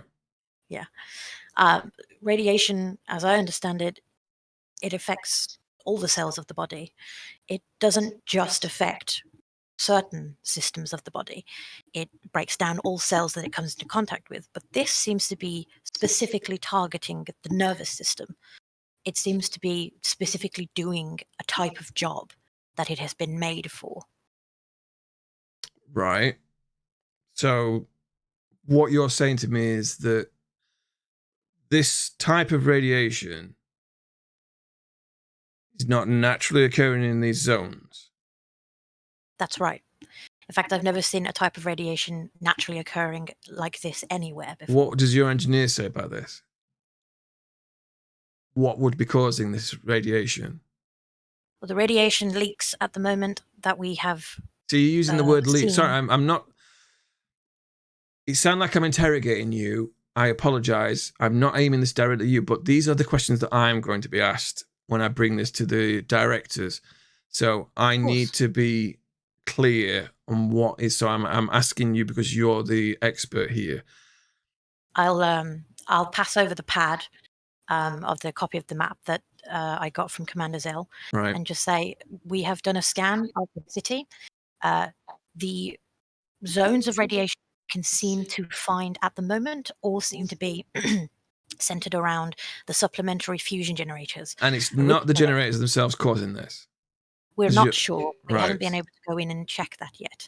But originally, the reason we thought it was a leak would be because that is where a radiation leak would come from if they were damaged. However, this type of radiation is not normal, and it. Right. I'm going to After need to know reports- what's generating this. So course. somebody needs to go in there and investigate and bring back whatever device or whatever it is causing this, because we need the evidence. That's what I'm going to be asked for. Okay. I'm assuming we have like radiation suits. Oh that yeah, people- yeah. UV suits. Yeah. I would recommend an engineer and maybe a team of medical go and have a look at the site or at one of the sites. Well, see he if it looks can at be you and determined. says, "Well, why can't you and the Bolian go?" We can indeed. And I look towards the captain. I'm just trying to think of. Is any specific safety precaution? He says, "I don't mean to. I don't know your engineer's name. It escapes me for the moment, so I apologize for calling him the Bolian. Lieutenant Commander Zell. Thank you." He says, "I'm stressed. I forget things," and I am right on board with you. Trust me. he smiles humorlessly. Right. Captain, may I return to the surface and await the evidence? Unless there's anything you may. need from me now. There's some things I need to take care of. I would just like to say that we are attempting to use discretion in this matter, as we're unsure of the source of this radiation, and we'd Says, hate to tip off. Discretion is my clan name. You need to say no more. Do I have any feelings about if I believe him? If you can spend a momentum point to use your Betazoid powers to get a reading off him. Yes, please. So, because you can spend momentum to utilize your special species traits and things like that. So, like for instance, if the Lieutenant Lenzo wanted to use their special super hearing, you could spend a point of momentum to do things. Now, if you want to affect the game in a minor way, such as just to make a dice roll that you couldn't ordinarily make, spend 1 point. If you want to affect the game in a moderate way, 2 points. But if you want to affect the game in a major way, these point expenditures are subject to change based on how I think they're being used. But you spend a point, and you're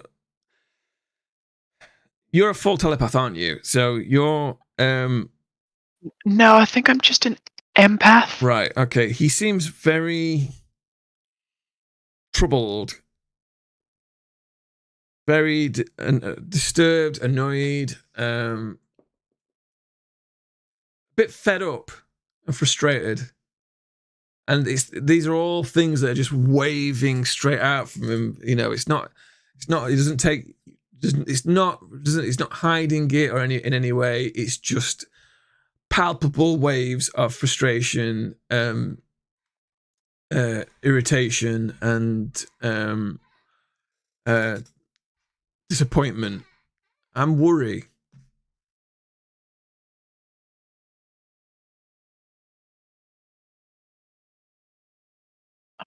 I'm satisfied with that. Okay. Would that ability just be like a room read, or would it be aimed at a specific? Oh, it's aimed at a very specific person, and you would, depending on how many points you get, spend, because basically there's no real mechanic in the game for special abilities like a Vulcan mind meld or a Trill remembering things from their past or stuff like that. So I've implemented a system where your momentum can be used in ways to drive the story along that allow you to utilize your special abilities without, you know, humans and things like that who don't have these abilities. Right. You know, it's an additional cost, so you can do these things, speed the game up, and feel like your character can utilize abilities that don't naturally occur, without being able to just do these things. So I thought it was a good use of it, because by using an ability, you use momentum and there's no way to get it back without making other rolls. So it's like, okay, as a group, we can decide, well, why don't I use this special ability? You know, but there we go. So what is happening? Tell me what's happening next. I think we need an away team assembled. We definitely want Zell and Lenzo, at least. Right, so I don't foresee the need for security necessarily. Yeah, so Ansax returns to the planet. You two are going to go into one of these areas with radiation suits. Is that correct? Mm-hmm. So Yep, Zell's up for that. The captain, I'm presuming you're going to tell Zell this. Yeah. No, just shove him in a suit. Zell, You have your orders. Some power systems and a radiation suit just materializes around you. Yeah, Zell's up for whatever. And what are you doing, Orlando? I don't know. I mean, If you'd like to come with us, it'd be great You to can have oversee. some You extra are, support. you are the XO, and it's, so you can go with them. An extra well, they roll said would they always didn't be- need a security. You are base. the second. You're the first officer, so you are expected to go be the eyes and ears for the captain. And to oversee. Oh, yeah. I thought the captain was on this. Oh, there's no way the captain would be allowed to go into a radiation zone, particularly if he'd be. I would also say that the captain is actually probably shouldn't come, because even with a radiation suit, her nervous system might be more in danger if they were to be exposed to this radiation. So That I would is very advise true. her not to come, even if she wanted to. This is why I have an executive officer. I guess if you need a commanding officer, then yeah, cool. I mean, that is your job, so. Your help is always welcome. Yeah, but everyone's got a very specific role, and I'm here just going, yeah, hey guys. Yeah, but I mean, how often did you see Riker just going along to be in the scene? That's his job was to basically, if there's something important going on, him and Geordie and Data would go and do something, or there'd be Crusher and Geordie and Riker. That's. I suppose you need a designated chair to lean on. Yeah, exactly. We look to you. You're most are looking to me with the legs going on for miles. Legs going on for miles, right? So woo. Right. So what's the plan? Are we getting hazmat suits? Yeah, radiation suits. We're going to go check out one of Yeah. these radiation zones. Right. Have we got our full complement of team? Do we need anybody else particularly? No, just you three will be fine. Because I mean, you are the best in your jobs. If we take anybody else away from what they're doing, it might be more detrimental. Right then. The three of us, it is. Right. So let me just.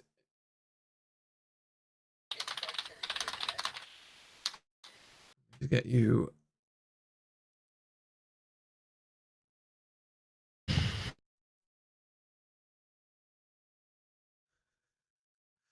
The radiation suits from the original series. They look ridiculous.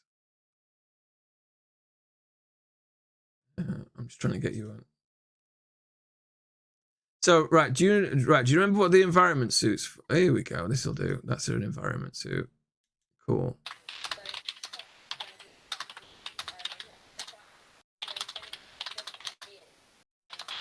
All right. Here we go. Just because I like to be able to visualize it. Yeah. No, I actually appreciate all the pictures. Theatre of the Mind is great and all, but I do love seeing stuff.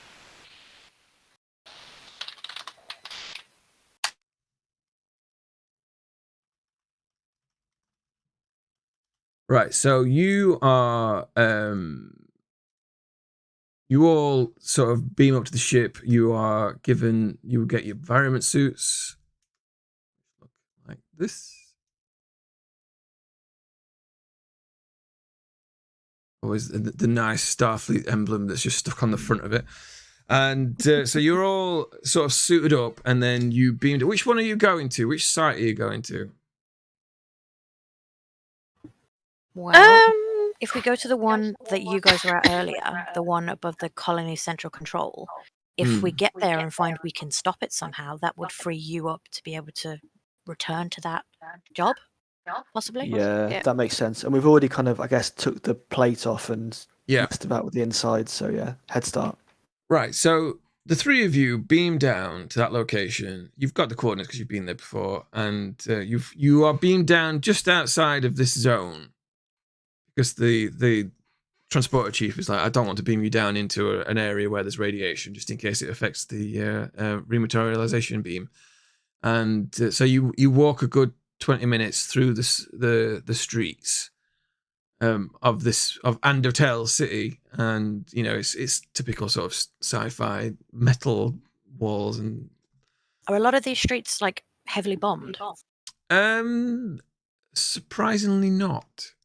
Okay. Surprisingly not. It's almost like strategic strikes were undertaken, and so when you get closer to it, you can see there obviously are signs of bombing here.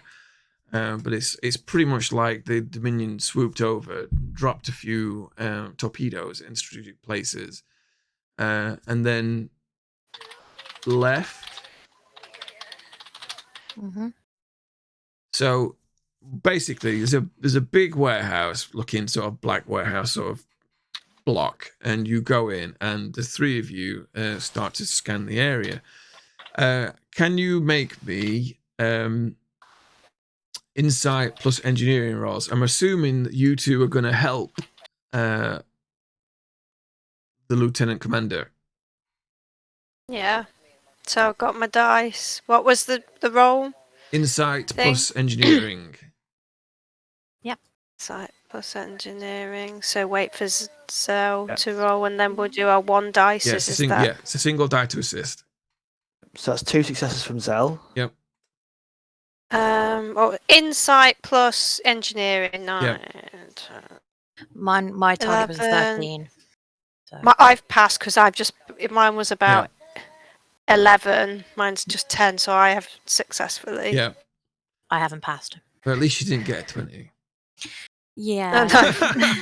That would have been unfortunate. Right. So it's difficult for you because the radiation is naturally giving and interfering with the tricorder sensors, but the engineer Zell just goes up to a panel and pulls it off, and then sort of like starts climbing inside to inside this machinery, and Alanya is kind of like getting readings as he's doing that, and you sort of shimmer your way through what is a bit like a Jeffries tube inside this generator system, and you come across what looks like a kind of like just a weird technology. I'm just going to put, I can't really describe it. I'm just going to put technological science fiction.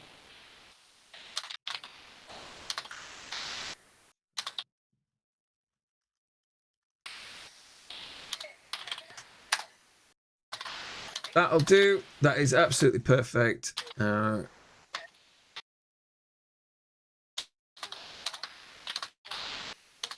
The internet is an amazing tool.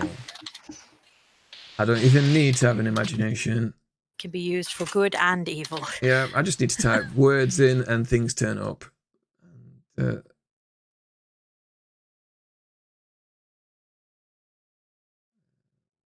that go?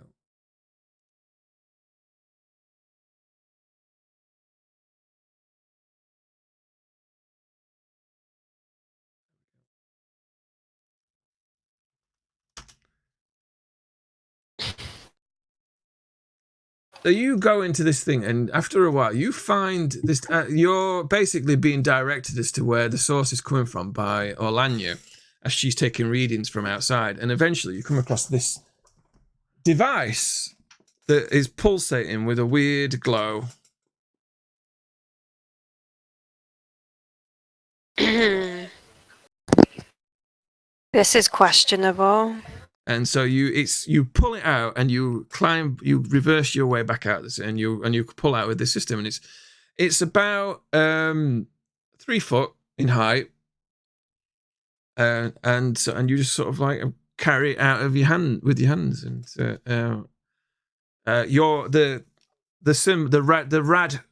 the radiation rads that you're reading on your suit device on your wrist shows elevated levels of radiation once you've got this in your hands. Can I give it a once over and see if it matches the type of radiation?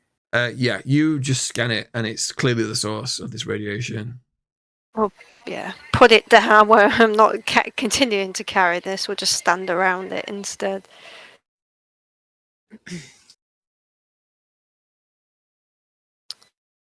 So we found our source.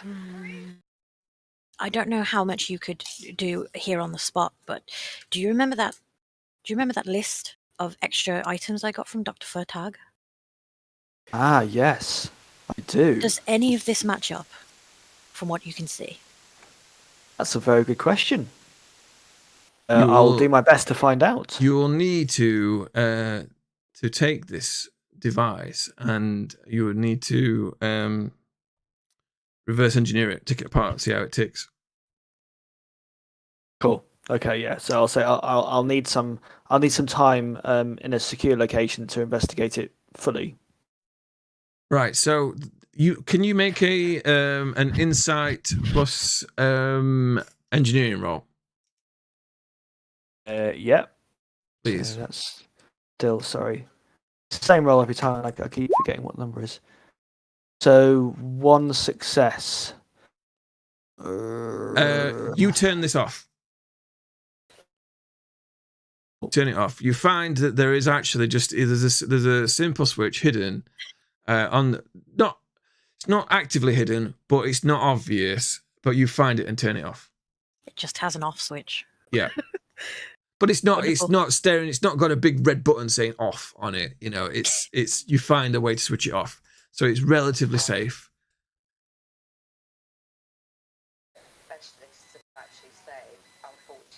Cool. I think our priority needs to be to deactivate the rest of them. Yeah. Yes. Right. So Okay, so the three of you will get to each of the sites and try and locate each one. So, can you go right? So it will take you, let's say, 10 minutes to get to each one. Depending on what you roll, how quickly you find it. So if you make a roll, so the first one, this one here, I don't know how to do is it? Just hold and click. There we go. So you go to this one first. Can you make me a joint roll? It's insight plus engineering. Everybody else is supporting. You make a roll, please, to find the other one of these generators. So we're supporting Zell, we just support rolled it. Yeah. So you get the one dice. Zell makes And a what's roll. this for? Is it insight and engineering again? Yeah. Yeah, insight and engineering. Cool. So one a success Zell then. rolled. Yep. One success from me. I failed. I succeeded. Okay, so it takes about 20 minutes, but again, there's Orlanya and Zell, Lenko, who are scanning the area while Lenzo. Lenzo. that's what I meant. While Zell climbs inside things and retrieves another one of these. They're relatively well hidden, but the thing is that they're hidden by people who didn't have access to tricorders. So it takes you about 20 minutes to do this one. And again, you just switch it off and then you fly over to this one. Can you make another roll? Yeah. Oh, that's failed. That's a fail. I succeeded. Right. So one success.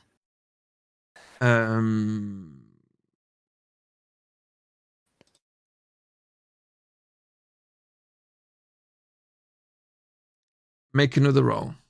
Just Zell.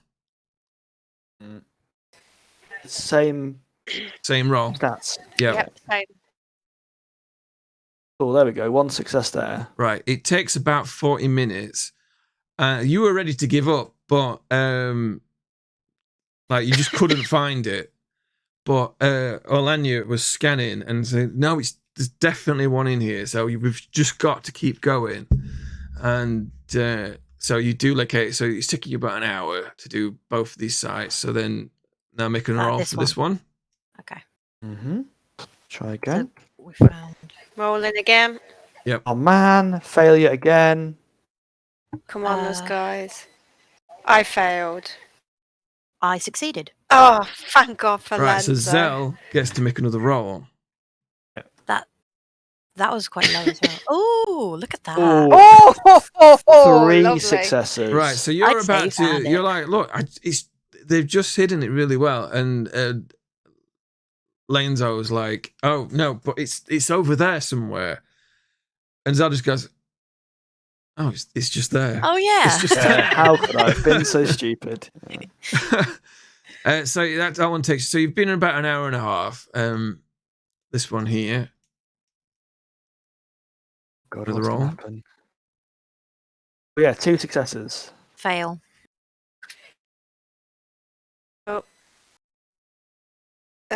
Fail. Right. It takes you another 40 minutes. So you've spent about 2 hours finding these, and so the last one. Oh, here we go. I'm Come on. assuming Come on, Orlanya has guys. been saying to the captain as we've been going. We have been on? found generator That's number 5. A success. 1 success from Fail. Zell. 2 successes then. Right. So The engineer is not my top pick, so. after 3 hours, you've found them all. That means that you've all been subjected to 3 hours worth of high radiation. Yeah, exactly, Orlanya. Yeah. You're all starting to feel really fatigued and not all well. hmm But you've got them. You've got all 6. Have we turned them all off? Yes, and it's not difficult for Zell to just turn them off now. Once he's done his initial sort of assessment, he just goes, "Oh yeah, there's just a switch inside that you can just like move a contact, and it just turns off." Okay. We need a thorough decontamination and medical Yeah. checkup. Basically, to, you 3 are going to be out of commission for a good few hours, before you can get on with any work. So you're Can going I to say have I've to. been Go on. While we've been going around, can I say I've been like managing and monitoring everybody's radiation levels to make sure that nobody's getting particularly out of commission whilst doing this? Well, the problem is that it's just taking you that length of time to find these, and that's why there was all the rolling. I just need to know just how quickly you could find them. Right. Okay. There's not really much you can do. You're going to be in those areas. Yes, you've taken anti-rad drugs, and yes, you're wearing environmental suits, so you are resistant to them. That's why you're just not dead. You know, Right. but you are unwell, and we're going to have to take some rest and some treatment. So you are going to be out for a good sort of few hours. You're going to have to basically have a night's sleep. Mhm. So who knows what will happen during that time. But straight off the bat, someone's made these and stored and hidden them in these wrecked fusion generators. Right. That is Well, for a start, they need to be taken into security to Yeah. be scanned and checked for any evidence who might have put these together. I mean, like Zell's coughing, but straight away, Zell, you know that it would take a decent engineer to have made one of these, and it does look like they've been made from parts of the fusion generator, and it would require some medical knowledge to be able A to. doctor. That was my thought as well. Mm-hmm. I would request of the security team or whoever looks over these to be particularly aware of that list of parts and see if anything matches or corresponds. Right, so Agreed. you guys need to go and have some downtime, so somebody else is going to have to deal with that problem. Captain? Yeah, pass the information on to the captain. Yeah, I'll just find 3 more bozos. Yeah. Thanks. Oh, did I leave the comm line open for that? Yeah. So you three Whoops. are basically in sick bay being treated for radiation sickness. And, well, the captain's basically got to analyze some things. So you presumably will recall Chelland Crav, the Australian Tellarite, to come and assist you. To get him? So he beams up and he comes in and he says, Captain, I'm honored to be here. I'm sorry that your chief engineer couldn't deal with this right now. I'm sure his sacrifice will not be in vain. What a guy. And I'll do what I can. So what is it that you want me to do? Just We imagine need it's an to Australian accent. I'm not doing it. I'm not sure if you're aware of many people on the planet, on this colony, coming down with a mysterious sickness. I've heard something. We have found the source, and unfortunately, it seems to be man-made. These devices have been producing radiation that target the nervous system. Don't worry, this one's currently offline. Guys, I did worry for a second there, but you know I can see there's no lights on it. So even with my meager engineering skills, I know it's not switched on. So what I need you to find out for me is whether there's any evidence left behind, perhaps physical evidence or patterns in the construction that would indicate who has created these devices. Right. And we also want to understand whether any of the components used in the construction match any from this list, and I hand him a data pad. Well, sir, Mom, I will have to take this to pieces and figure out. Sorry, I was just amused by something chat said. It's fine. It says, I will have to take this to pieces and reverse engineer it to line up, see what parts have been used. So this might take me a while. So if you leave me with it, Captain, I'll get to it and let you know how we proceed when I've done the task at hand. And he sort of half bows and not really sure how to sort of like handle himself. So he picks it up and goes, may I take my leave, sir?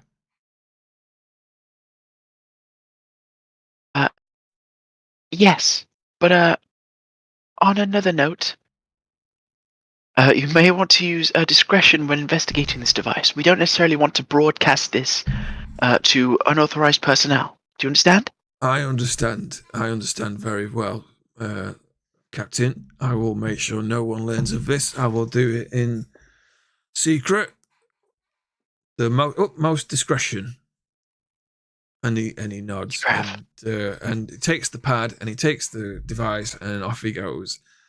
And he says, in fact,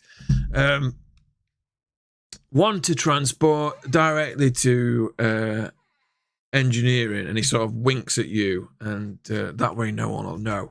And he disappears, transported directly to engineering. Right, so...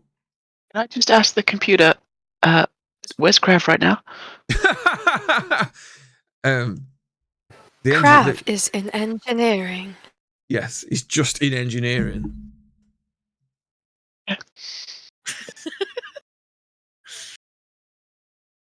So, exact location unknown. We right. So time moves on. The areas that you'd hooked up to the power systems, to the shuttles, are operational. You guys have mostly recovered. You're on your feet now, but you're feeling a bit off. So there's always going to be a slight complication on all your rolls. So you will fail on 19s and 20s. Oh. Because you are fatigued by radiation sickness. Mm-hmm. And just bear that in mind when you roll. And but you're up on your feet, and Krav contacts you, Captain. Says it's been about 8 hours, all told. And he says, Chief Krav to Captain Prax. Captain, I've reverse engineered this device, and I can say it has been constructed from a fusion generator, and it has been specifically tuned to emit a specific type of radiation, which is known as let's choose a random science fiction-y radiation name. Science fiction. Milton's radiation. In fact, it is just Milton's radiation. First discovered by a scientist known as Milton, and it is known to obviously cause cellular degradation, but specifically will affect the nervous system first. And people with a sensitive nature will suffer injury more than people who are slightly more robust. Like, I understand that Trill are specifically very vulnerable to Milton's syndrome, and it is not recommended that you go within any distance of any active radiation of this type. I have cross-referenced the list of parts requested by this person. None of them appear in this item, but I will say that I have looked at this manifest, and they are parts for life support and replicator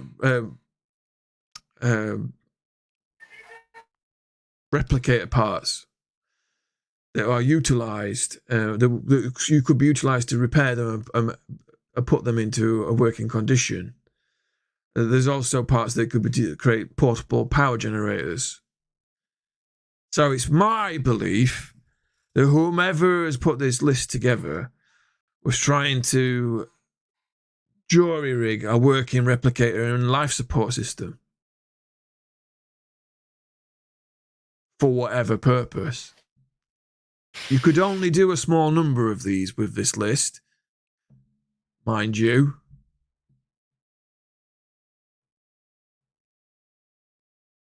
Right, thank you for your investigation, Grav. I think you've confirmed what we've been suspecting. I might add, Captain, that I had to consult the data core, the computer on this Milton's syndrome, and it was not a common bit of knowledge. So I would suggest that whoever put these together had specialist knowledge of a medical nature. Oh my god, it was Milton.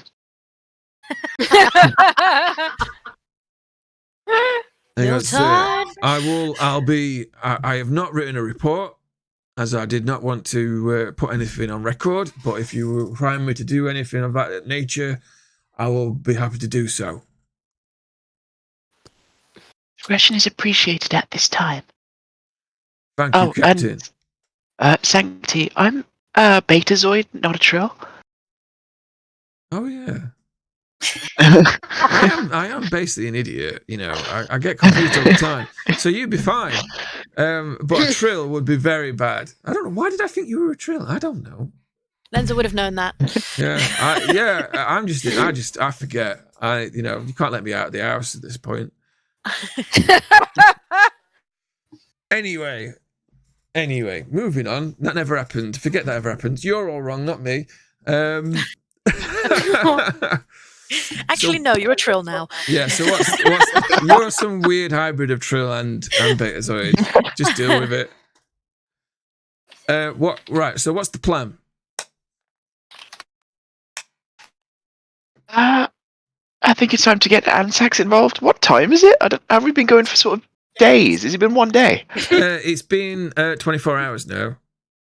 And has anyone slept? Well, we have. Yeah. We have. We've had a rest. I'm assuming that you will have also gone to sleep while Crab's been working away on his project. He has not slept. He's been drinking Space Monster and Red Bull, a future Red Bull, for every hour on the hour, because he wants to do a good job for the captain, because he's been told to do something and he's like, it's my time to shine. And but yeah, Crab. Yeah. Get some rest. Yeah. Thank you, Captain. And off he goes. Well, if it's a sensible hour, then I will contact Ansax and say that we need to it's chat like again. early morning on the next day. Yep. Everyone who needs to have slept has slept, or people who've been in treatment have had some sleep. So, you communicate to Ansax, and Ansax immediately responds because, Captain, I hope you got some great news this morning, and I hope you're enjoying a good breakfast, because I think we're going to need one.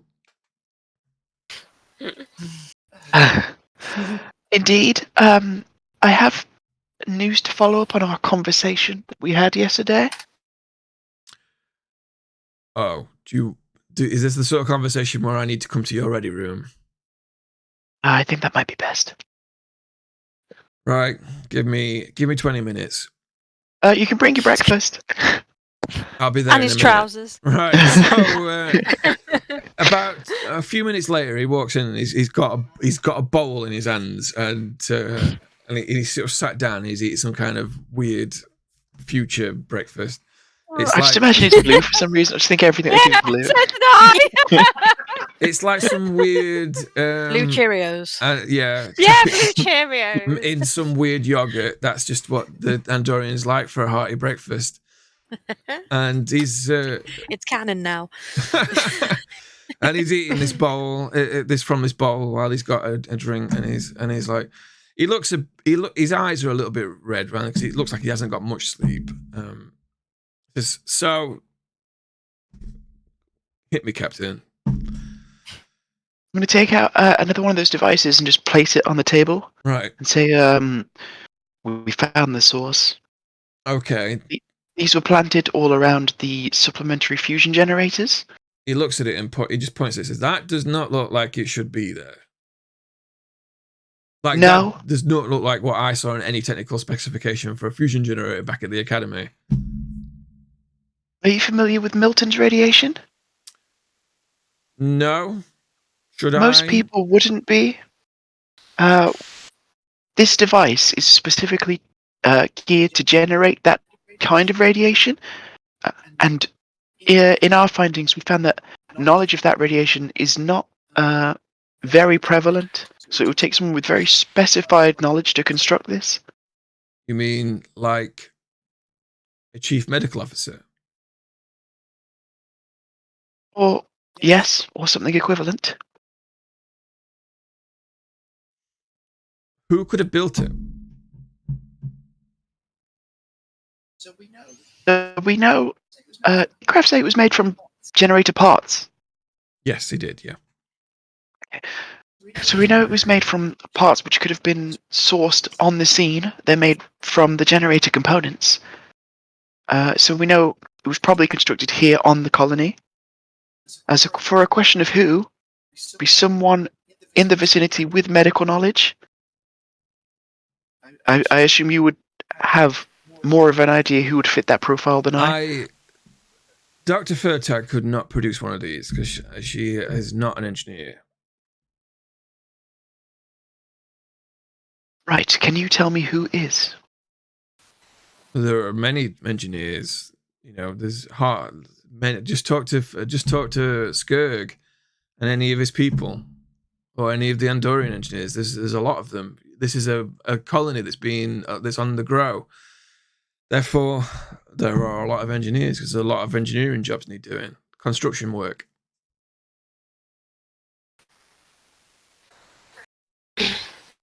Right. Well, we'll need some sort of avenue for narrowing this down. We didn't actually scan for forensic evidence, did we?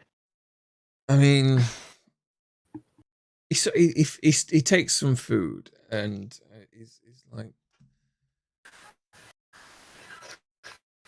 well, let's narrow it. So somebody with medical knowledge, specialist medical knowledge, has helped build one of these.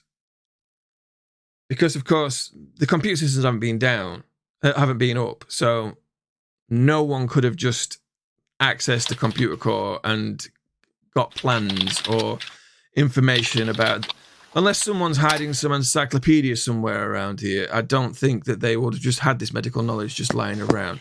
So somebody must know it. So that narrows down your field to anybody with a doctorate. And there aren't many of those. And of course, someone needs to have a specialist knowledge of power systems to be able to make one of these generators. So those two things are very unlikely to cross over. So it's not one person. So we're dealing with multiple individuals. And to make 6 of them without anybody knowing, this sounds like a conspiracy. If I wasn't staring at 6 of these right in front of me, well, you know, metaphorically speaking, I wouldn't believe you. But I'm seeing no alternative.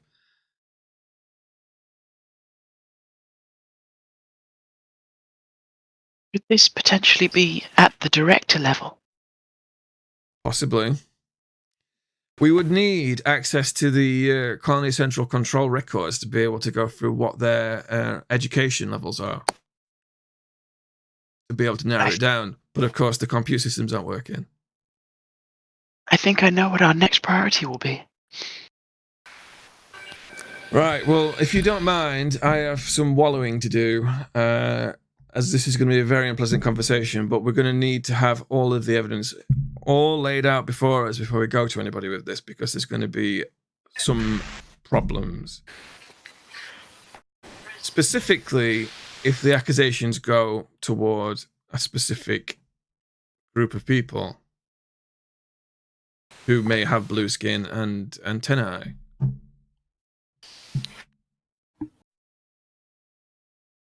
He blinks. Make sure you stay safe out there, Anzax. I'll be in my office not dreading your call, and he gets up and he leaves his half-empty bowl and says, "I apologize," and he sort of picks it up and puts it at the replicator and disposes of it, and then he heads off. What are your orders, Captain? I'm very conscious of the time. Yeah, I think if we've got the resources to spare, I think our next focus has to be the computer core, right? Yeah. So Radiation is gone now, so. Well, not gone, but the source is gone. So, Zell, can you go? I'm presuming you're going to go and repair the fusion generator. Can you make me some rolls? Yeah, let's do it. Also, what am I rolling? It's reason plus engineering. Well, Did you have radiation exhaustion as well? Yeah, so don't forget, it's a natural 19 or 20 is going to be unhelpful. Here we go. Oh, look at that. That, however, is perfect. Okay, so Chef's kiss. including the work you'd already done, it takes you about 3 hours to get the generator back up and running. Hey, look at that. Power comes on at the colony central control. Suddenly, everybody's computers and offices are now working. And there's this thing called aircon. Everyone's loving it. So, who is going to the colony records? I think that's a job for Orlania.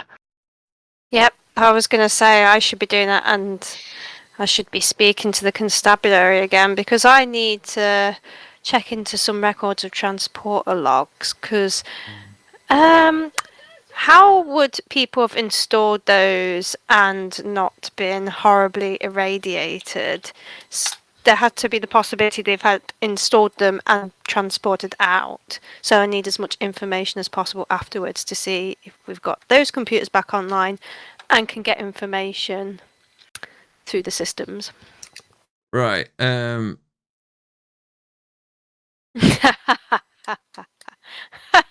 I just ask I'm real ready quick? to go look some shit up. Yeah, go on. Teaser Chatalian, is she Andorian? She is. Okay. She is the commissioner. Okay, thank you. So, you are in her office basically, and she is sat there, and she looks at you and goes, "Right, Starfleet, what is it that you want me to do?" I'll relay my request about logs, and obviously I want to have a good look through the files. So Right. She says, "You are not looking at these systems without me." that's perfectly fine. Right. So, tell me what you want to call up. I indicate what I want to call up. What are you asking her for? I have no idea. Half of me is dead. Right. I'm radiated. And, so you want to and check in real life, not Inside. paying attention. the first thing you want to Working do hungover. is you want to check the personnel records of people who would have this knowledge. Oh yes, absolutely. I zoned out for a bit. Right. Thinking So- about blue Cheerios. Blue- So I want records of anyone with Right. basically particular skill sets. So that is and whatnot. it's reason plus con. Reason I've got to check my character sheet.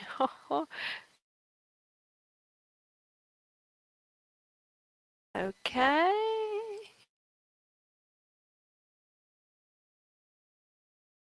Banging. Yeah. Right. You I've are been so a happy to see whiz, somebody and in you actual just one. go through, right, narrow down the computer, do this, and this, and you get a list of people. You have got, there are 2 potential medical people with the requisite knowledge. One of which is Dr. Jova Furtag, who is a Tellarite, and the other is an Andorian. Now, who's unnamed? We'll find the name for the Andorian.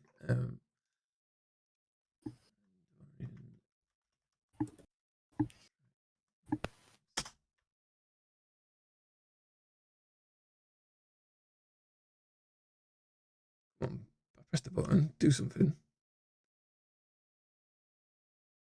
That's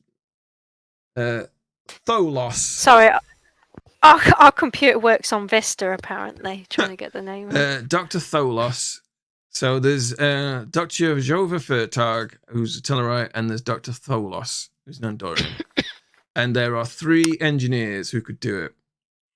2 Tellarites, one of which is Skirg Brefrip, and the other is the Andorian that he had a fist fight with. Or if I remember correctly, it was called Nandrin. The plot thickens.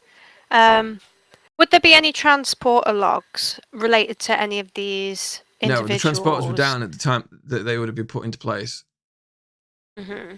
Basically, the Dominion attacked, knocked out the power systems, dropped some torpedoes, pissed off before any Federation could turn up.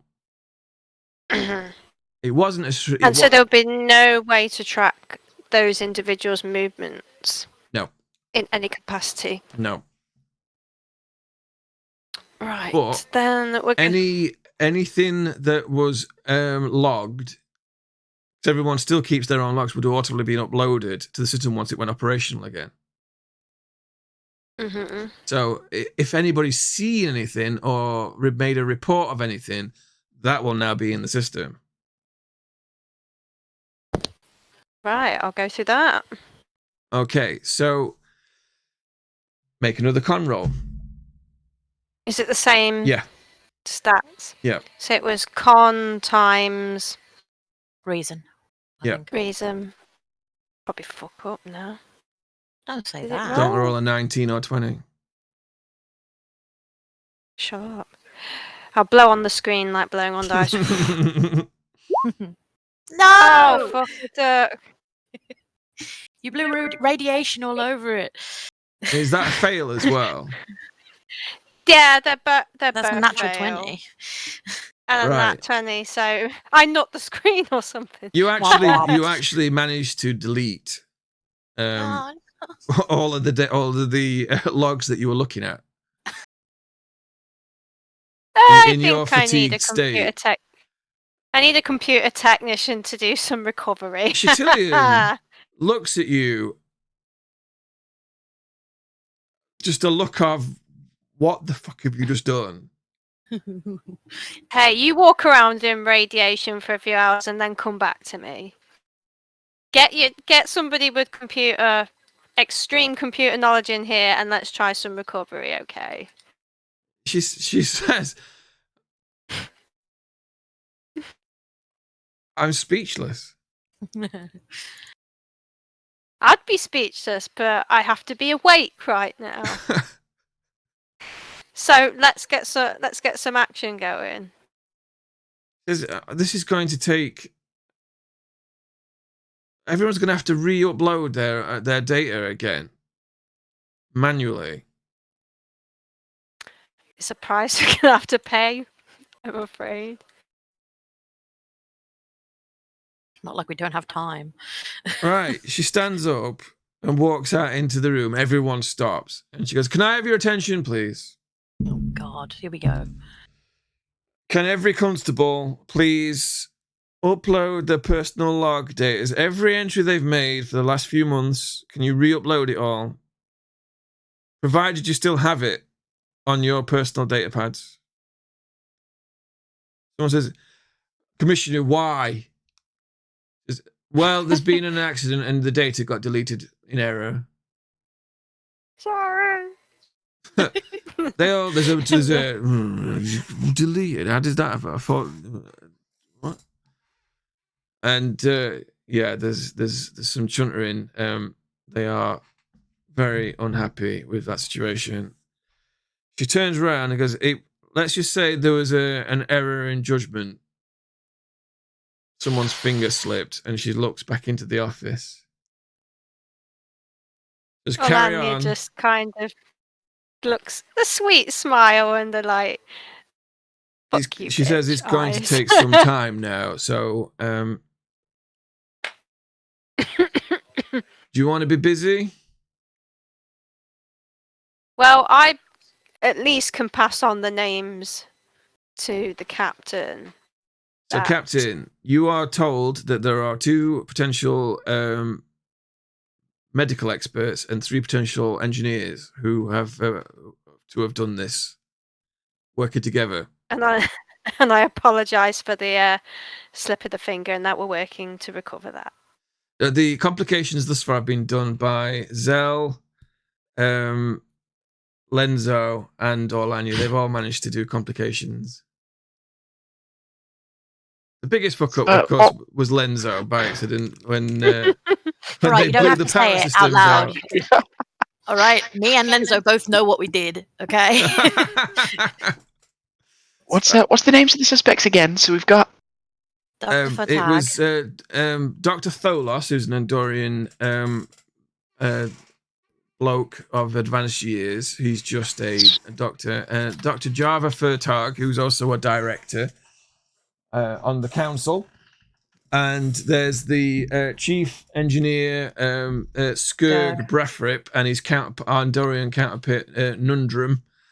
And then there is a random We'll call him Lerando. Lerando.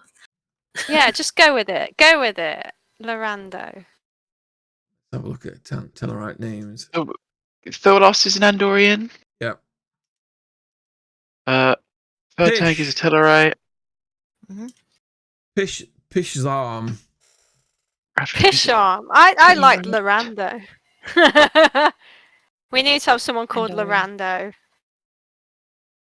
So is it Lerando or? Sorry, what was the last name? Zarm. Xaam. Pishzarm. Zarm. Who is a Tellarite? Yep. Not a racial profile.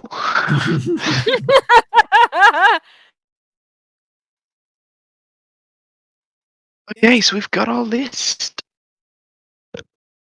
They are your suspects. You've Has got the anybody- evidence that someone made it. You've got you've pretty much nailed down that this is the reason why people have been sick. There's no motive. Anybody told Lenzo about any of this? Well, do you want a staff meeting? I'm sure this is time for you all to sit around in the meeting room. In the nice office room. Yeah. A big Will comfy I be chair. recalled With to sit in on this meeting? the stars in the background. Who's giving a presentation? Am I here? Am I coming? Yeah, up? you all beam up to the Invictus, and you're all sat round in the meeting room to discuss matters. Captain, you are the chair. You've got the. You are a chair. Two doctors and 3 engineers walk into a bar. And they decide to poison a colony. What we need to do is find out why. Captain, if I may. Any theories, Lenzo? It's just incredibly suspicious to me that Dr. Furtang asked for specifically generator parts, which these devices were made out of, and also has the skills to have done this. If I could propose a possible idea, I'm not sure how viable it would be. She asked me for these parts and implied it would be a personal favour if I was to give them to her and we were to monitor what she did with them or who she went to with them. We might find a bit more information out.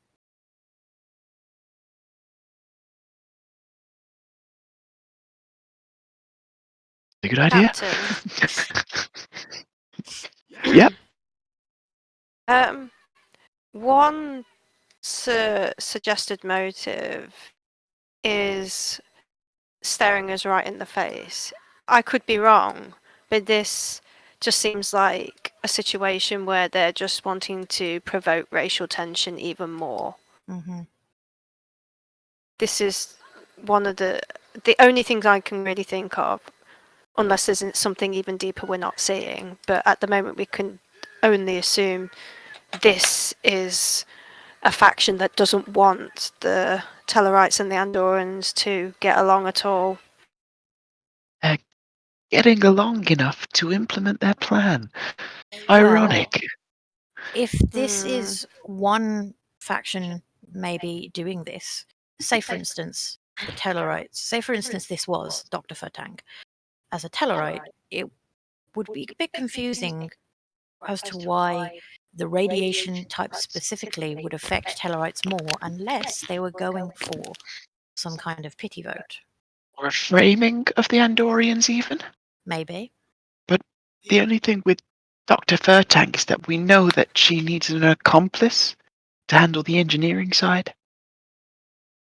I thought she had all the skills necessary.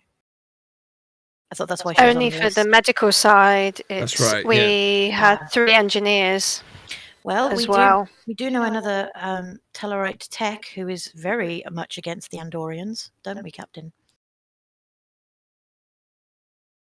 That we do. Brafip is on the list of suspects. But I don't want to cast aspersions on Rapid purely because of species. True. Which is why I suggested giving the doctor her parts and seeing exactly what she does with them. I do think that's a good idea. Zell, would it be possible to create defective parts that wouldn't actually be useful in terms of creating those devices that we saw earlier, but would still pass for real components? Yes, that should be something I could rustle up for you. And we need to know how we're going to monitor them exactly. Well, we don't have all power backup, but we have some systems backup now. Zell, make a insight plus engineering roll. No, in fact, no, insight plus science. Yeah, that's right. Make an insight plus Or- science roll. Science, so that's 11. Oh, yeah, 2 successes. It occurs to you that you can use an old technique that people used to use by if you irradiate these items in a specific way that your sensors can pick up, you can track their movements. Because there's not enough power in the area, it would be there'd be very little in the way of EM interference. So it'd be very easy to just follow to detect where they're going.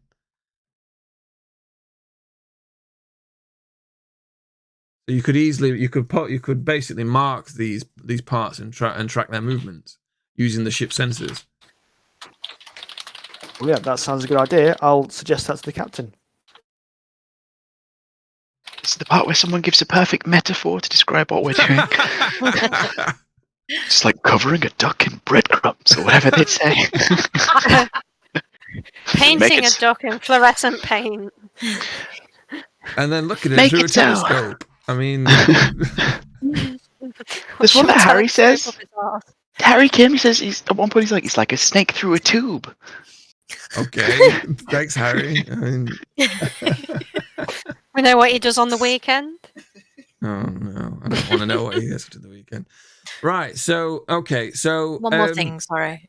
just make a. I'm trying to speed things up because we're running out of time. Yeah. And so just make an engineering plus reason roll, Zell, to set this up. Who's that? Don't fuck it up. Oh, here we go. It's okay, engineer, so that's 1 success. That's fine. It's not difficult for you to do. So you basically get these parts and you make them so they're trackable. Mm-hmm.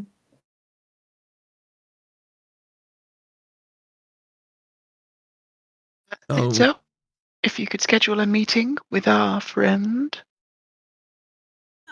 Yes, I could just take them back down to the hospital wing with me. Right, so you put give them these her. in like a carry case, and well, it's a bit more than a carry case. You've got like a trolley, one of those dispenser trolley things, and you beam down to the hospital, and because it's got power on now, so it's easy to do, and you arrive with this stack of cargo stuff, and Furtag looks at you and is like, "Is that what I think it is?" She says, It might be. smiling. "Oh, you are a dear. Well, I am. shocked, but pleasantly so. It seems that that Starfleet have taken on board some more reasonable officers. Well, I had to call in a few favors of my own on the ship, but I thought they were necessary for you to have, Dr. Fertag. Well, Give her a little that wink. is,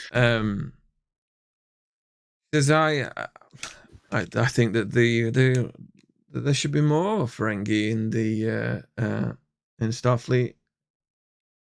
That is wonderful to hear.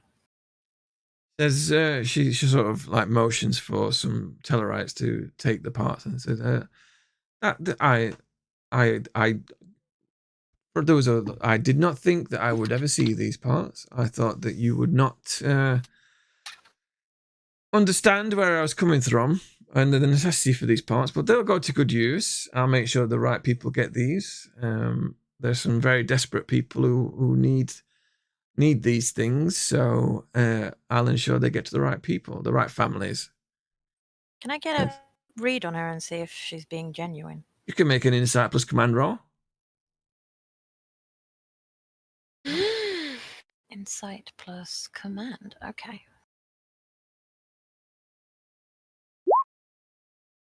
That is 1 success. She doesn't appear to be trying to mislead you or anything. She seems genuinely pleased.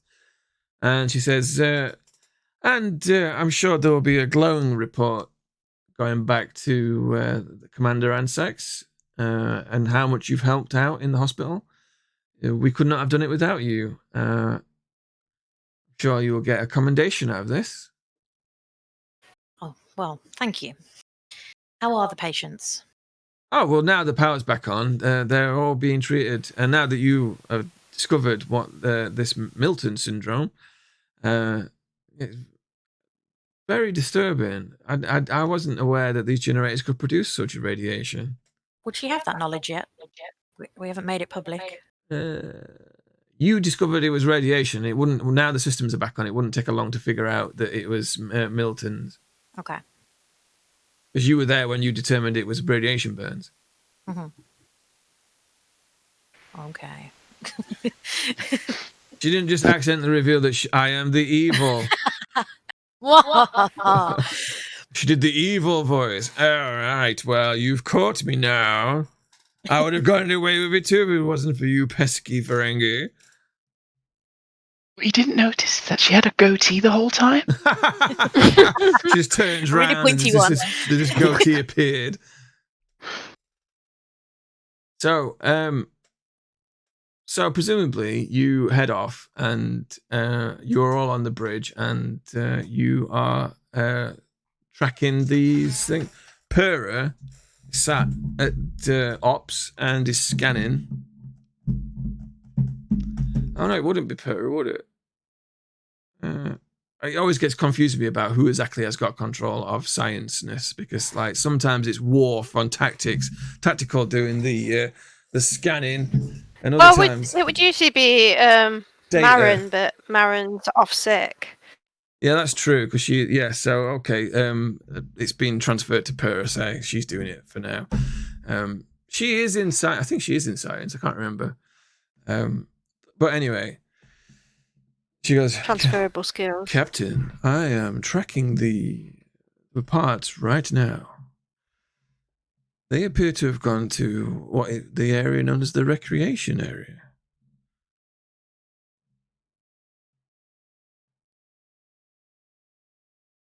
What would you like me to do? I want to jump the gun on this, but also we do want to catch people in the act. Maybe somebody else could go check out the recreation area. Casually, yeah, in a incognito fashion. Maybe Zell could go in an attempt to fix the power there. Sounds like a great plan. Incognito is my middle name. Oh, we actually have one shuttle left. Maybe you could take the shuttle like you are. Well, we don't necessarily want to alert them to our presence straight away, if we could help it. Do we have any ninjas? No, there are no Starfleet ninjas. Section 31 is all ninjas. Can we specifically scan for, like, life signs from the ship in a specific area of the city? Yes, you can.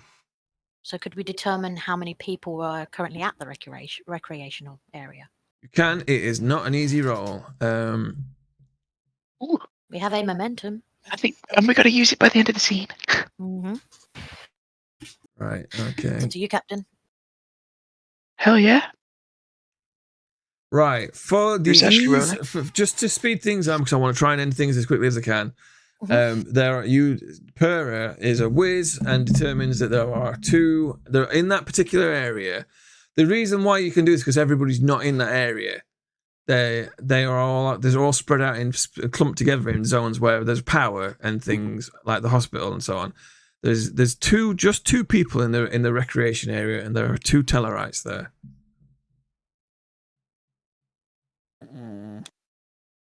Don't suppose we can determine who by any No, chance? you can't. You'd have to go down and see for yourself. Maybe now we send Zell in. Kind Cool. of. Yeah. Mm. Earl's getting into his like spy don't- gear where yeah. he's getting ready to get in the ship. He's need- wearing those we all need- black like encounter suit things that they wear in Chain of Command when they all go off for some reason on a secret mission, including Picard, who's an old man, and so we need to know who the other person at the recreational area is, but maybe not jump them yet, just to see that they are actually doing what we think what they're doing. If that makes sense. Do we have a hollow imager that's perhaps concealable? you could make one, but it's more than like the 10 minutes that you've probably got. Oh, don't do that then.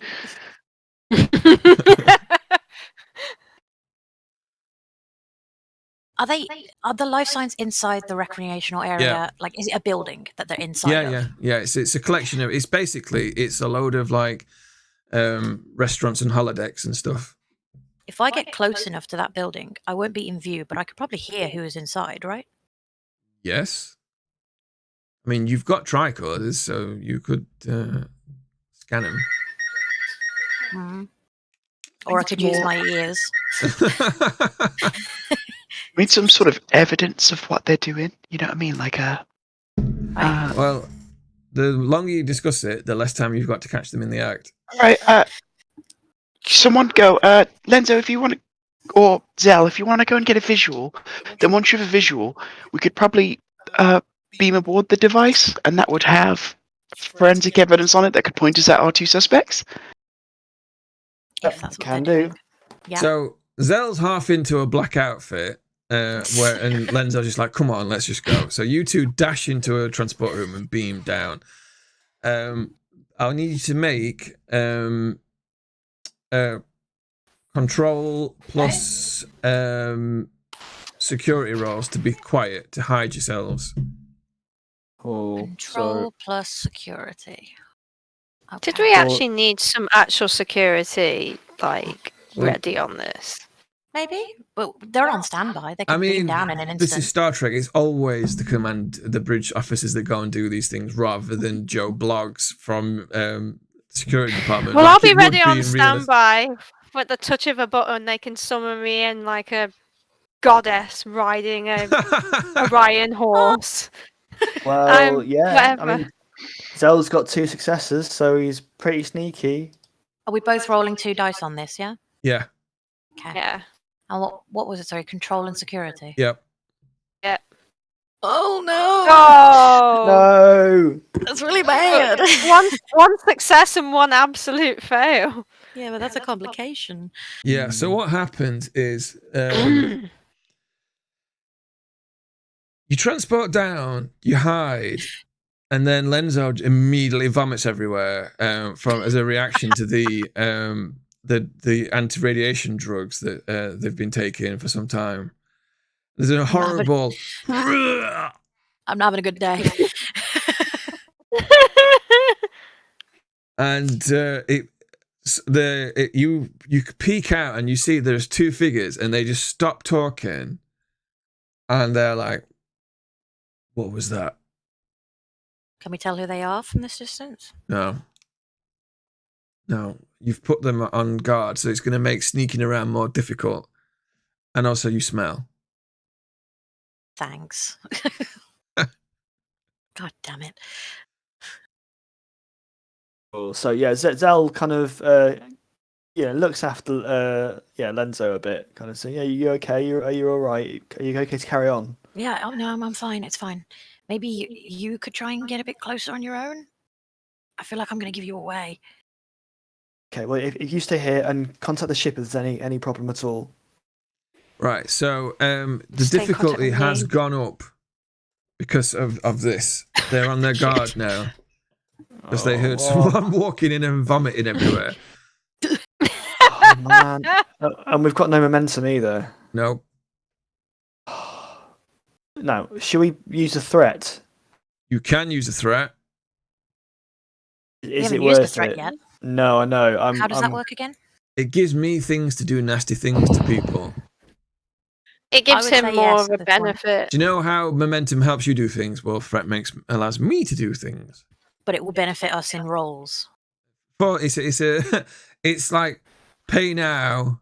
It's like what's the thing? Get your stuff now, but pay for it later. Ah. I mean, I think this is Yeah. pretty important. Yeah. Yeah, How cool. much threat okay. do you want to? How much threat do you want to use? So what's the role? Is it another kind of command? It's control plus security. Cool. Yeah, I think we just get one extra dice. Okay, you sure you don't want? Are you sure you don't want two for a total of 3 threat? Because the issue has gone up. It's No. only 3 threat. No, this is classic game Only? master stuff. I'm not in there. Trying to sell us stuff. Cool. Right. The first one's always free. You sound like a Ferengi. Yep. I'm rolling with 3 dice, so Yep, go extra on. threat. Just don't roll a 20.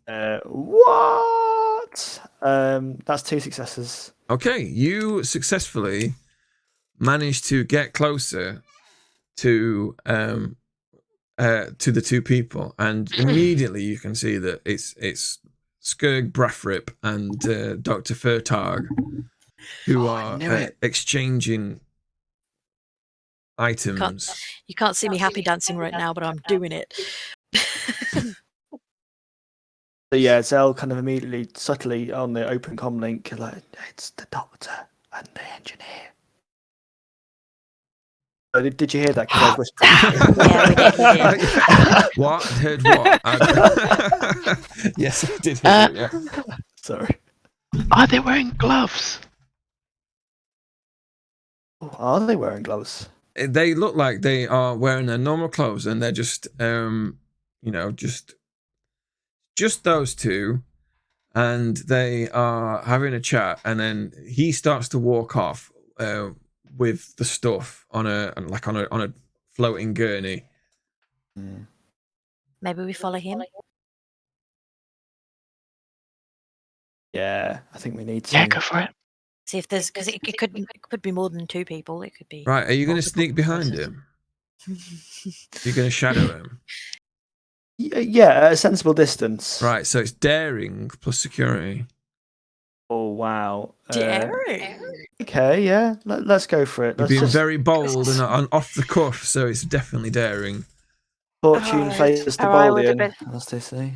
Oh no! Wow. Oh man, no! Fortune does not favour the Bolian. Oh. He's big, he's blue, and he's gonna catch you. And Right. he's bloody noticeable. You Should have put the black suit on, Zell. You guys took phases, right? you decide, right? I'm gonna try about this, and just as you walk out, you can see the doctor's just looking at you, walking past. So much for sneaking. And she goes, You know where the bathroom is? Yeah, so would this be Zell. like... Hang on. No, it's fine, carry on. Yeah, I was just like Zell was trying to style this out, and says, "Ah, doctor, lovely to see you. And I heard there was an engineering emergency in this area. Do you know anything about that at all? Right. Make a presence plus command roll. Oh god, here we go. Right. Please don't fail. You can always It's add some more difficult. threat. One success. Right. She sort of stares at you, and so why are you here in the recreation area, Lieutenant? Oh, you know, I've been going around fixing everything, and I heard there was a engineering issue in this area. I think one of the holodecks was causing a power cascade, which could endanger the entire grid. So it was really important that I get here as soon as possible and fix it. Make a presence plus engineering roll to try and sell this to her. Oh, come on, presence engineering. What? That's 2 successes. Yeah. She goes, Wait. well, shouldn't you be somewhere over there? Oh, yes, okay, yeah, of course, that's where the power distribution system is. Yes, of course, thank you ever so much, Doctor. And he kind of hurries over. And it's like, shooting looks behind him. I'm just fixing this, it's fine. But the only benefit is Lenzo's not been seen at all. Yeah, I was still, just so going they to hold say, back. I might smell a vomit, but have I like just vomited on my like over jacket bit? Yeah, I mean, you can follow him. It's just that, you know, you've created a complication, so you fail on a 19 or 20. Yeah, I'll just shed that jacket so that I don't have vomit all over me, Right. but I'll keep my communication badge on me. Okay. And whilst that's happening, as a distraction, I will try to sneak around and continue following him. Make it's a daring plus security roll. That's not great for me. Come on, little dude. You can always accept some threat. No. You might have to, but... Like threat. How much do we have already? Just 1. Yeah. Yeah. I mean, 1's nothing. You could easily go more. What's the max on threat? Don't fall for the GM's lies. You could take a whole 6 threat if you want. I'm saying No! how much threat can you have at one time? There's no limit. Oh, bugger. It's just how evil I want to be with it, that's all. Okay, I'm going to take 1 more threat. Okay, so you're on 2 threat. So I roll 3 dice, yeah? Yeah, that's right. Oh, fuck me. Not roll a 90. Oh, it was a 90. Oh, no. This is going so badly. They should have had... More cube appears.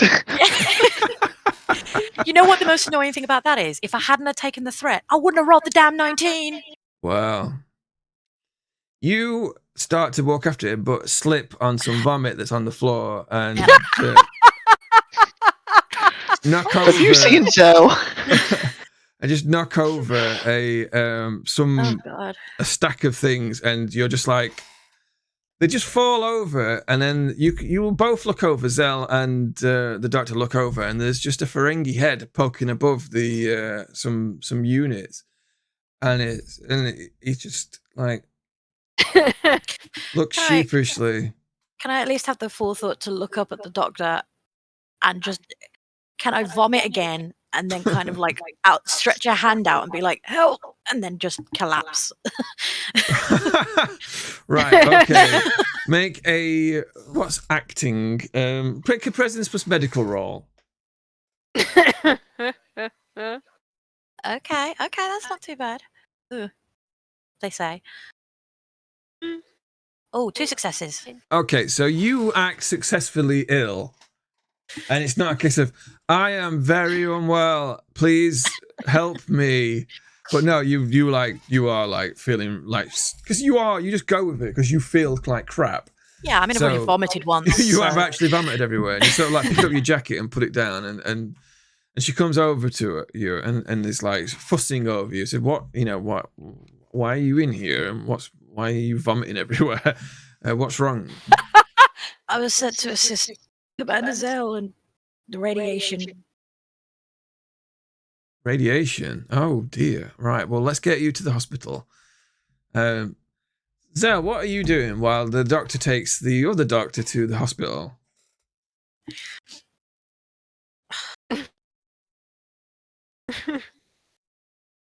Get somebody on census to follow whoever the bloody hell that is. Or maybe you need a little assistance. Yeah. I think at this point, we seem to be Chuckle Brothersing it over here. And that's a technical term. Uh-huh. Commander Zell. Straight from the Starfleet manual, that one. Sorry, Zell here. So what is your plan while the doctors go off to the hospital? Assistance. Yeah, I think we need some assistance. Okay. So I'm going to boot for the commander. Boop. Yep. I'm coming in.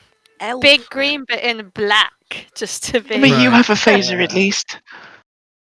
Yeah, so I'll phase them all with my stunning thighs. Right. Anyway, I will beam in to be of assistance. Right, are you beaming down with the security detail? A couple of officers, I Right, guess, so like Kashara would be good. Kashara and Tug turn up. Yeah, Tug Blang. And so you beamed out. Right, so are you just going to go and follow this guy? Because you can just put him under arrest.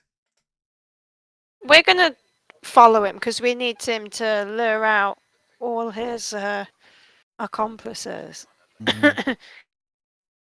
Right, well, you follow him, and I'm not going to make you roll because I'm trying to end things fairly quickly because it's time's really marching on. Right, so you follow him into the bazaar, and what he seems to do is he's just storing this stuff, and there's a massive stockpile of parts in one of these in what was like somebody's kind of market shop.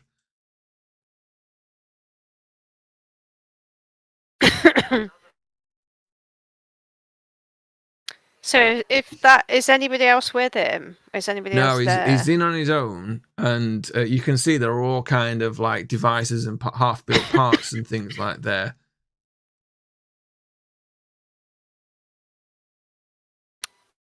Should I go in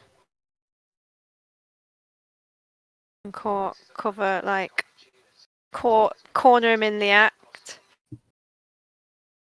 Right, so think you and the security yeah. officers burst into this room, and you can see him. He's putting these parts out, and as soon as you burst in, he turns around and he picks up a wrench, but he sees the three of you with phasers pointed at him, and he just sort of like looks defeated, like he knows he's not getting out of this without getting shot.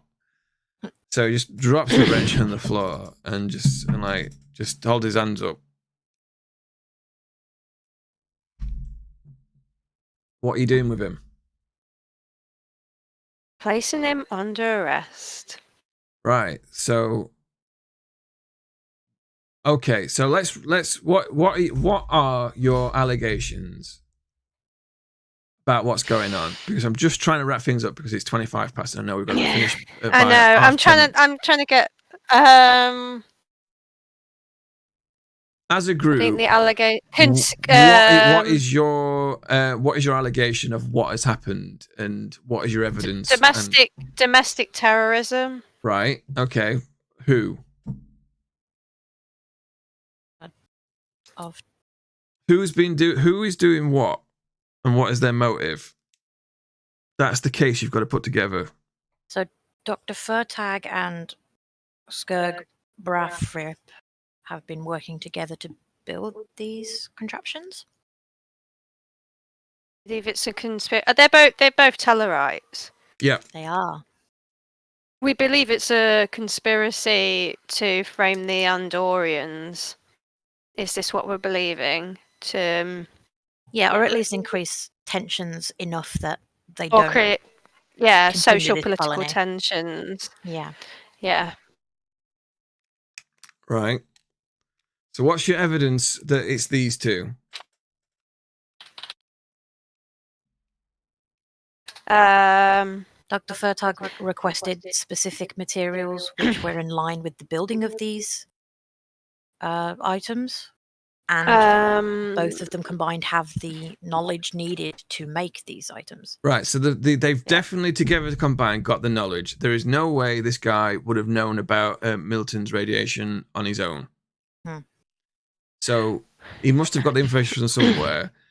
He and Dr. Jova Furtog have definitely been doing something untoward because, you know, she's got parts from the ship off the record and has just given them straight to him for whatever reason.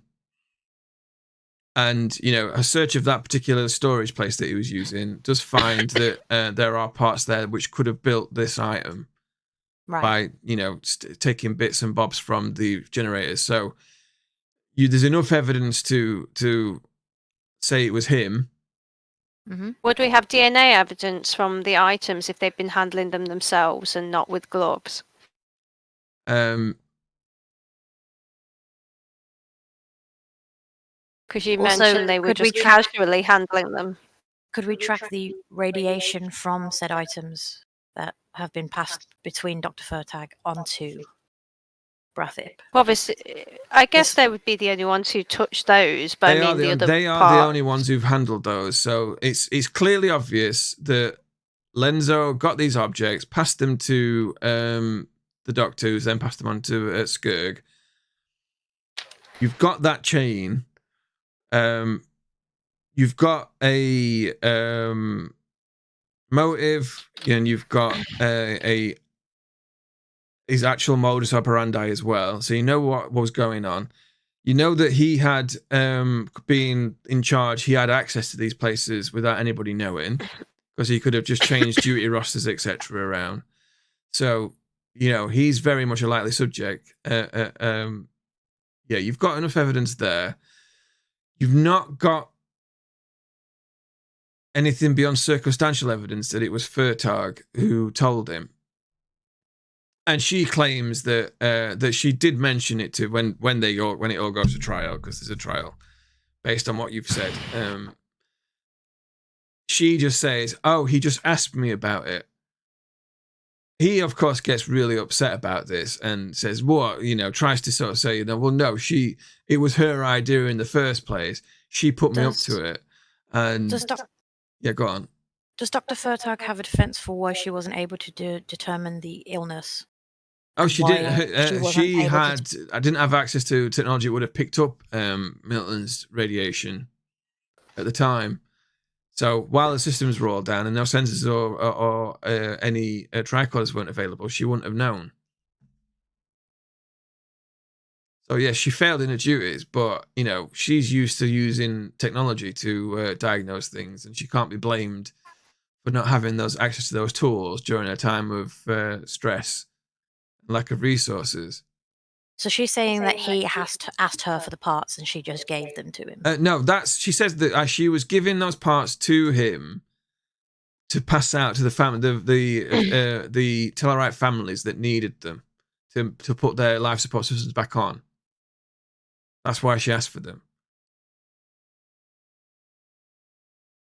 Yes, she appreciates that. Why did she ask for it to be off the record then?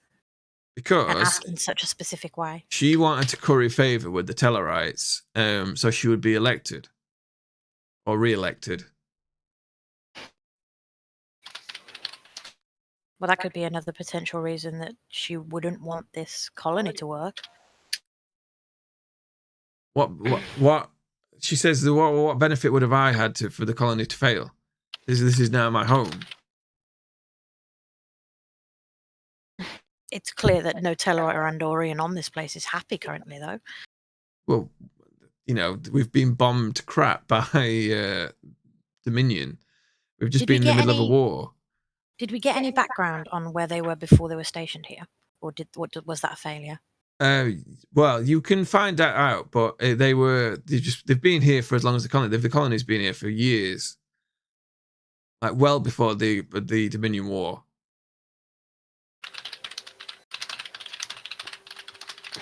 Help. Anyone else got any ideas? I mean, basically, you put the evidence before. There is. What have we recovered? What do you mean? Because we would have got all the security, like the files that I was like Yeah. having recovered. Yeah. We discovered about the skills that were required to even build these things. So we have well and truly established that these were items that were created to cause the sickness. The generators were And definitely made. The radiation generators were made from the fusion generators by somebody to specifically emit Milton's radiation. So how would, if the doctor's story is that Brafrip was taking these and he was supposed to be giving them out to people, and that's what she thought he was doing all along, how would he have known about Milton's radiation without knowledge from somebody like her? She claims that he asked about radiation. You know, could this what could happen? So she gave him that information and didn't think that might have something to do with the sudden onset of illnesses as soon as that information got out. Well, we've just. Yeah. I mean, it's from as far as she's concerned. They just suffered an attack from the Dominion. That's when all this started happening. There was no reason to suspect that it might be anything else. And she didn't think there was a reason that Tellarites specifically were suffering. Well, everyone was suffering, but it's just that the Tellarites were worse off. Yeah, but why? She didn't think of why? Well, I mean, there was no suspicion. She never played into any suspicions about why this illness was or why it was specifically Tellarites being the worst said, off. I just so didn't she have- never I raised issue. I didn't have the technology. I didn't have the medicines to treat it. So, of course, I couldn't. All I could do was make people comfortable. Not necessarily just about the illness, but not being suspicious whatsoever just seems a bit sus in itself. Why would I be suspicious? We had nobody reported anything untoward. There had been reports of sabotage on the Yeah. generators. Well, I'd never heard anything about that. I think this is all too sus. Like, Who had heard nobody about asked questions. There's Constables. the suspected sabotage, which is one thing, and then being not clued in. I feel like this is way too like, oh, I don't know anything. Right. So basically, that list up? there is a trial to go through all the evidence.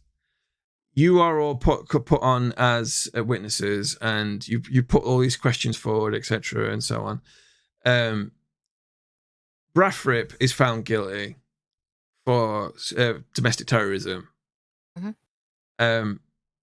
Dr. Furtag is found innocent. However, she is very what's the word I'm looking for? Her reputation is destroyed. Because either she was in on it and got away with it, or she's just a really bad doctor.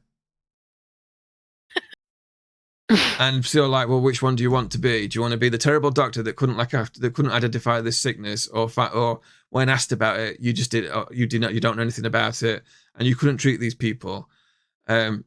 So while she doesn't end up in space jail, she does not get re-elected, and her reputation as a doctor is absolutely shattered. I think we've done some good here. Yeah. We might not have been able to get her sent to space jail, but she definitely was playing a role, but she was being very removed from what was going on. A bit too far removed. She was leaving too many questions. Even if she didn't fully know what she was doing, she was still complicit. She was giving him the parts that he needed to make these things. Even if she didn't know she was doing it, she still is partially responsible. It's like Guilty by association, right? almost. So although she doesn't get sent down for it, I don't necessarily feel the worst about pointing Does it out. space jail have like a neon sign that flashes on and off? Space jail. Yep. That's what I feel like it imagines. You knows it. Right. So you have you captain's log to end the session. Do you want to give us a few words to or an end scene to see us out before the credits roll?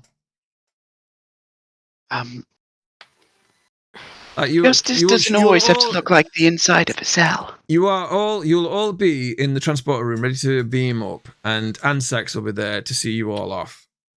What are your last words before you go? I think we're still not really solving the problem here, which is why has this happened? What is happening that is causing this disharmony amongst the colonists? And we need to address this root cause before we really solved anything here. Ansex nods and says, Captain, there's definitely some root problems that are being avoided, and there needs to be some very difficult conversations to be had.